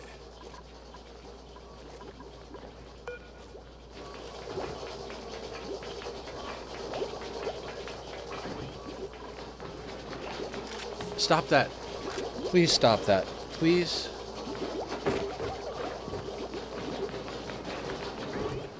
Alright, so he's doing his job.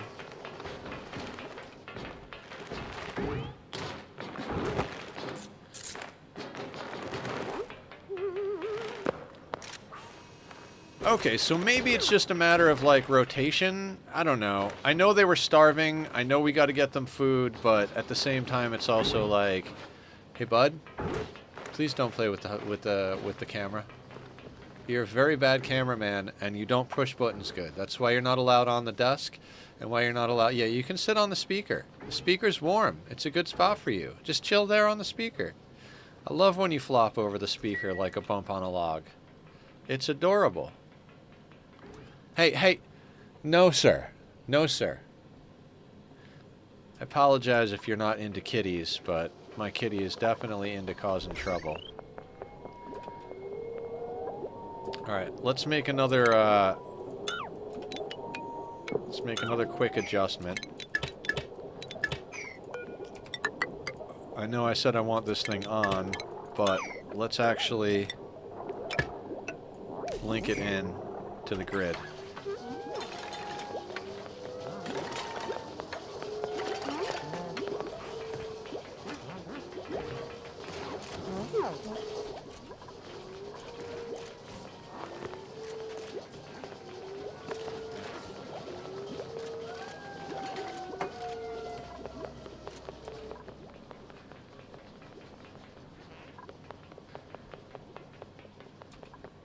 Okay, so slowly but surely all the cold stuff is getting moved out of the Dreco farms. Right?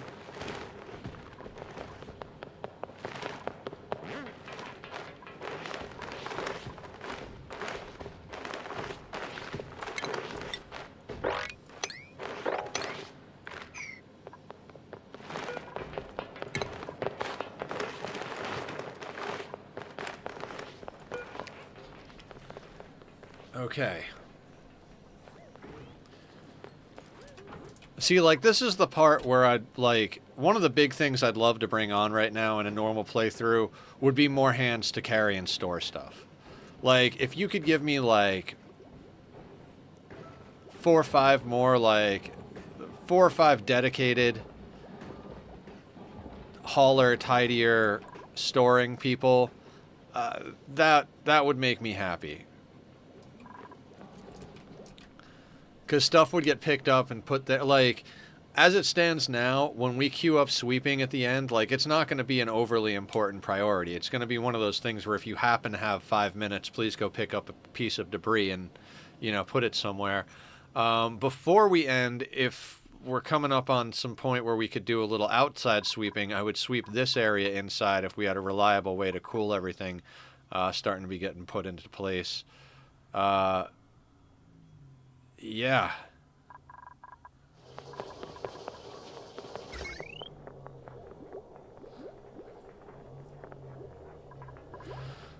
Okay. What are essential systems running on? What do we have to do here? All right, there is an air thing going over there, so we should...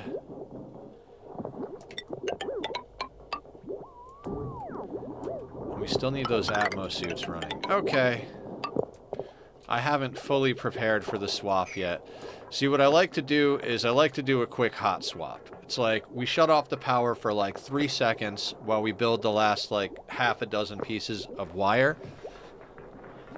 You know, we'll plug in these 2 things. Like, we'll snip it, we'll dot build the conductive wire. We'll do the same thing on that point. Same thing there and there, and there's a couple of spots that you can just kind of, like, do the thing.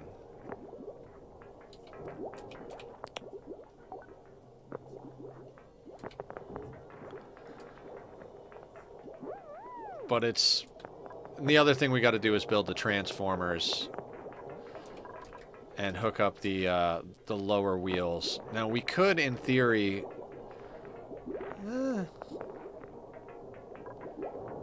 Okay, so the transformers have to go here, so this actually has to come over here.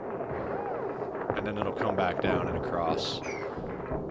Slightly janky setup, but there's not much else we can do about it at the moment. There is a substantial amount of stuff going on right now. Like, I know it doesn't look like there's a whole hell of a lot going on right now, but there's a hell of a lot going on right now. All right, we've got a touch of hydrogen up in there, which is going to help.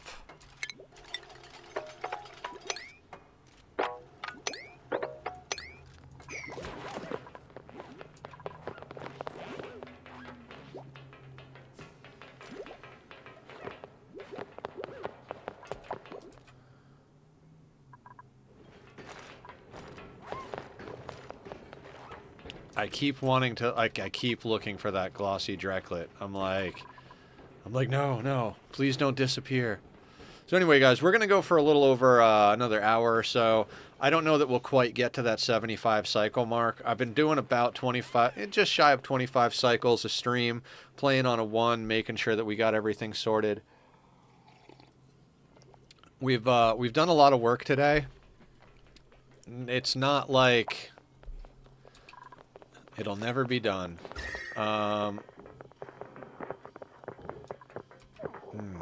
There's some heat down here I could almost stand to let in. And then there's some cold up here I could stand to wall out. I think walling it out is probably our better option here.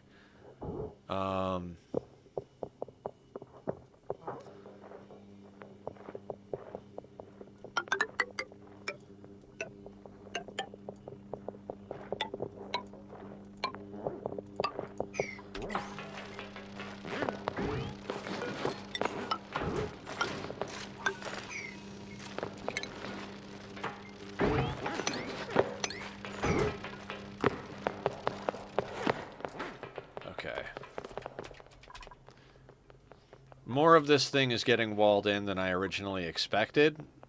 Like, I really didn't think we'd... I was actually looking forward to the cold and the heat mixing and getting a moderate temperature in here, but I completely forgot that Bomb Lily requires way hotter temperature than some of the other stuff we use, so...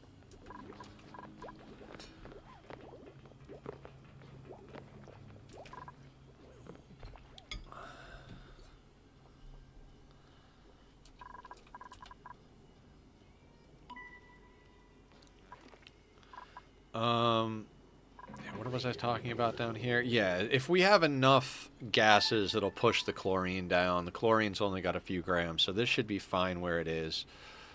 Let's look at the situation here. These are essentially offline, so that doesn't matter. This thing can already, like... I haven't broken it yet, I just don't accidentally want to drop something in there. The exosuit forge, some of that other stuff, most of that doesn't need to be put back on right away, so we have time to swap those. The water sieve is probably the most important one. So I actually think the next thing to do, I know it seems like an asshole thing, we're going to do that.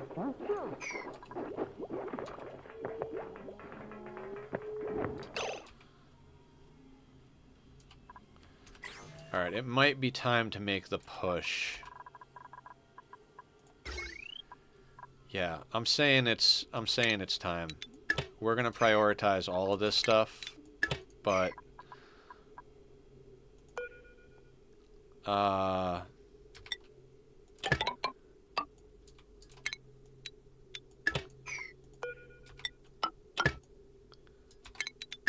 snip it there for now and snip it there so it doesn't do the thing.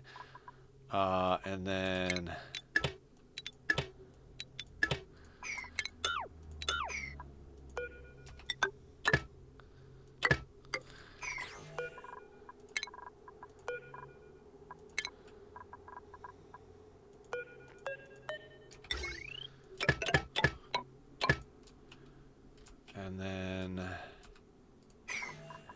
yeah, this is going to be...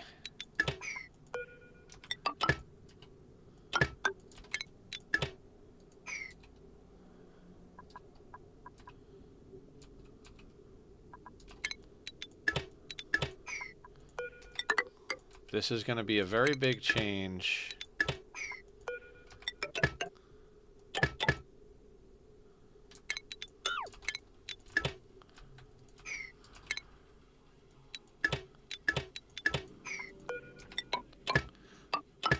Some places I'm being a little bit more, like, careful about plugging it into other water wires than other places. You don't want to leave it connected to other wires, but we shouldn't need those Atmosuit docks, so that's actually something we could deconstruct to get parts back. We should leave it there, though, just in case.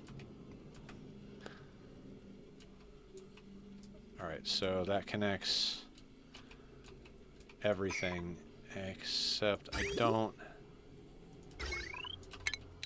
want that to start pumping just yet.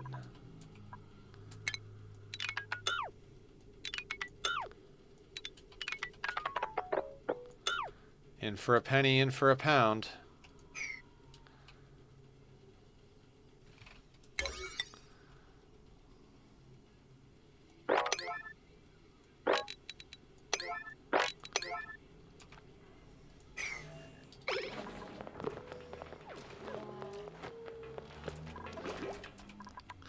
I said I wanted to get us onto,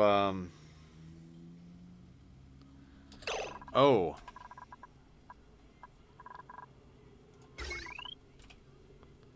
That's a hard spot. Oh, okay, because they can't go out there. What's the temperature like over here? Scalding. Okay, so this is going to be...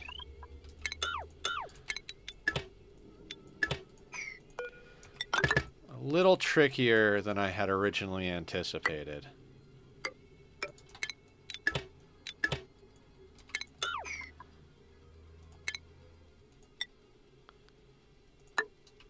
We will have to do a little bit of jumping.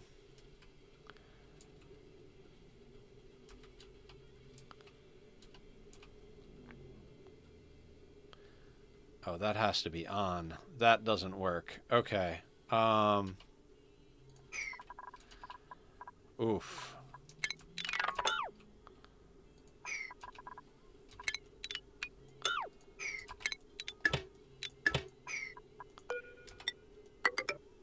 No! Alright, I'm failing here, guys. I'm failing hard. It's good that we got a lot of this in place, but...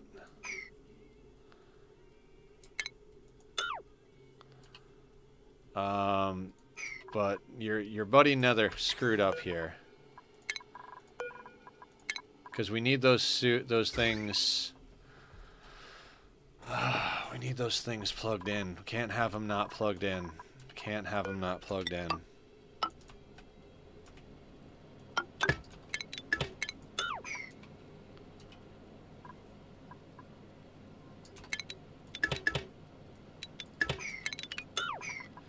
Alright, let's rehook up our main systems. Dang. Okay.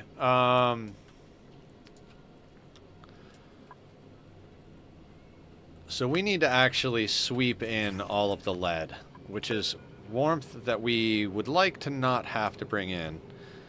So I guess we do this one at a time because we don't have a sweep filter.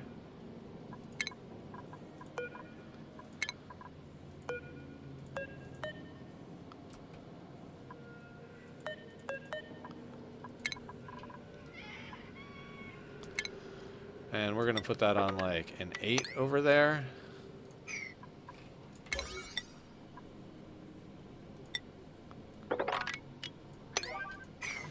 Tachyon?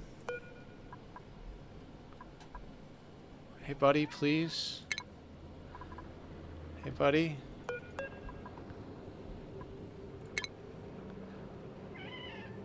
Okay, stop. I love you, but you gotta stop. Hey, hey! Stop it. You know we have more time, and you know you'll get outside time after.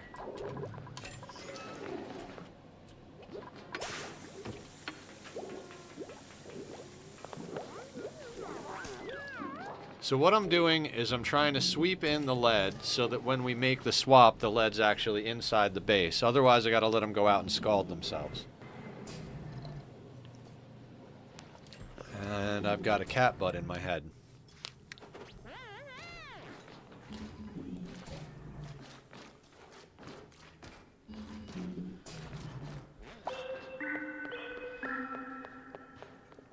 Come on, dupes.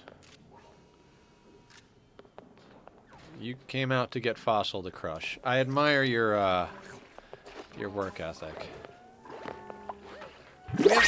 Do we have anybody dedicated to hauling? Because that's going to be a problem. Bliss burst. Sure, why not? Anybody double upticked and hauling? No. Zed does it after ranching, and if it's a higher priority than farming. Zen. We need Zen running when they're not cooking. Ada is building. Not an amazing builder, but we need everybody building who can be building. Epidemus is ranching and then farming. And Lyra is operating and then digging. So yeah, we're never actually going to get any hauling done with these priorities.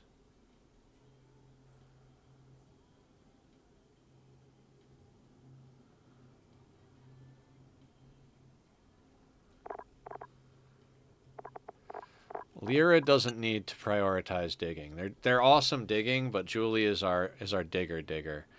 You're set up to operate, so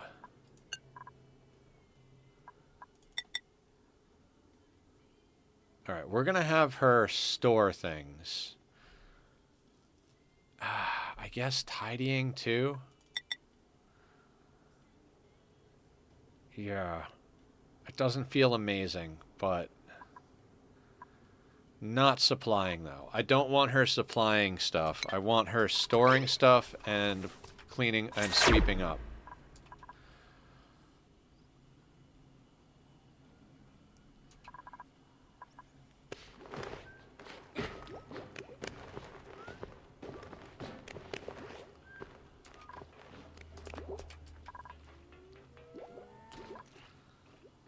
Squiddy! Let's do a shout out for Squiddy. We're taking our time with the 100 cycle hands off challenge that Zed came up with. Trying to make the swap over to conductive wire, but I realized I gotta haul the equipment in or I gotta haul the materials in, because if I don't haul the materials in, when I go to swap something, they can't go out and get the materials. Finger guns all day long. How you doing today, Squid? Guys, go check out Squiddy if you haven't already. Good dude. Good streamer. And a friend indeed.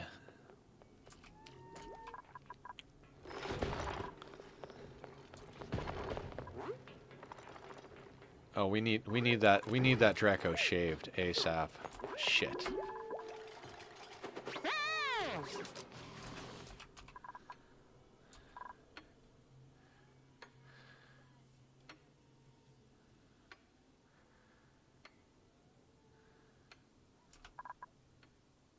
I'm doing great, actually. Finishing up the video for Tuesday, and I think I'm making an official departure from PF.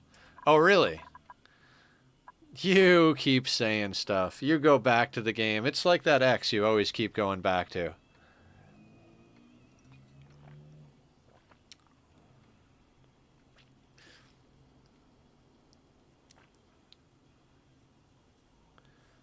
But, I mean, do what makes you happy, I would say. If you're not happy playing PF, don't... It's abusive relationship, absolutely. If you're not happy playing PF, then you should play, you know, whatever you want to play. It's more interesting to watch people play the stuff they enjoy than it is to watch them struggle through something they have no interest in. At least I think so.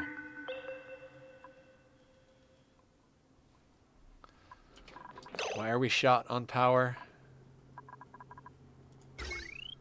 Probably because I told people to do things differently.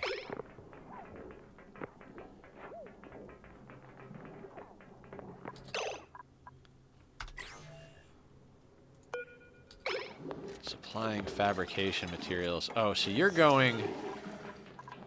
God damn it. Gotta put these back down on a 5. They won't run on the wheels. This is a very difficult balancing act. I'm trying real hard to get people to bring stuff in.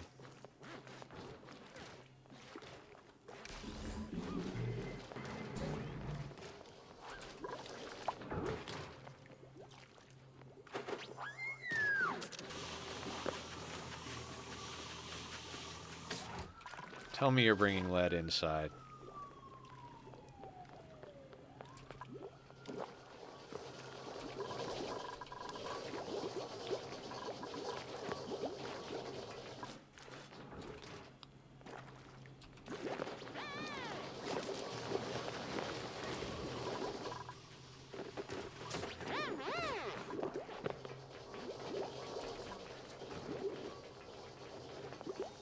Is there bleach stone in there that's off-gassing chlorine? That sucks.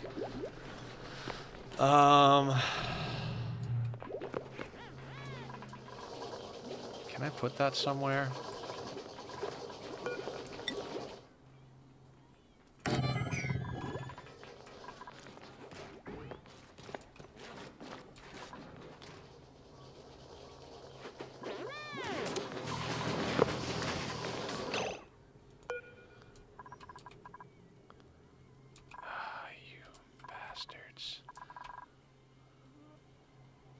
They're building that stuff. I mean, it all needs to get built. So I guess we'll let them do it. I guess we'll let them do it. They keep doing the most deranged shit on planet Earth with their game.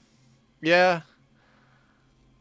I mean, I don't support Ark Survival Evolved anymore because the devs in that game, I don't even know that it's their fault entirely. They may very well want to make a good game, but they've made so many bad business deals that it's essentially impossible for them to pull themselves out of the crapper when it comes to games.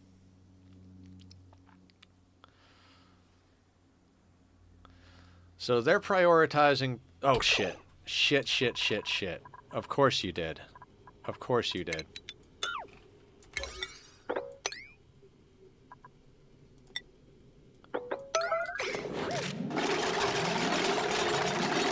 Idiots.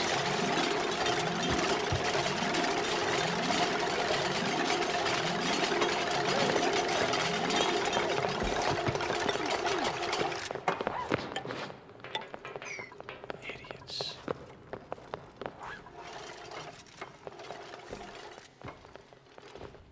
Now build it from the correct side, buddy. We need to get that Draco shaved ASAP.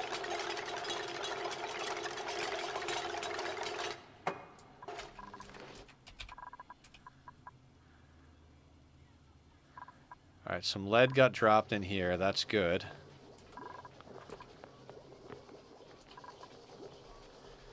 I don't know how we're going to do this. I mean, I know how we're going to do this, but I don't know how we're going to do this.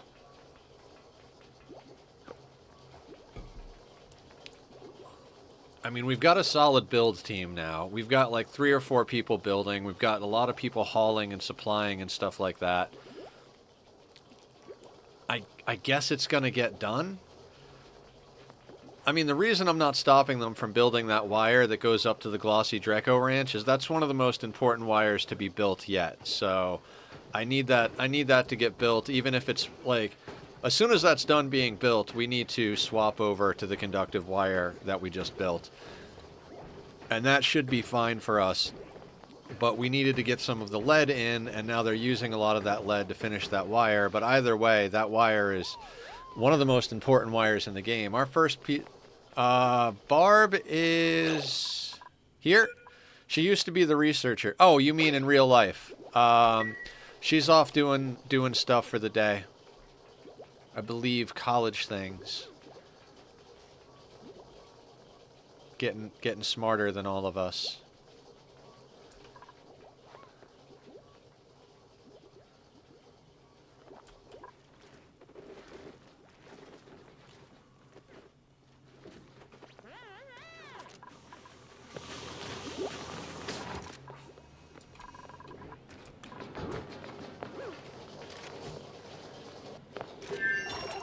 Yeah, Barb in the game used to be our researcher, but we don't have any more research left to do, so... And this is going to be like an 8, and it's going to be...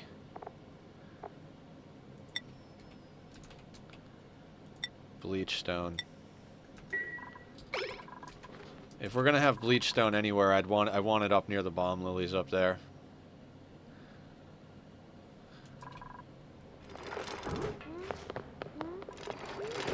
Oh, wait. Actually, I'm an idiot. Let's put it over here.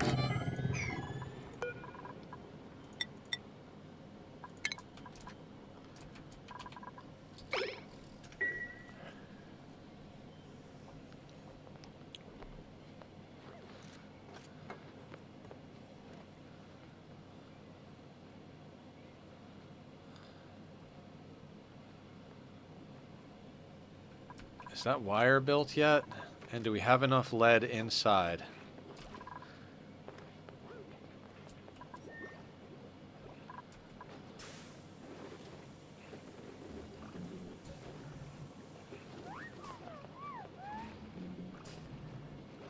Alright, we got Killer picking up a bunch of lead. And there's nothing left to be built out of lead in here, so I believe he should be bringing it inside just to store it. And then we can do the hot swap on the conductive wire. We just got to swap out the Atmos suits first and foremost.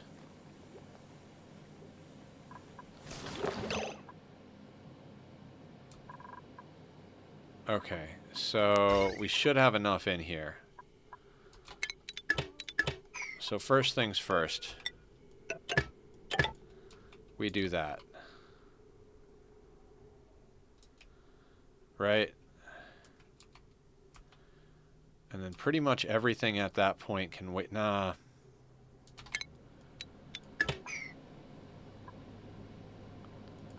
It's kind of all got to get done. Hang on, hang on. Let's not panic through this whole thing.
We've already got eggs in the deal here. That seems to be turned on.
Alright, their suits seem to be working okay out there, so that's fine. For now. We have them going out, so we're eventually going to need that hooked back up.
Okay.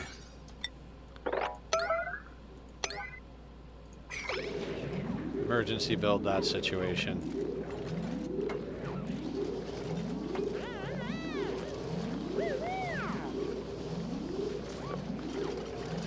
We are about to have toilet overflow, so we need these wires in place ASAP.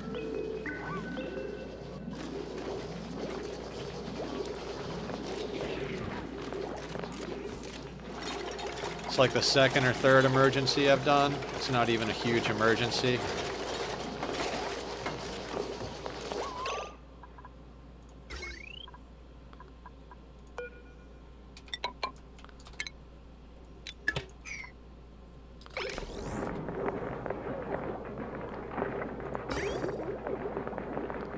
There we go. Hopefully nobody's gonna pee. Because that would suck.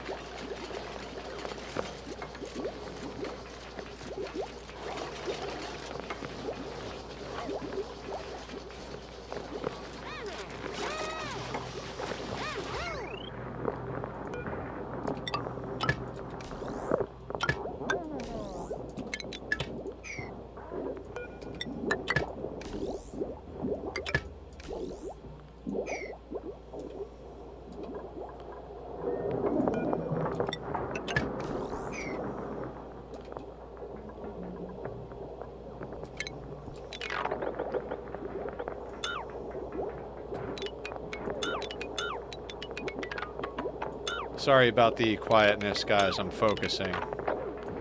There's always a big switch in any game that you're playing, but any playthrough that you're playing, but especially on this one, I feel very, like, nervous.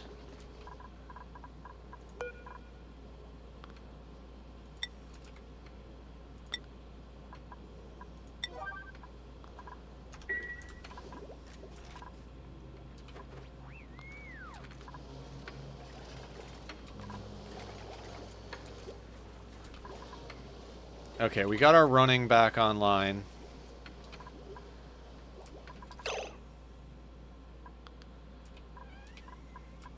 Hi, Tachyon. I'm gonna cancel those sweep orders there. I do need them to get the other sweep orders sorted, so whoever's set on sweeping is gonna do that at one point.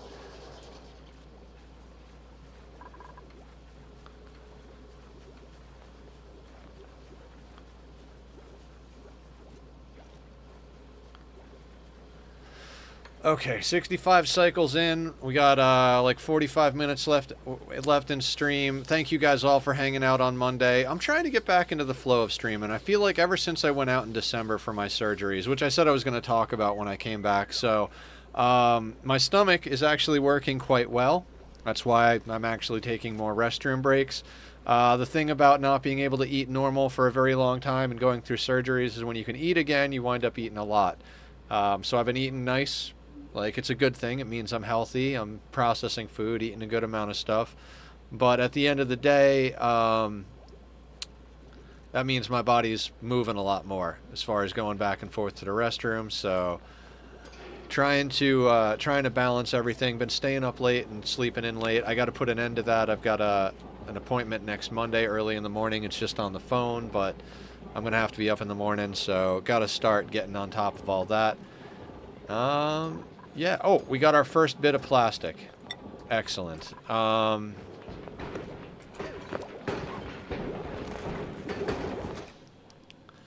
the thing is we can't even get the steam turbine in until we've got enough steel for the aqua tuner.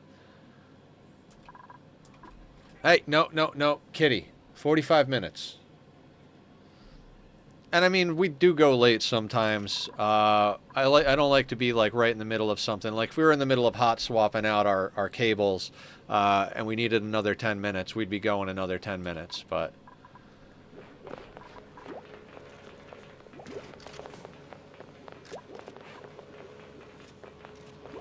all right, these heaters are doing their job.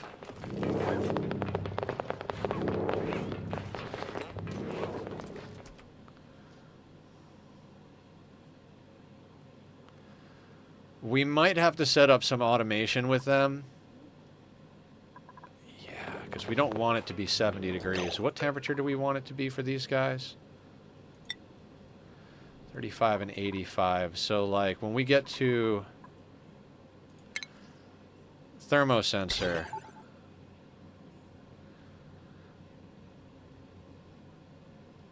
not out of iron. Can we make you out of... Yeah, we can make you out of lead. Automation wires can be made out of lead. Same thing over here.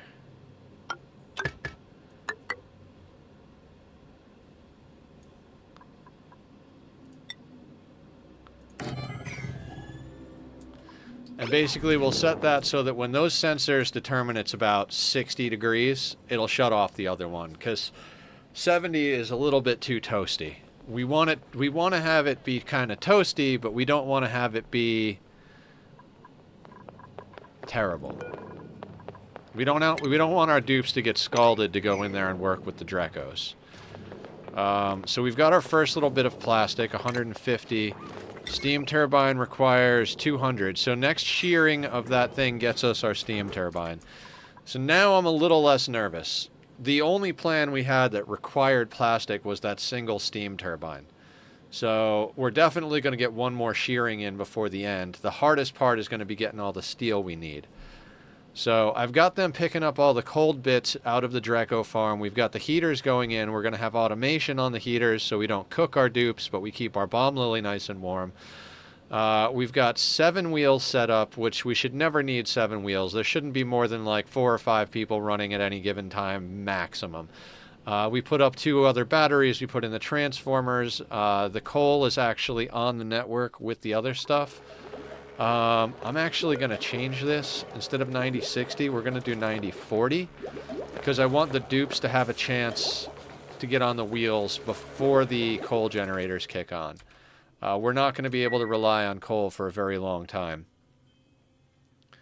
Like, we've only got 9.8 tons of this stuff because I was turning a lot of it into refined carbon just for heat, which turned out to be a dumb idea, so don't do that. Just stick a heater in.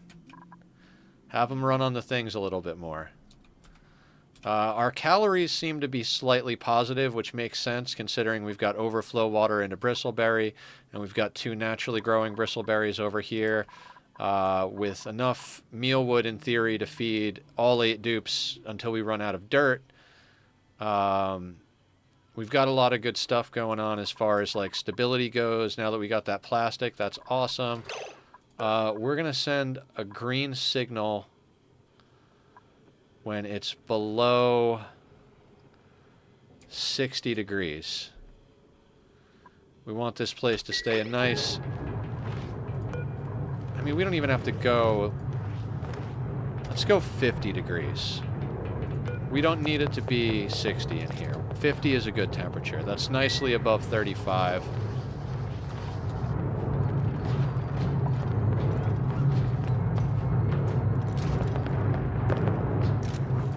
I mean, chlorine gas doesn't heat up super fast, but...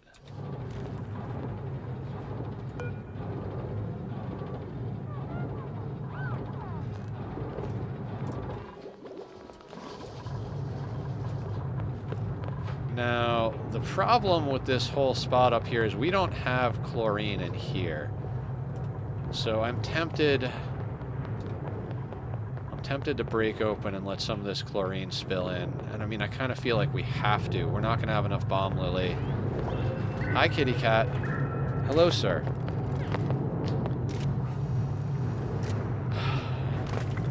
Shoulder time? It's kitty time. That's a good kitty. That's a good kitty. I love this kitty. Alright, so we've got 96 tiles, 96 tiles. And this is a good thing to showcase, like, you don't have to have farms be the same size and shape every time. It's good to have, like, your go-to farms, stuff that you like as far as, like, oh, this design is efficient for me. But sometimes it's good to just use what's naturally there. This stuff was naturally there, so...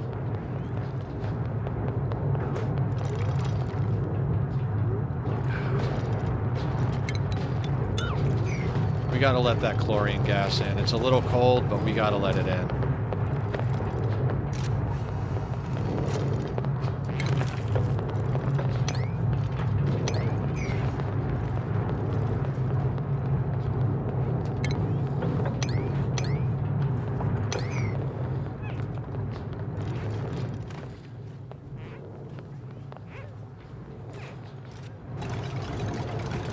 Yes, Tap. Hey, buddy. Please no.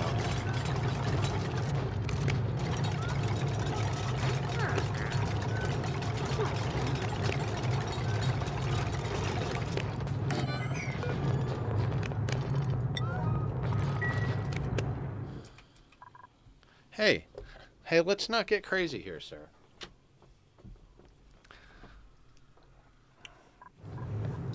Now, we do need to set this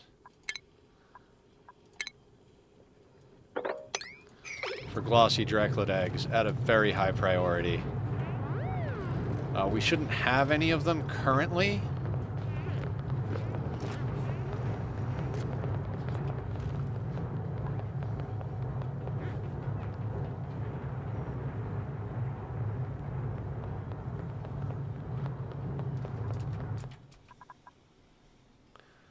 Okay, colony is humming along.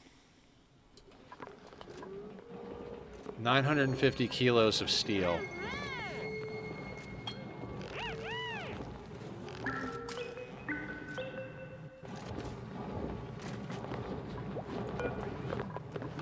How much iron do we have? We have plenty of iron for what we need. We could use a little bit more copper, but we're mostly using lead where that's going to be. Copper is going to make us pretty good radiant pipe, though, so... Hello, what's the hands-off idea? Do you work it up to the point and then let it go for... Yeah, the idea... So our friend Zed3900 came up with it. We were talking about how Rimworld, you could kind of get a colony to a point and then just let go, and as long as there's no major events, it'll last forever. And I was like, oh, you can't really do that in ONI. And Zed's like, well, why not? So we talked about it, and he was like, what if you waited... What if you had 100 cycles to build a sustainable base, and then you had to take your hands off, no more interference, and see how long it lives? So we've got a community seed posted in our Discord, and a lot of people have been playing on the same one just to see who can approach it. It's a good seed for it, other than the fact that there's no gold. But yeah, minimum of 8 dupes, and once you hit cycle 100, you're not allowed to do anything again. No more building, no more priorities, no more nothing. Like, your base has to be set up to be fully autonomous by 100 cycles. When we first talked about it, I thought it was going to actually be reasonably easy. And I got to tell you, this has not been easy even in the slightest.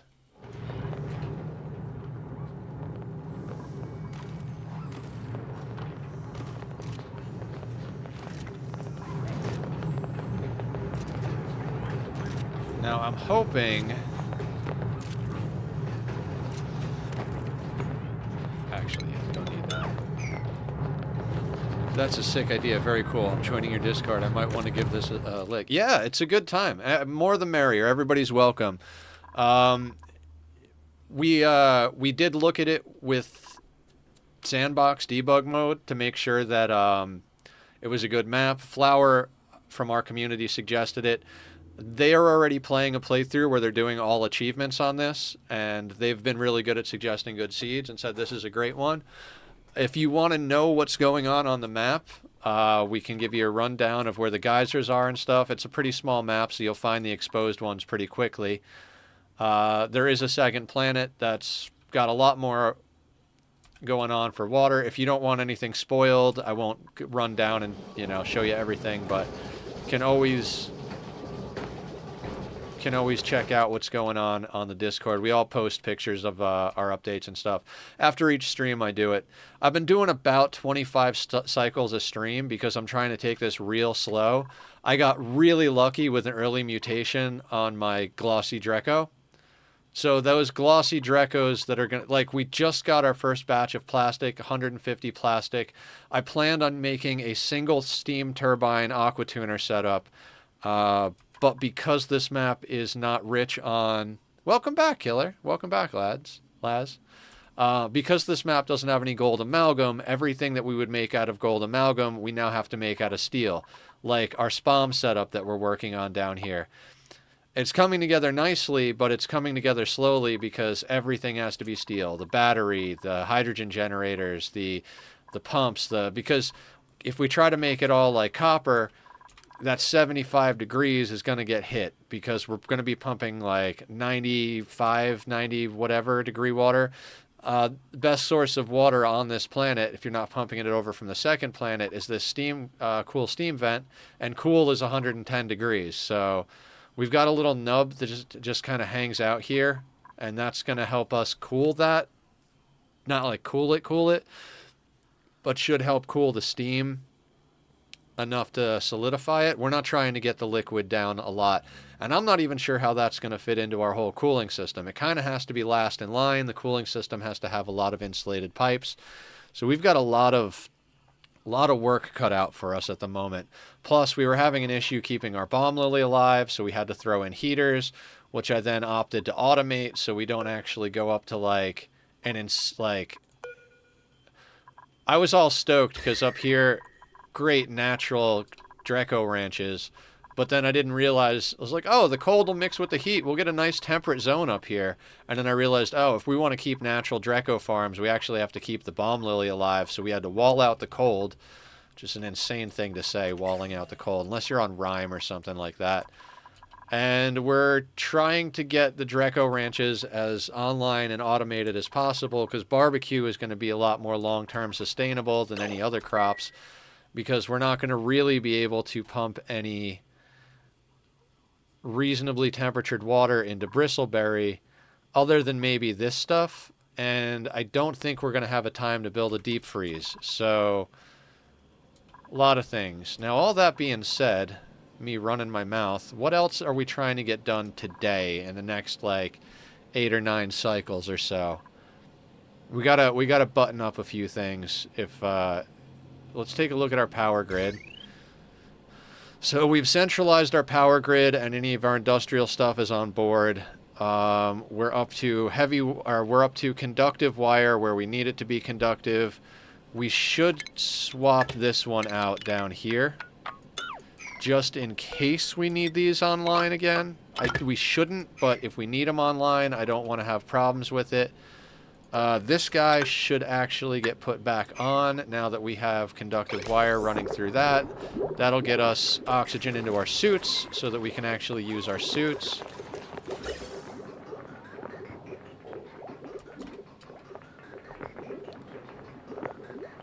I could snip the pipe going down there, but we'll let that fill. It's not a big deal. That's just our suit filling apparatus there. What's going to be your sustainable food source? Mealwood will run... Drecos. We're going to have 2 full-fledged Dreco ranches once we can get the temperature dialed in here. We've already got a regular Dreco ranch spun up. The idea is to leave the mealwood going and maybe even pump this tank of water into some bristleberry. Yeah. I believe... because Flower knows numbers a little better than I do. I used to know numbers a little bit better, and I suppose I could do them.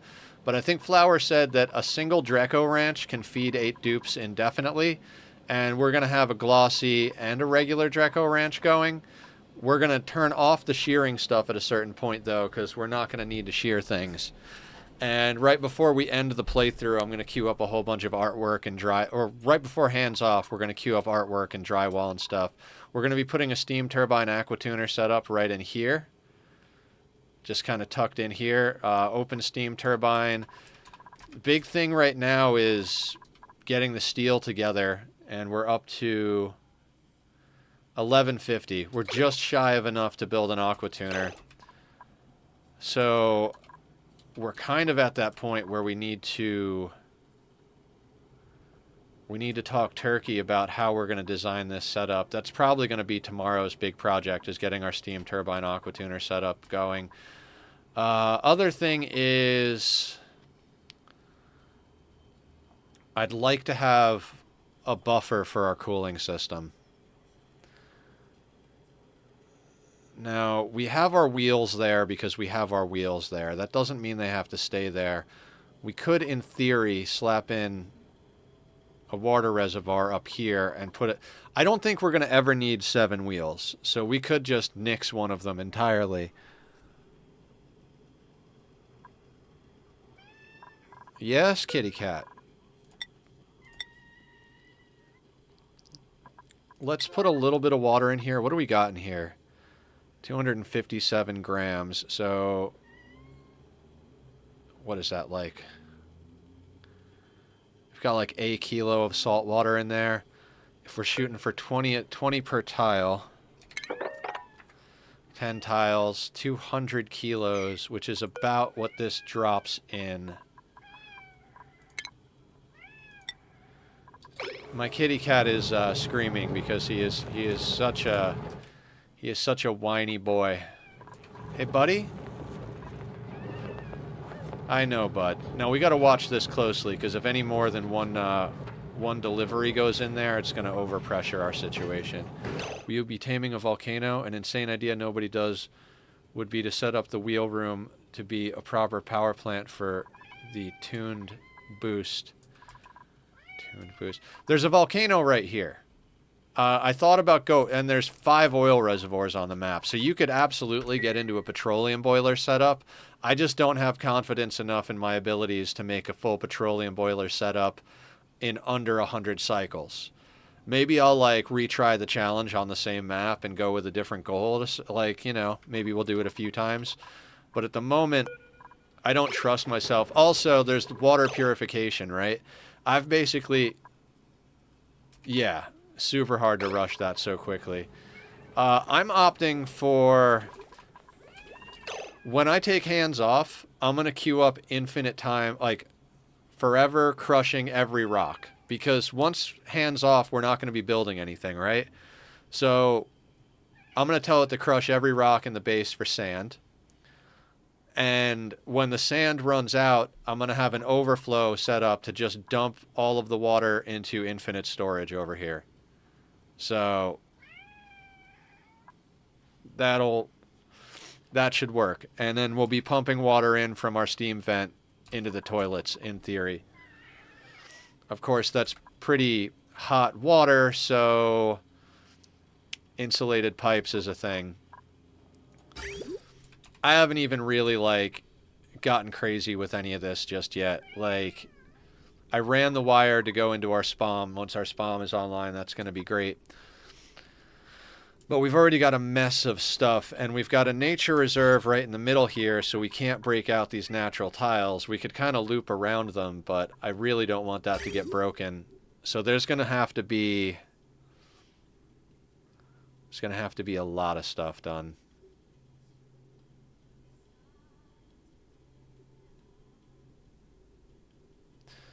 I mean, the center tube going up here, this is going to get decommissioned because right now it's just pumping the cooler liquid from here into this guy, which is dumping it here. So a lot of those pipes are actually very temporary.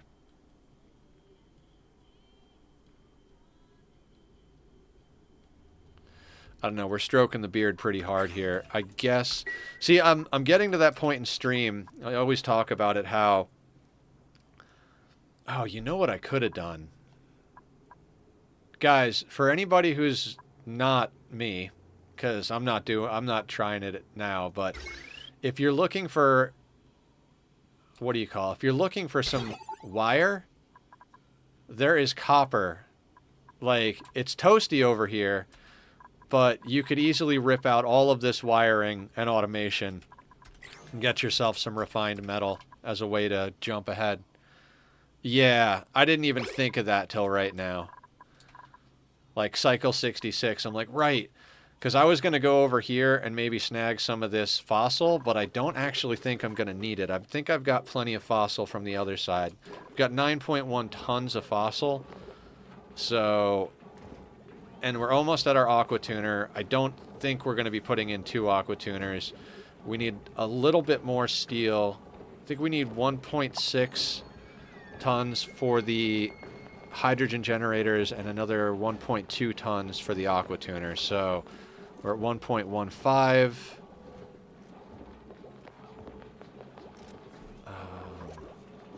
Let's Let's clear new. And let's go to... We can add obsidian to the list. Was I trying to figure out plastic? One more shave of that Dreco, and we should be able to...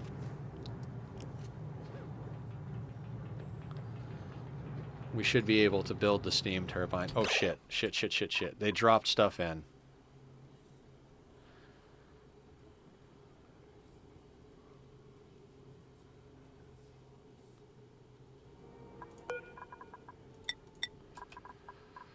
Okay, I'm gonna have to...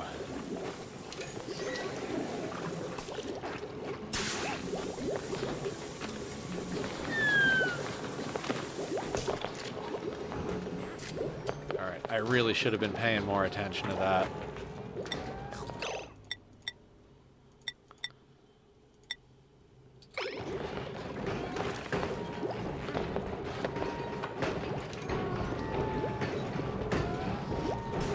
We need more than that, but we don't need too much.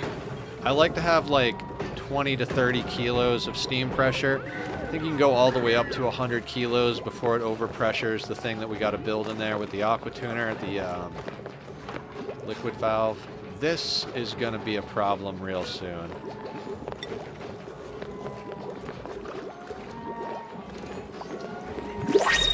That is our decor item. I'm definitely... Oh, free lime. Excellent. I'm not taking on any more dupes, no matter how good they are. We're setting up for 8 dupes. No more, no less. So, hey, Tachyon. Don't be doing that. Look, we've had an on-camera treat for the kitty. Come here. You want a little more time? A little more camera time? This is why I don't quite get to 25 cycles each stream, you know. I got to like 47 in 2 streams. Guess what time could have easily gotten me those extra 3 cycles? The interrupting kitty time. For anybody who's new, this is my cat Tachyon. He does not obey the laws of time, much like the particle he's named after. So this is my boy, and he's adorable. But he is very much a two-handed kitty. Like, thank you. So, this boy right here, if I hold him like this, he'll stay here for a very long time. But if I try to only one hand, or just leave him in my lap to play the game, he will get so pissy. Won't you, buddy? Hi. Who's a handsome boy? Are you handsome? Yes, you are. I love you. All about the attention. All about it. How you doing, buddy? Can we lap? Oh, you're mad now, right? Lap? Okay, bud. Just give me 20 minutes or so, then we can go run around the living room.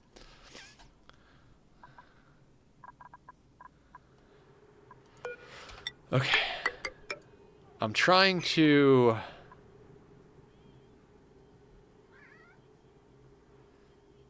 Yeah, that can be there. That can be there.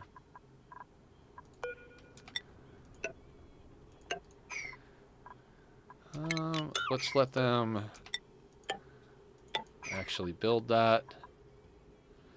And that snagged a little bit of hydrogen there, so we can actually break this. Basically, as I was saying earlier, I'm trying to get to the point where all of our stopgap stuff can last us till everything is fully spun up.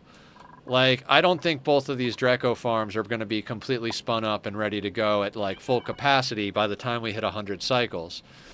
But they can be automated and ready to go for that. Tachyon, this is getting out of control, buddy. Hey. Hey. Laps are...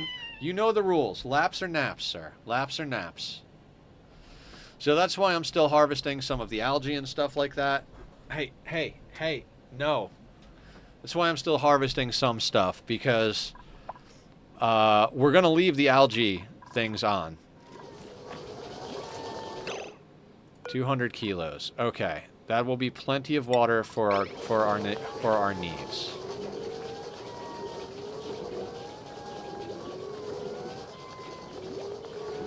The only problem is that these tiles are not they're not cooperating.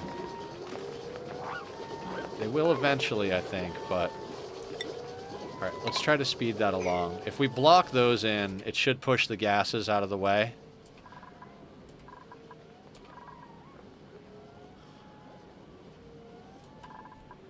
Now, I think... You know, I was going to say I think the SPOM is the first priority, but honestly, I don't think it is. Because the SPOM is going to be worthless without the cooling we're going to put in there.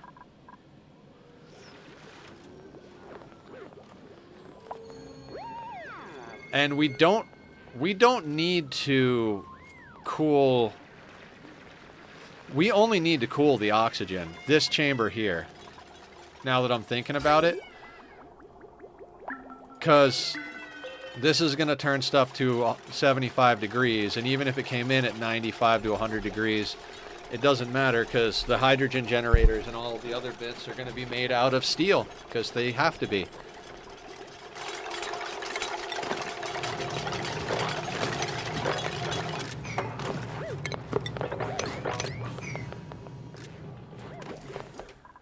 So anyway, yeah, we will leave the mealwood up. We might just have this pump into the two bristle blossoms that we have over there. Right now, rather than doing dirty water overflow because we don't have thimbleweed, what is going on here?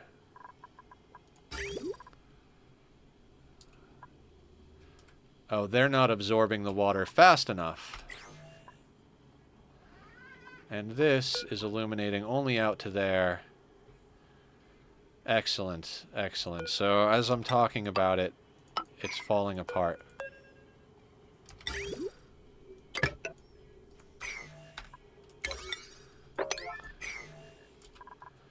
Do I have a plumber? I don't think I have a plumber. This is not good. What we can do, set up our overflow.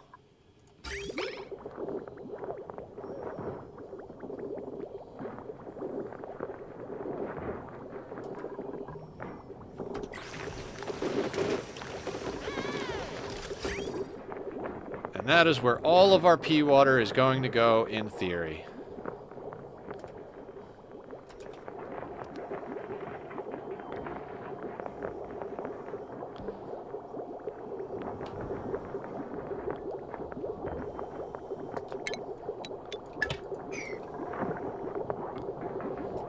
Right now, I would prefer the overflow here.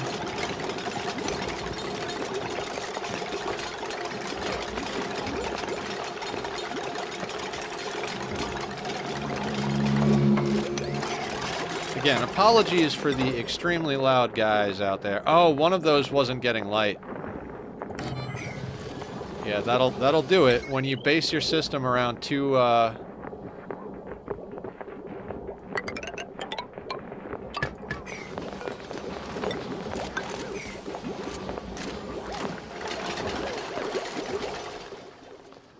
Well, what's better than 2 overflow plants? 4 overflow plants.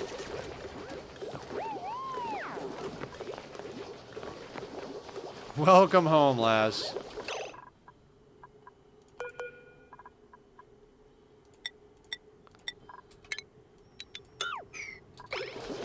We have plastic, Laz. 150 kilos off of our first shaving.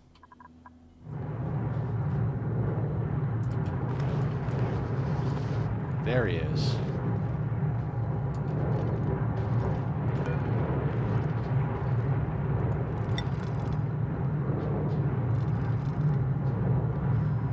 Alright, it's taking some time to get the bomb lily up to temperature here.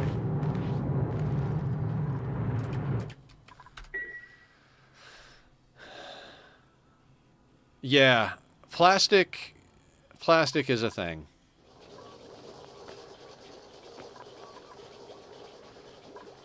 Okay, so they're sweeping out the bits in here that I need them to sweep out. God, it's like I keep saying, all of it is important. Like, I'm like, oh, should I put the smart battery in? Because we need to... Actually, we have enough for that and the aqua tuner, so...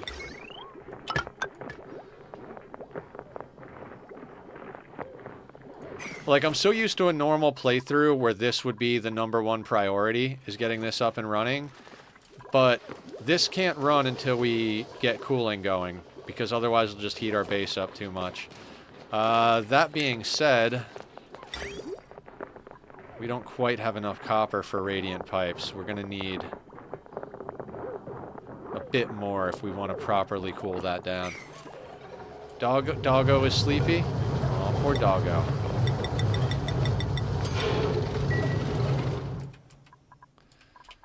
So, okay, so we're going to keep putting down the little bits and pieces that we need to put down. This thing is properly set up, right? 80 kilos, 80, 80, 80, 80, with grams underneath. 80 divided by, okay, so 1, 2, 3, 4, 5. This is where I got to actually bust out a calculator and see how bad I screwed up here. So 80 times 5 is 400. Divided by 10 is about 40. It's a little thicker, but we're talking about cooling here. We're not trying to generate power off of it. So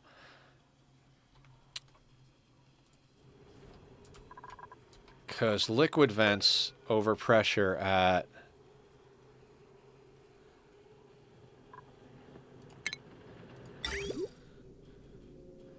1 ton. So unless we have literally a ton, like we could have 40 kilos per tile. It's when we get to 1,000 kilos per tile that it's... Right? That's insane. And my cat is ripping things apart. I want to start drawing in all the pipes and stuff for this, but at the same time, it's like... I'm not even sure. We need to get that copper for radiant pipe.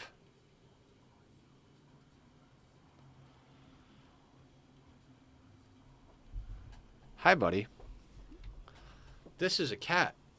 Yeah, normally I just jam the hot air through an ice biome or something half-ass until I can get the aqua tuner. Yeah, this Discordian, this has been a heck of a playthrough. This is probably the best I've preserved temperature for crops I've ever done.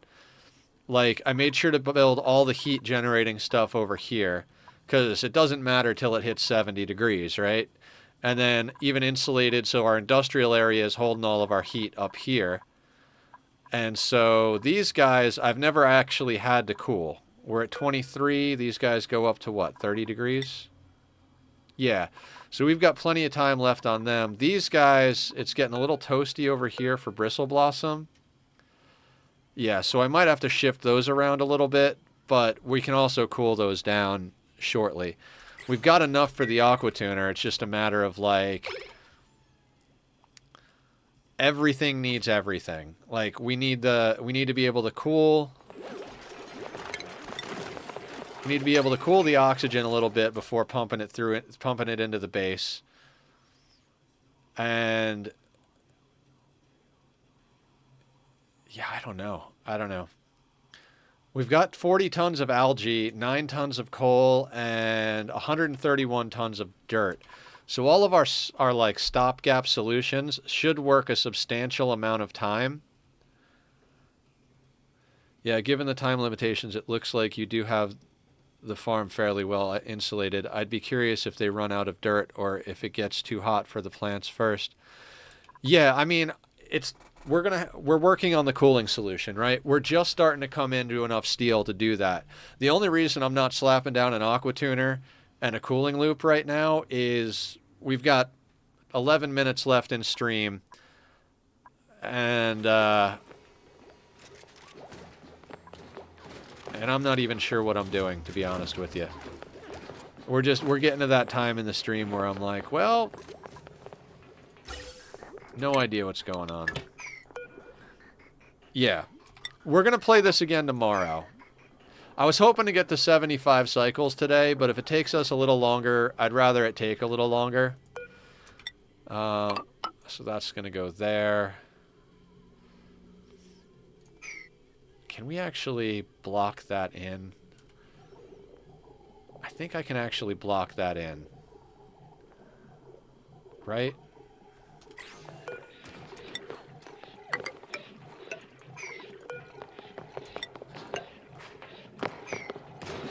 Because this doesn't need to be cooled on this side.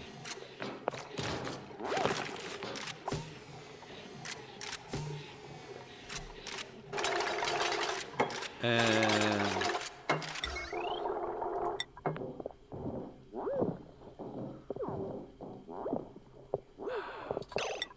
for now, just so I could see where the automation wire goes. I don't remember. I used to know this stuff like the back of my hand. Like, oh yeah, the automation wire port on that is there.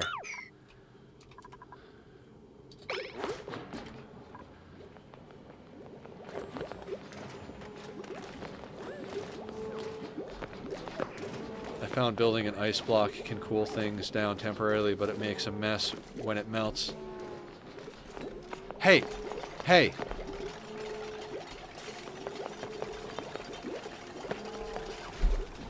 If I want to cool a place down with ice, and I'm just kind of trying to brute force the whole thing, I'll make an ice temperature shift plate, and it'll pretty much transfer its temperature immediately, which can push you in the other direction. Hey, can you not build yourself in? Like...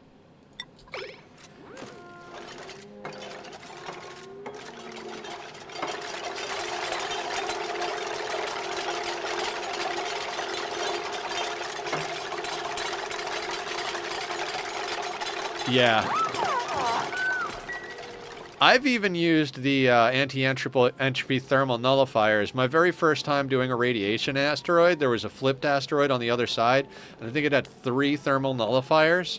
So I was pumping all of the leftover hydrogen from my first planet's SPOM through the gas pipes to the second channel to feed them, and then I was pumping my entire cooling loop for both planets to the other planet, passing through all 3 of the anti-entropy thermal nullifiers with a thermal injector setup set on it.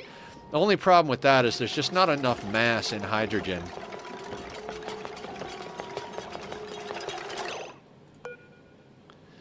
You're not going to be able to get down, are you?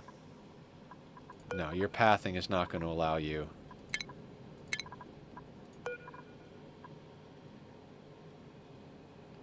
I'm going to need to get up here to build, so how do we...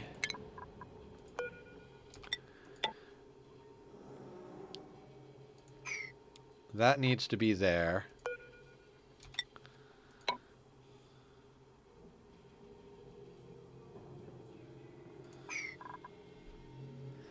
Wait, do I have power running to all of this? I have power running to all of this. Liquids are just so much more mass. Yeah, liquid... Yeah, it was an interesting solution. That was way before I had nearly as much knowledge as I do now, and honestly, that was just a terrible... You know, I could do that, and they'll be able to get in and out still, for now. Right? I've got power and liquid going in there. And with the gases that are in here, I should be able to prime it.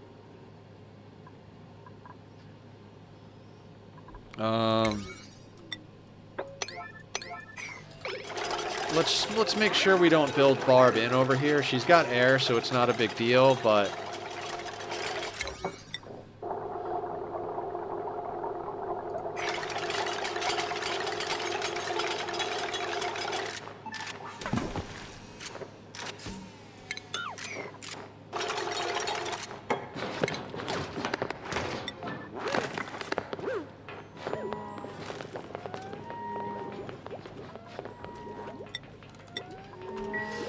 Alright, actually we'll cancel that. We don't need that there for now.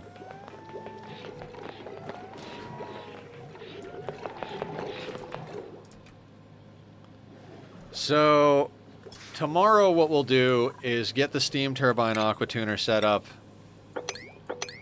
Probably built.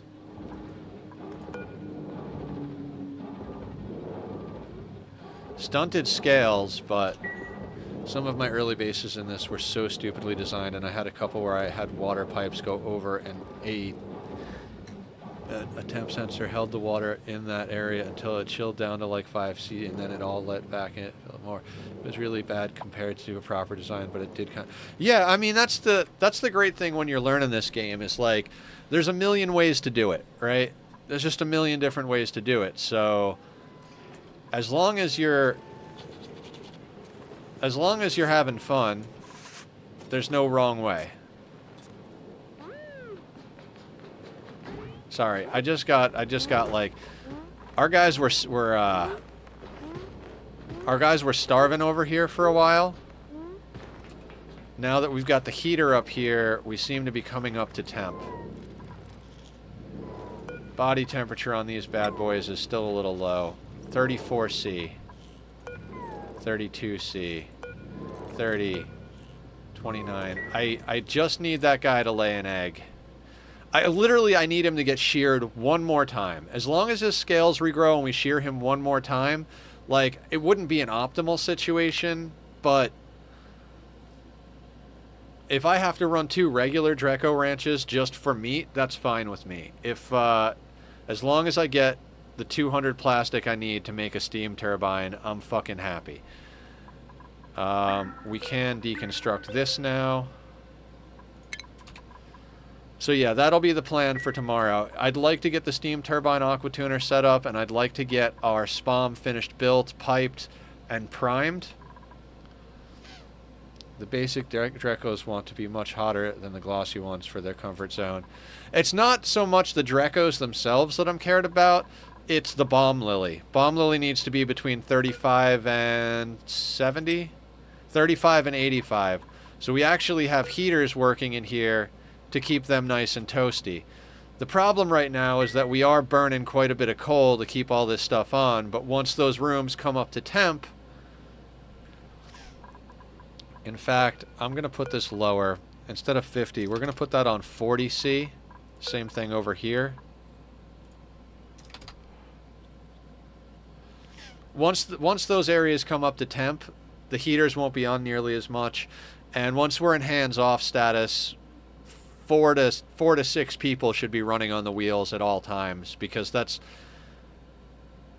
all that's going to matter. We're going to have farmers, ranchers, a farmer, a rancher, a cook, and everybody else is hamsters.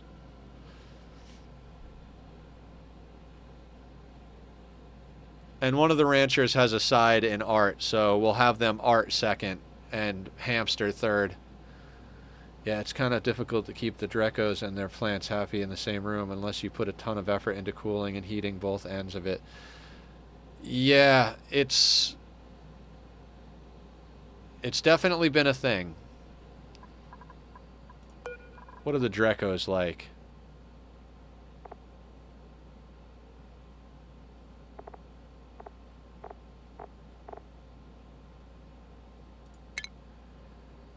Comfort range 35 to 90C. Okay, so that works fine with the bomb lily.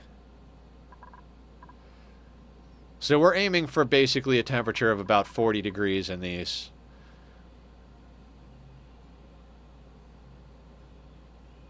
Yeah, so tomorrow is finish SPOM, install cooling loop, and prime cooling loop. Like, basically tomorrow is like the big stuff. Because we should definitely be able to get that next piece of plastic tomorrow. I swear to God, if we have to, like, set up a plastic refinery thing just for, like, 50 more plastic, I'm going to lose my mind. But there's enough hydrogen up there that I think that Dreco should, as long as it doesn't starve to death before those bomb lilies come online. I wish you could just kind of drop something up there, but they actually eat the plants of the bomb lily and the mealwood, not the stuff that you take off of them, so... I mean, we've got a few over here that are growing. This one's at 34. See, because the temperature over here kind of fluctuates a little bit. It's going to take a while before it moves over. We could put temp shift plates in here. We should put temp shift plates in here. Alright, last thing we're going to queue up for the day. What do we want to make them out of becomes the question. How much diamond do we have? We have a lot of diamond.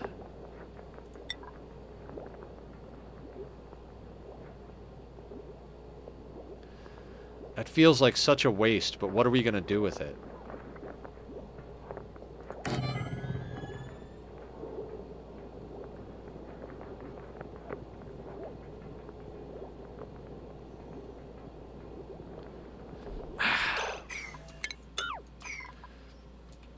Current nether can't really think, so I think putting in temp shift plates is a good idea. Do I think there's a pretty common use for diamond in my experience with how people build stuff in this? Yeah, diamond makes the best temp shift plates. I'm just trying to think, are we going to need our diamond? Because I'm not mining out any more diamond. Well, maybe. Well, we could mine out this stuff, right? Yeah, that's a substantial amount more diamond. Because we're going to need one in here. Maybe two, if we're crazy about things. So, yeah. Let's queue up the diamond temp shift plates. I mean, it's our food source, right?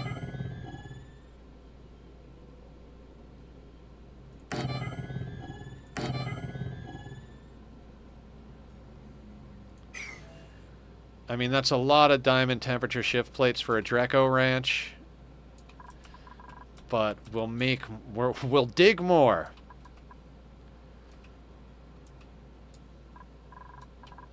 We could break in over here to get a few more bits and pieces, although I don't see any diamond over here. How much diamond is here? 600, there'll be 300. Yeah, there's enough over here that we'll have at least enough for the steam turbine aqua tuner setup. STAT. We'll have enough for the stat.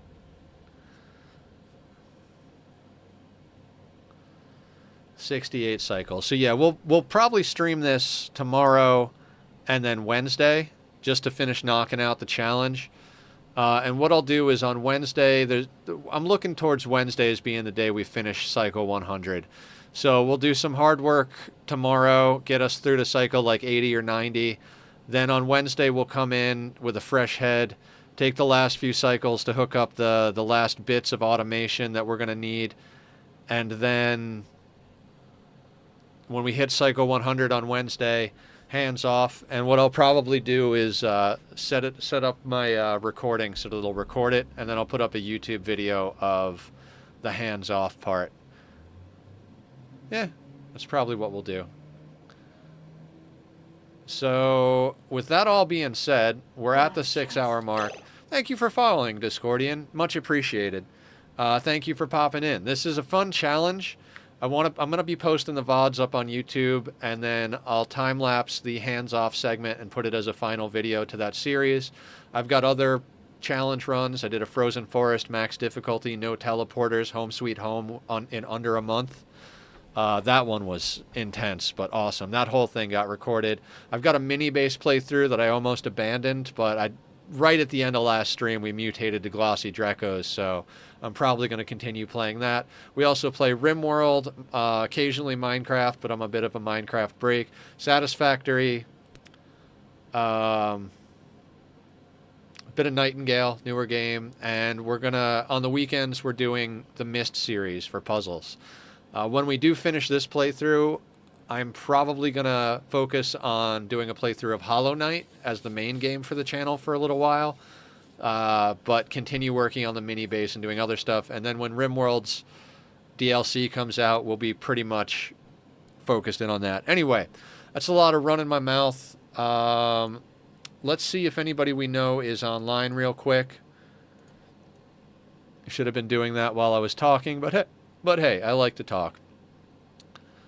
So let's see who's online. Zed is online. Supermarket Simulator. Well, I don't know what Supermarket Simulator is, but let's go bug the guy that came up with the idea for this challenge.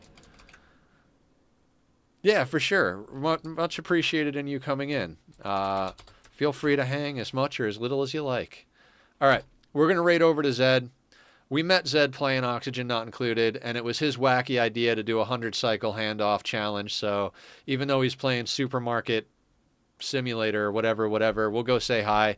Thank you all for hanging out on this fine Monday. We'll be back at it noon to 6 tomorrow Pacific Standard Time. And yeah, that's the whole jam. Take care, everybody. Be well.